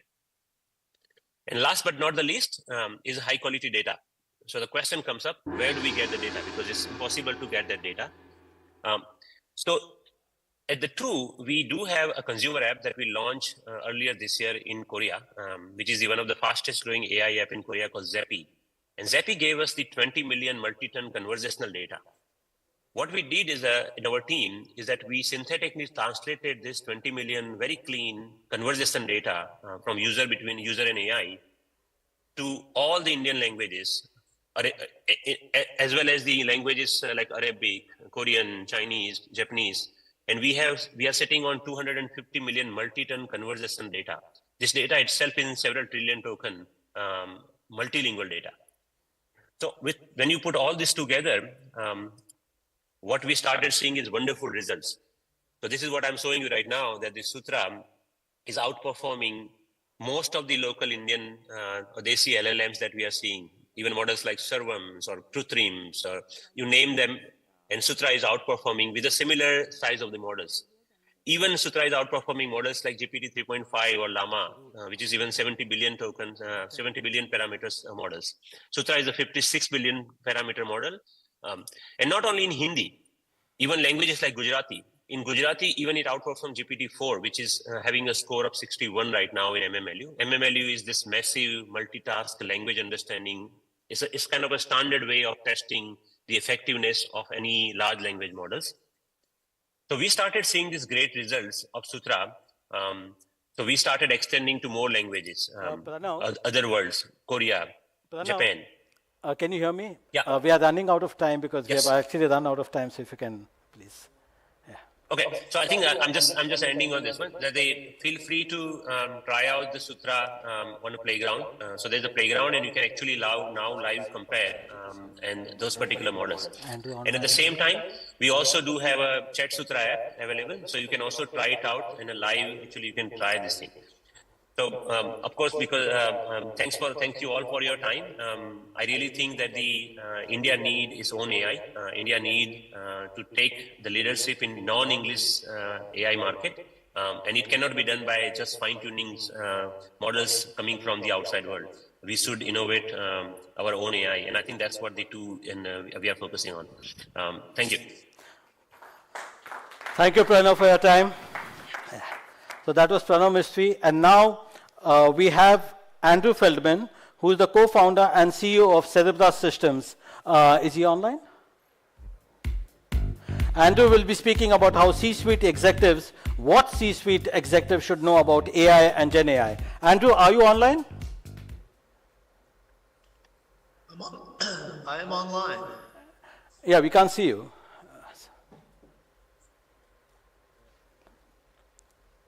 I can see.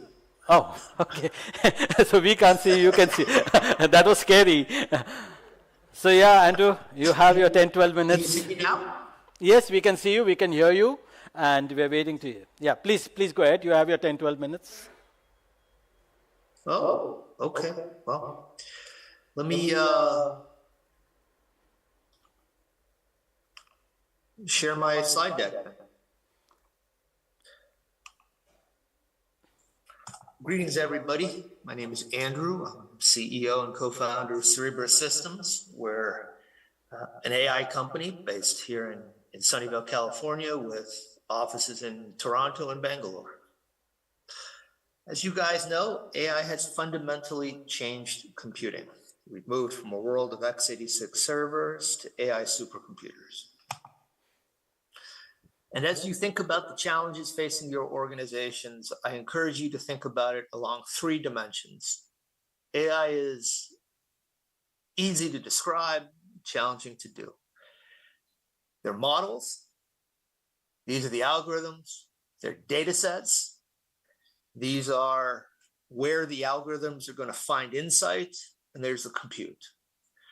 And as you think about your organizations and their implementation of AI, it will emerge from your assets in one of these 3 dimensions: models, data sets, and compute.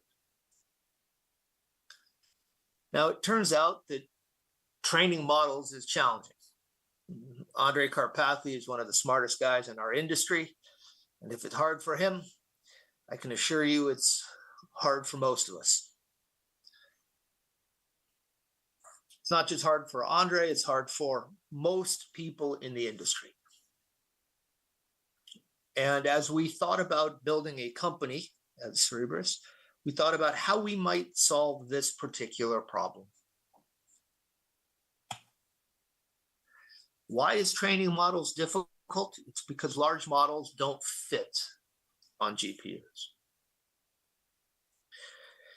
This is a single H100, and it's drawn to scale. This is the memory requirement of ChatGPT. And as you see, a single H100 is nowhere close to holding the model. This means developers must cut the model into many pieces. They must spread them over hundreds or thousands of GPUs. They must rewrite the model to work across clusters. This means they go from about 600 lines of code to more than 20,000 lines of code to do this work. This is hard. This is how an AI problem becomes a distributed computing problem. This is what we sought to avoid. We sought to keep AI AI, to never make it a distributed compute problem. And we did that by building big chips. By building chips and memory systems that were vastly larger than even the largest models. How big? Well, we built the biggest chip in the history of the computer industry. A 4 trillion transistor chip. 46,000 square millimeters of silicon. To give you an idea, most chips are the size of a postage stamp. This is the size of a dinner plate. To compare it to an H100, here's one of my favorite photos. So we're going to pause here. This is an H100 on the right, and this is our Cerebrus wafer scale engine 3 on the left, just to give you an idea of how big our chip is.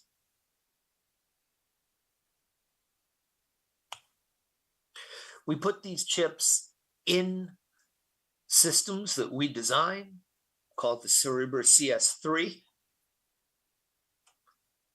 And then we use these systems to build clusters. And over time, these clusters became larger and larger, to the point where today we're building the largest AI supercomputers in the world.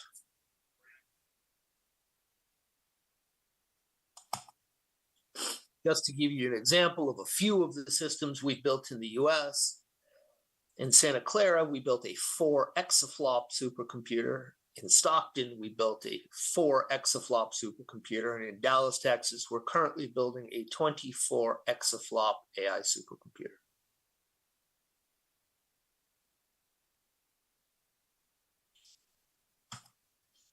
Now, once you have made the challenge of distributed compute go away, once you've solved the difficulty of models, you can use compute to do interesting AI work. And that's what we do with our partners. With G42, the UAE-based national AI champion, we designed the world's leading Arabic model. This is a 30 billion parameter model, and it is now the foundation of Microsoft's Middle Eastern services.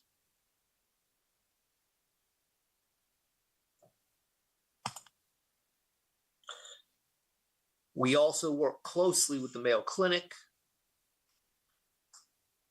Here we're designing models for personalized medicine, for hospital management, for genomics, genetics, for pathology, for a whole range of collection of different types of medical applications.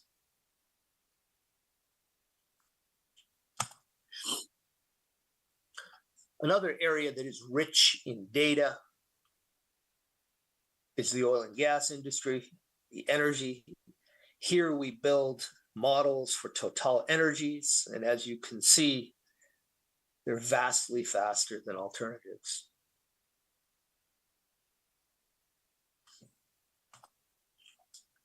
We work with research institutes. As you know, KAUST is one of the leading research institutes based in the Kingdom of Saudi Arabia. Here, we published work where 48 of our machines exceeded the performance of the world's fastest supercomputer.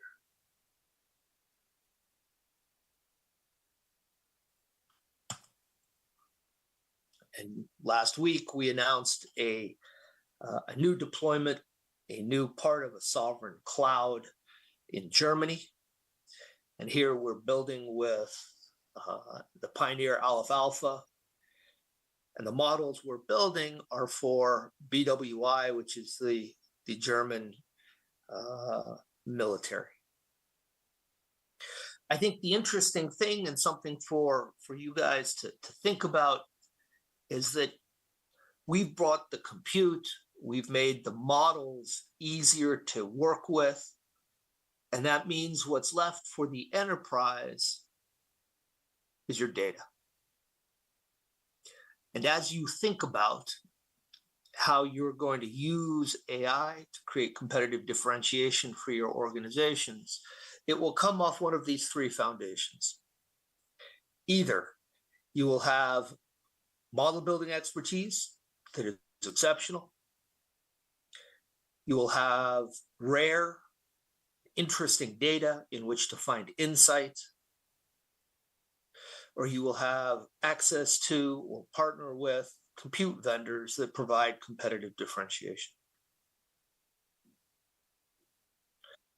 And as we look at the various players out in the industry, these 3 dimensions describe the behavior of the majority of the players. If you look at OpenAI, they had insight into model building.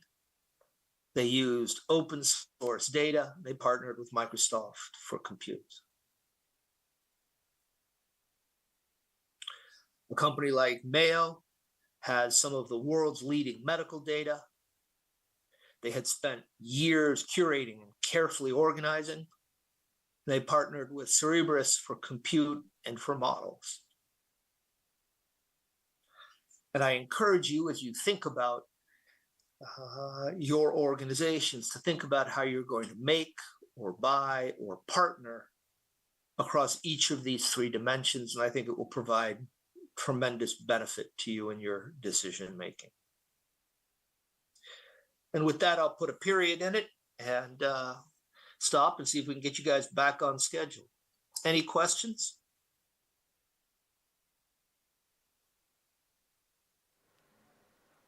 Hello.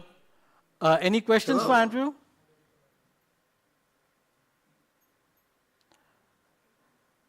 Andrew, I think they're still trying to wrap their head around what you have already said. So, I mean, it Trying to is wrap a... their head around a very big chip? Absolutely. But thank you very much for your time. I know it's early hours for you, so thank you very much and wish you all the best. It's a pleasure. Thank you for inviting me to participate. We're extremely excited about what's going on in the India market. There'll be a whole series of announcements from us in the weeks and months ahead. So please give Thank you Andrew so a big much. hand. Thank you.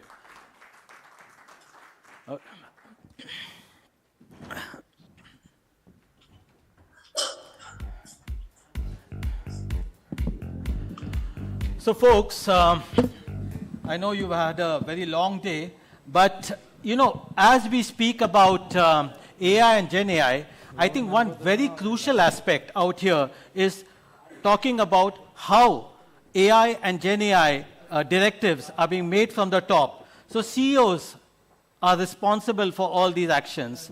And now how do you actually try to become a digital and AI leader if you want to understand how to become a digital leader, an AI leader in today's times when, at a time when, you know, technologies are moving at such an incredible pace, then we have exactly the people for you now on this panel. And of course, this is the highlight of the day when the leaders will show how exactly to draw a roadmap.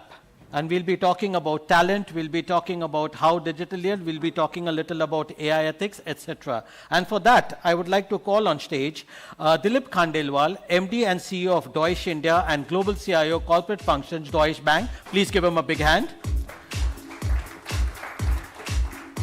Sigil Atzmon, founder and CEO of Medix Global. Please give her a big hand. Jayashree Sadgopan, President Corporate and CFO, Coromandel International Limited. Sigil, you can take it. And Sajid Malik, MD Genesis International Corporation. Please give them a big hand.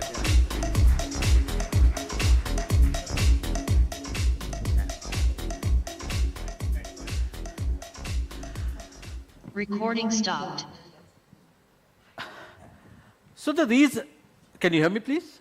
The reason I've actually had Sigil at the far end is not because of any discrimination, it's just that she has a hard stop at 8:15 and she's been considerate enough to, you know, be accommodative and be here. So thank you, Sigil, for that. Pleasure to be here. And I promised her that I will start with her. Of course, it's not so much about ladies first in this particular case, but, you know. Thank you. Yeah. And apologize for my hard stop. No, absolutely not. So, Sigil, a lot of these conversations that we are having today about AI and GenAI, they say that change has to come from the top. And this is why we are having this panel discussion to talk about how to lead from the top and how to have these, execute these changes out here, understanding cultural mindsets, understanding AI and ethics, understanding talent, reskilling, upskilling. But let me start with a kind of a broad question. Yours is a kind of virtual and medical management services company. So that kind of, it's pharma, healthcare, many other things. So in your kind of sector, what does it mean in today's times to be a global leader? What is exactly the kind of opportunities? Let's not speak about the challenges for now. So first of all, you said a few very important things. Cultural, so the culture of an organization is key. And yes, it's true that AI and digitalization and implementation of technology needs to come from the vision of the CEO, but I also have to add to that, that not only. It is right to go and ask your people, what do you think? AI is here, come with ideas, where are the processes where AI and digitalization can help you people do better and work less on certain, very time-consuming tasks that you may not need to, and how can we implement digitalization to make your time be used in a better way. And if it works in a transparent way and in a collaborative way, we see great outcomes where it comes from the top and the bottom. So a mutual, I think, culture is very, very important. So as a healthcare company that manages millions of customers worldwide with offices in 12 different countries, clearly communicating, servicing people who come from different backgrounds, different genetics, different capabilities, different access to quality care, it is crucial for us, A, to have standardization, B, to manage our data in a secure but a smart way, to share that data, to learn from each other, and to implement the outcomes of what we learn and how we manage our data into predictive modeling and into understanding what people need, what do they lack, and how do we, A, assess the risks to develop certain medical conditions, what is the best solutions for them, how to implement them, how to best diagnose at scale, using data, conditions, how to treat them. Now, it seems that I said really a lot of things, right? Yeah, actually, I wanted to narrow it down and ask you, so what are the 2 key attributes that a digital leader would have, especially in your space, for instance? Attribute as a leader, or yes, what does he do or implement in his organization? Yeah, for implementing in the organization.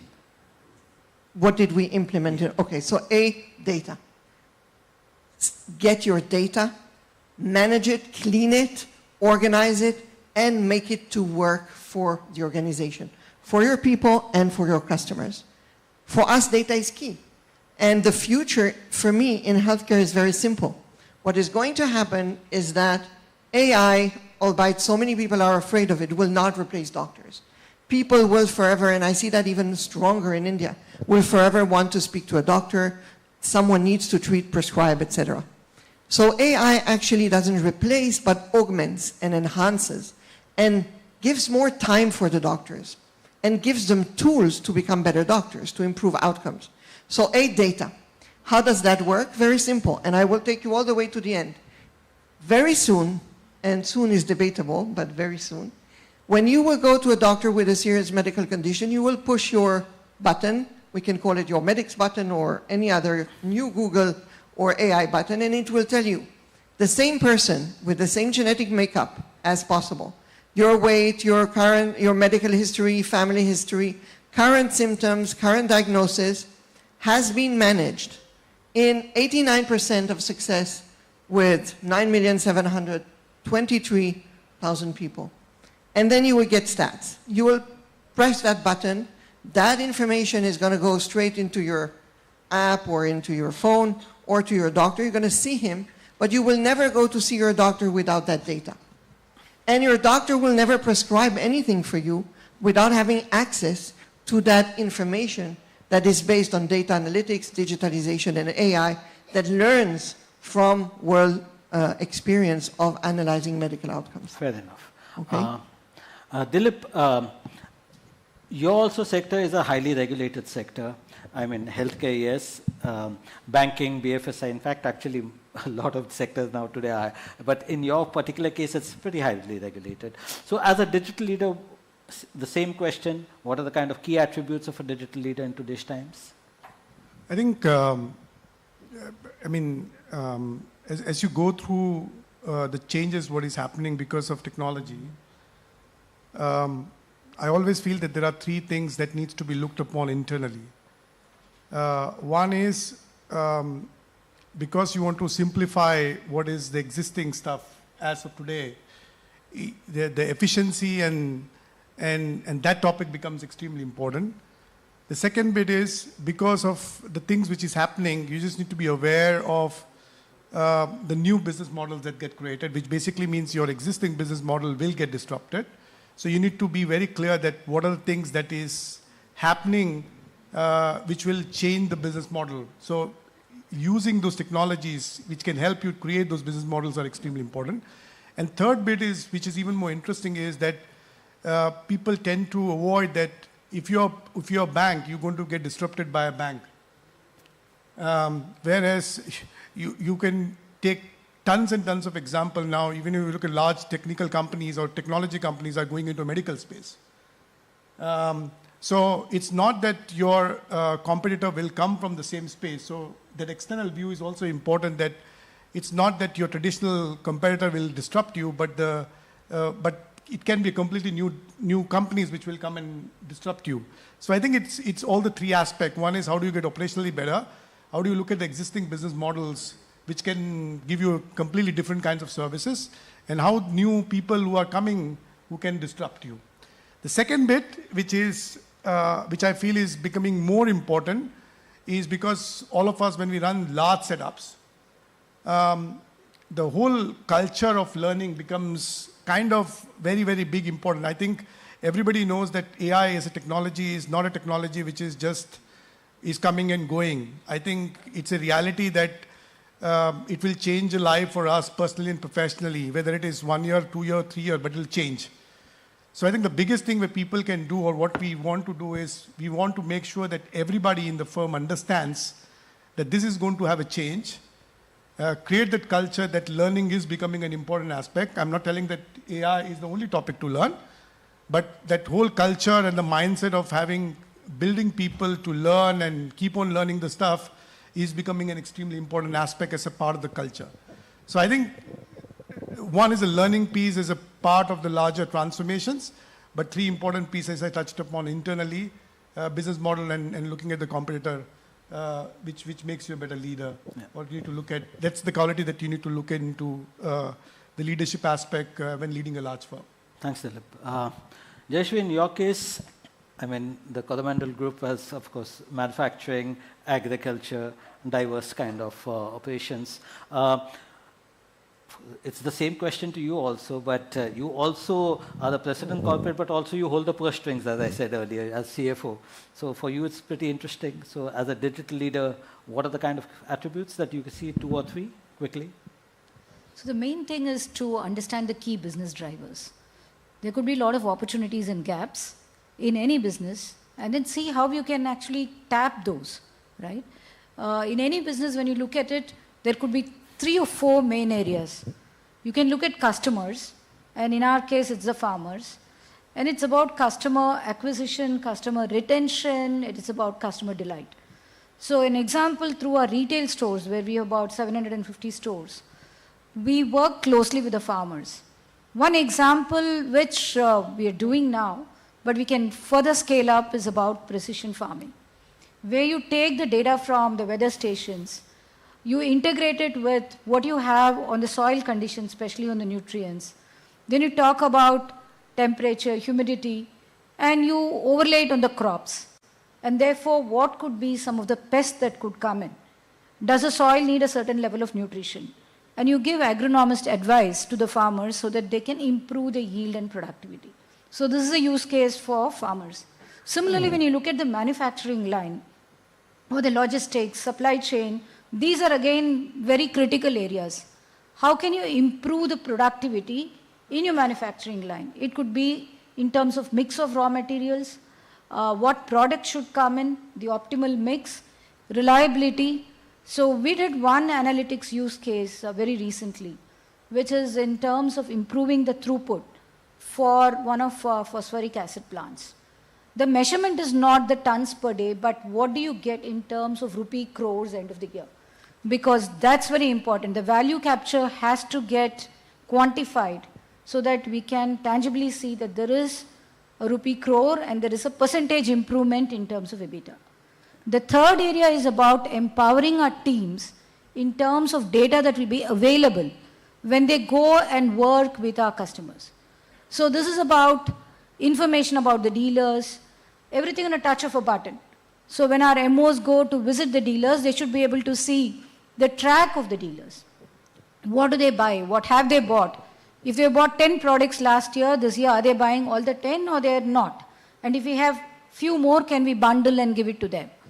And what is your status in terms of receivables, liquidation? So all information available with touch of a button so that intelligently they can go and converse and improve on sales. The last but not the least is the information that should be available to the management. It has to be timely. It needs to be insightful so that they can guide the teams in terms of right decision making. So these are few areas I think we've been working on. Good. I'll come back to the challenges also very soon. Sajid, in your case, you're already a digital person. You're doing mapping, you're doing digital twins for cities and so much more. In your particular case, how has digital transformation, this whole AI, GenAI kind of thing, impacted you? In what sense? How you leverage these technologies? Right. So Leslie, as you mentioned that we are creating the digital twin of urban India, and we are creating therefore a platform for a host of areas which impact the lives of common citizens to be made easier. So be it, so case in point, we have done around 1 million kilometers of imaging, street imaging of almost 1,500 towns and cities. So Google uses us for, the street view data, which is there, is what our company does. So we are happy about the fact that we have democratized data, which is used by millions of citizens. So to help me fight gate number 20 here in Geo was a small example of that. So, but what we are doing in the case of the digital twin of urban cities, we believe that we would attempt to play an important role in revolutionizing urban governance. In Indian cities, we would help utilities plan their networks better. We would also have a play in real estate and in many areas which impact the lives of the common citizen. So we have a very audacious goal, is to digitize India in one of the largest urbanization which is happening within this country. So, great. Of course, I will be treating the challenges, but first, Sigil, you, because we are short on time as far as you are concerned. So there are three areas from a challenges point of view as outsiders that we see. One, of course, is talent. Upskilling, reskilling. Second is AI and ethics, which is something which is very close to your heart, and as far as the sector that you're dealing with is also a very highly regulated sector. And the third, which we have been talking throughout the day, is how are these, scaling of these pilots, the AI and GenAI pilots. So if you can just tell us some of these challenges covering these three areas. So upskilling and cross-skilling is not a challenge, it's a reality, okay? I can't call it a challenge. A challenge is something you can't cope with. Now, we have to all admit AI is here, digitalization is here. If someone wants to be irrelevant, he can say, I'm afraid of AI, or I'm going to lose my job to AI.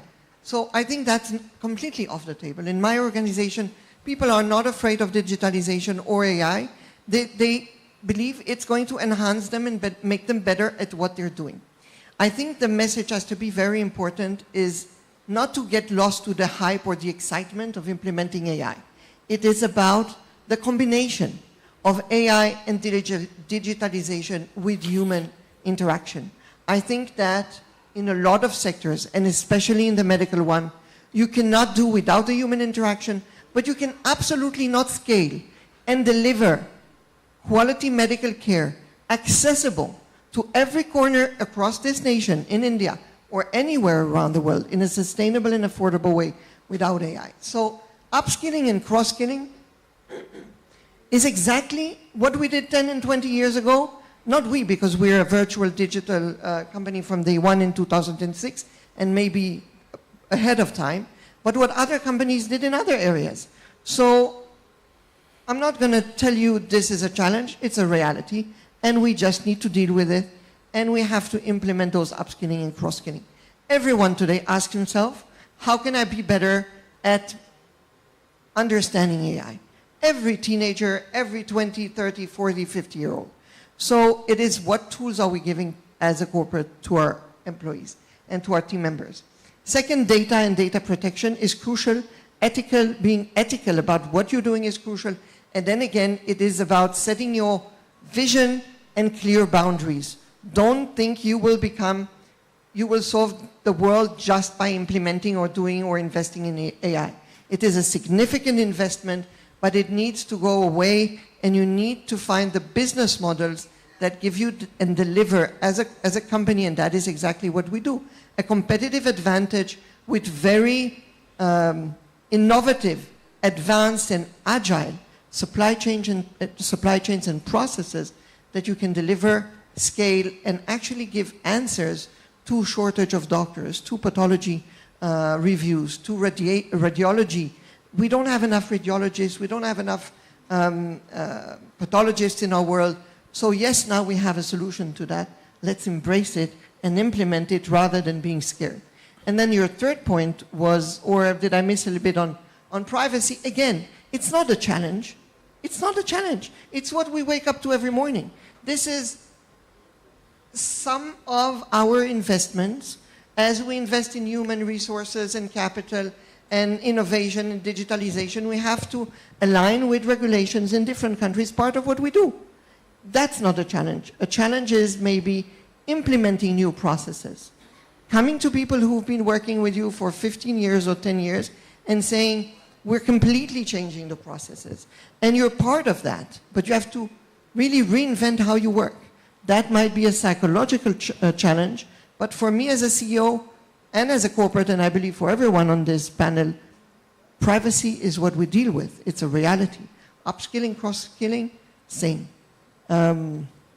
But also on upskilling and cross-skilling, one specific question is because one of our reporters here wrote a nice little, Devina, yes, I'm hinting it. She wrote a lovely piece on how the Gen Z and, you have the Gen Z, Alpha, and all these generations working with the boomers and the millennials and the Gen X. So we have a cross-culture thing. So that is something that probably you have very young people, you have, how is that being handled by?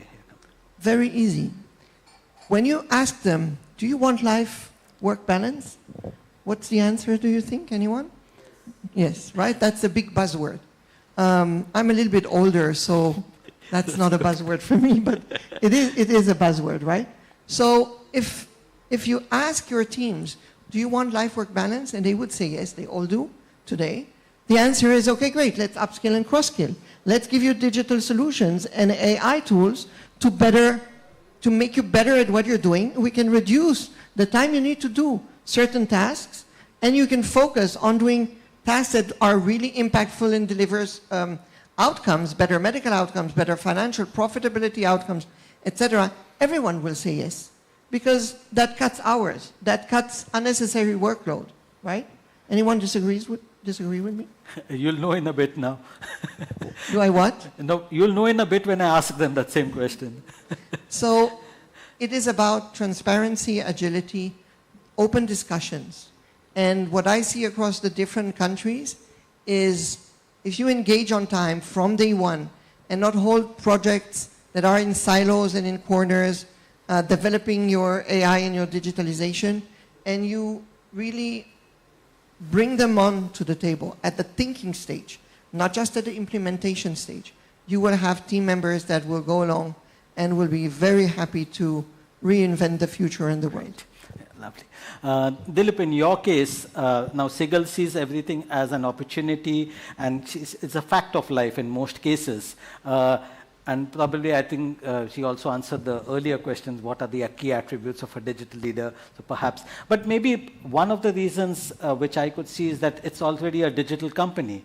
With a BFSI sector, the bank like yours also has a lot of legacy applications. So scaling up of GenAI pilots and also given the cultural workforce, do you find anything, are you in disagreement or do you agree with that kind of an observation? See, I think one thing is for sure, because I think, let's look at my example. I mean, when I was passing from college, and if I used to learn something, let's say I learned Java, I was sure that if you run for 5-7 years, you are safe. You can survive for 5-7 years, and then you learn coding after some time. If you come in last 5 years and now recently, you start to see that learning is the cycle has becomes it's not the the thing has not changed so much, but the pace at which the learning is changing is very, very different. Which basically means what you learn in the morning, it'll come to a state where tomorrow it is irrelevant. So the organization has a challenge on one thing, is that culture that needs to be built, that it is not about the topic what you learn, but that learning needs to be an integral part of everyday's person life to order to survive. And if you have a very, very large org which works in not just technology, but which is going to get disrupted by technology, they need to understand that piece. So it becomes a very, very big challenge towards a culture bit of not just one technology or one area, but just to make sure that you have that culture where everyday learning happens and you are adapting and you're making it faster. That is one of the challenge. However, I must tell that I think you touched upon a lot of topics which are challenging in terms of data protection, privacy, and all those things. But I want to still highlight one topic where it can solve a problem which people completely underestimate, because I think the biggest power any company has is to make sure they understand the last end user behavior, the end user consumer behavior. Let's say when we used to build products, we used to just ship the product and make sure that everybody accept the product. Over a period of time, people said, okay, we are not interested in product anymore. They said we need solutions. So you try to mix different products and then you create a solutions. Now they say, guys, I'm not interested in your solution also. I'm interested in what is needed by me, and you need to understand and deliver to me what you want. So that's where the power of topics like AI comes in. So example, if you're in healthcare, I want to know specifically my healthcare situation, my health needs, my health vitamin needs and all those things, and the company should be able to deliver those stuff. Okay. And I think topics like AI and all those things will drastically change the stuff. And it is not just in healthcare, it will be same thing in banking, it will same be in any kind of consumer-based industry. So I think there will be also a challenge with data protection, privacy and all those things, but I think it's a massive opportunity to solve this stuff with this topic. And that's why I'm very bullish on this. That's also the attribute of a leader. Jayashree, your quick thoughts on the same subject? Yeah, I think there are 3 challenges one can look at. Oh, you are seeing the challenges. I like that. But the challenges can be opportunities. Okay? There we go. The first one is how do companies adopt, accept, and accelerate the digital transformation, right? Obviously, there are going to be a lot of questions. The reality is there is AI, there is digital, and there is no choice for us to go forward. But there's always a resistance to change. And therefore, the sponsorship has to come from the top, the tone from the top. And if that happens, this entire transformation journey can become much faster, easier, smoother. So fortunately for us in Coromandel, we had the sponsorship of a chairman. So he said this almost 3 years back, saying that all of you will go through the digital transformation, and that set the tone very well.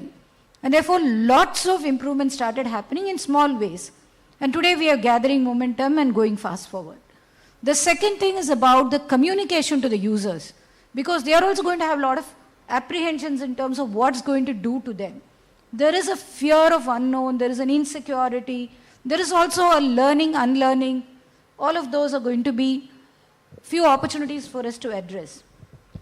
Here I think the role is of all the business heads, the functional heads, to sort of understand, communicate, which is also happening. The third, which is the most important one in my mind, is with all this digital transformation and AI, there's a lot of data that comes in a very organized manner. What people would have to go and pull out from 5, 6 different sources is going to be available in touch of a button. And that's so powerful. It can give you competitive advantage. It can also trouble if somebody takes this data and goes away. So the security of the data, who can access this, is extremely important. Therefore, the role level security, internal within the organization, and then the cyber security is critical. So these 3 things, if we address, I think there's no stopping in terms of the company leaping forward on the digital agenda. Sajid, your quick thoughts? Right. So there's been a study which says that 80% of all information has a spatial context. So I'm going to take the last point that Jayashree made about the amount of data and information. So what we are doing for the first time, huge amount of data in a very organized manner is being available for use. And when you say that 80% of all information has a spatial context, we are finding that the first time availability of this kind of data is igniting several minds as to the possibilities of that. So in terms of even, you mentioned about young talent, I mean, I think that their ability to engage with this data, which was not available earlier, is something that is a learning for us also every time. So every time we engage, we find that there are, ways in which this data can be used by the broader community. So in that sense, I think just the sheer liberation of this data and being available is a new leap forward. Great. Sigal, I know you have a hard stop at 8:15, but before that we still have time, 5 minutes. So what would your advice be to aspiring leaders who want to, foster a culture of innovation and continuous learning within the organization? What would you tell these aspiring leaders? What should they be doing within the organization? So if I may, just quickly add to the gentleman from Deutsche Bank. He spoke about learning. And it is so important to understand can you hear? No. Okay. That AI and digitalization enables one to learn so much more and so much faster at a much smaller effort.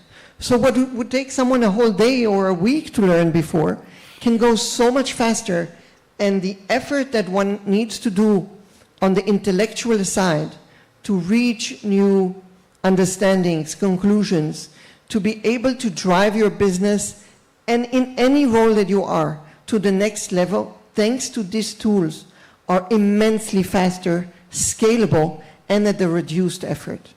So you said something so smart. What they need to do is to learn, right? And if you learn the skill of learning, you are so versatile and agile, and you can adapt to everything. So my first recommendation to anyone is be curious, learn fast, use the tools available today that your organization gives you, because that is the social and professional responsibility of every sustainable organization in today's world, business, corporate, is to deliver the tools for team members to learn fast and to implement better decisions for themselves and for the business. Folks, you have any quick questions for our panelists? Any specific panelists that you have? Yeah, Devina? Hi, I'm Devina from Mint, and I had a question for all of you all. Is what we're not talking about is the redundancies because of AI. I mean, all of you all are talking about, yes, we need people and who have to be skilled in AI. You already have a bunch of young talent coming in from colleges who are already well versed. How are you all dealing with the insecurities around redundancies? If I may ask, maybe let me start and then anybody can add. I think this topic of tech transformation or AI, and if you talk about the redundancies of the jobs and insecurities and all those things, I don't think it is new. It was always existing in the industrial era and all those things. I think the human race is very, very smart. You will always find a new ways of doing things and different ways. So I feel that there will be change. I mean, it will change all of us in our personal life as well as professional life. You will do different things which will add value. A lot of stuff which we used to do, which is much more smartly done by machines and AI, will be done. But I think there will be better life and better ways of doing the stuff. And that's why my topic, again, I'm reiterating, is the topic of learning as a culture becomes extremely important, because if you need to be relevant, you need to be adapting yourself and coming in a new reality, and you will always find a different path for doing the stuff. I feel it's not going to, it is rather going to create, it actually is lifting the level of the jobs. I mean, the things which are repetitive and all those things will go away, in the sense it should be done by machines. and there's much more value-added jobs and all those things which will be created, and that's where we needs to be ready with regards to our learning and all those things. So I feel it is rather opposite in the sense of I don't feel it's a threat, because if that was a threat, I mean, the changes has happened for hundreds of years, and the humans have still survived and still continue to do the stuff. Anybody wants to add to that? Is it comforting enough? No, she's not being comforted. No, the reality is there will be redundancies, and there's no running away from it, right? We can say we can reskill, we can upskill, we can do whatever it is, but there would be redundancies, and we must be prepared to deal with it. What would have probably required 50 people on the job may be done by 5 or even just 1. So these are some things which we cannot avoid. And to what we just heard, and it's nothing new. When the industrialization happened, manual labor was replaced by machine. Today, AIs might replace many jobs that have been done by human beings as well. So this is a process, this is an evolution. We cannot think that redundancies won't happen. It will happen. There'll be some who will find opportunities within the company. There may be few who would find outside, because not every company is going to move at the same pace. But we must provide a congenial environment so that people don't have this fear and resist getting in for this transformational change. That's the way I would look at it. Sajid, any word of comfort? Thank you. I'm just so happy somebody actually mentioned that redundancies is going to happen and it's inevitable. We'll get yeah, last one, yeah, please. I'll just add that the side and next to the redundancies, there will be new job opportunities. So it's a changing situation. It's not a retraction, it's a transformation. In transformation, you have new ways of doing certain things. There will be more new companies, and certain things will go backwards, okay? So because you don't have to do certain things, you will finally maybe have the time, and I'm taking something completely not technological and something very basic. How many people cook at home?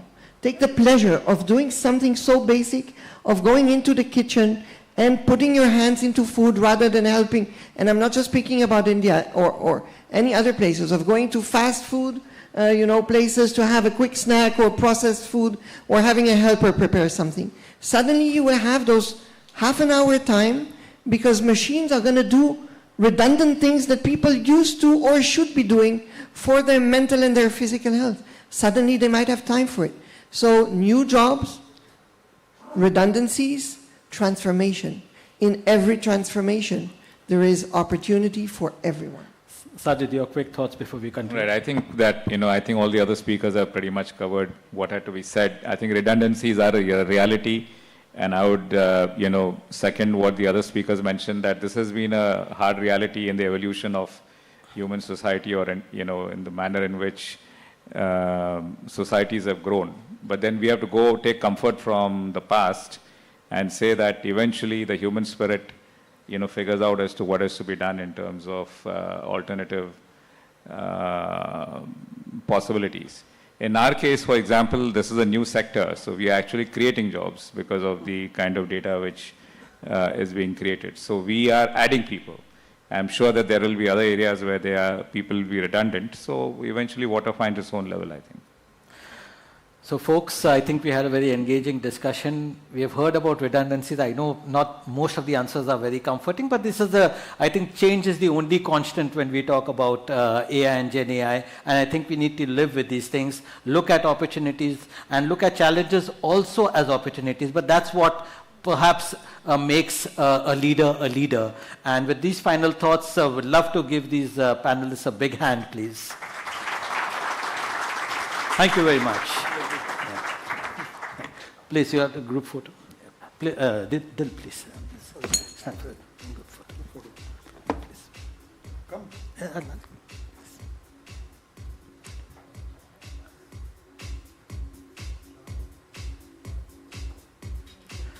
Thank you very much.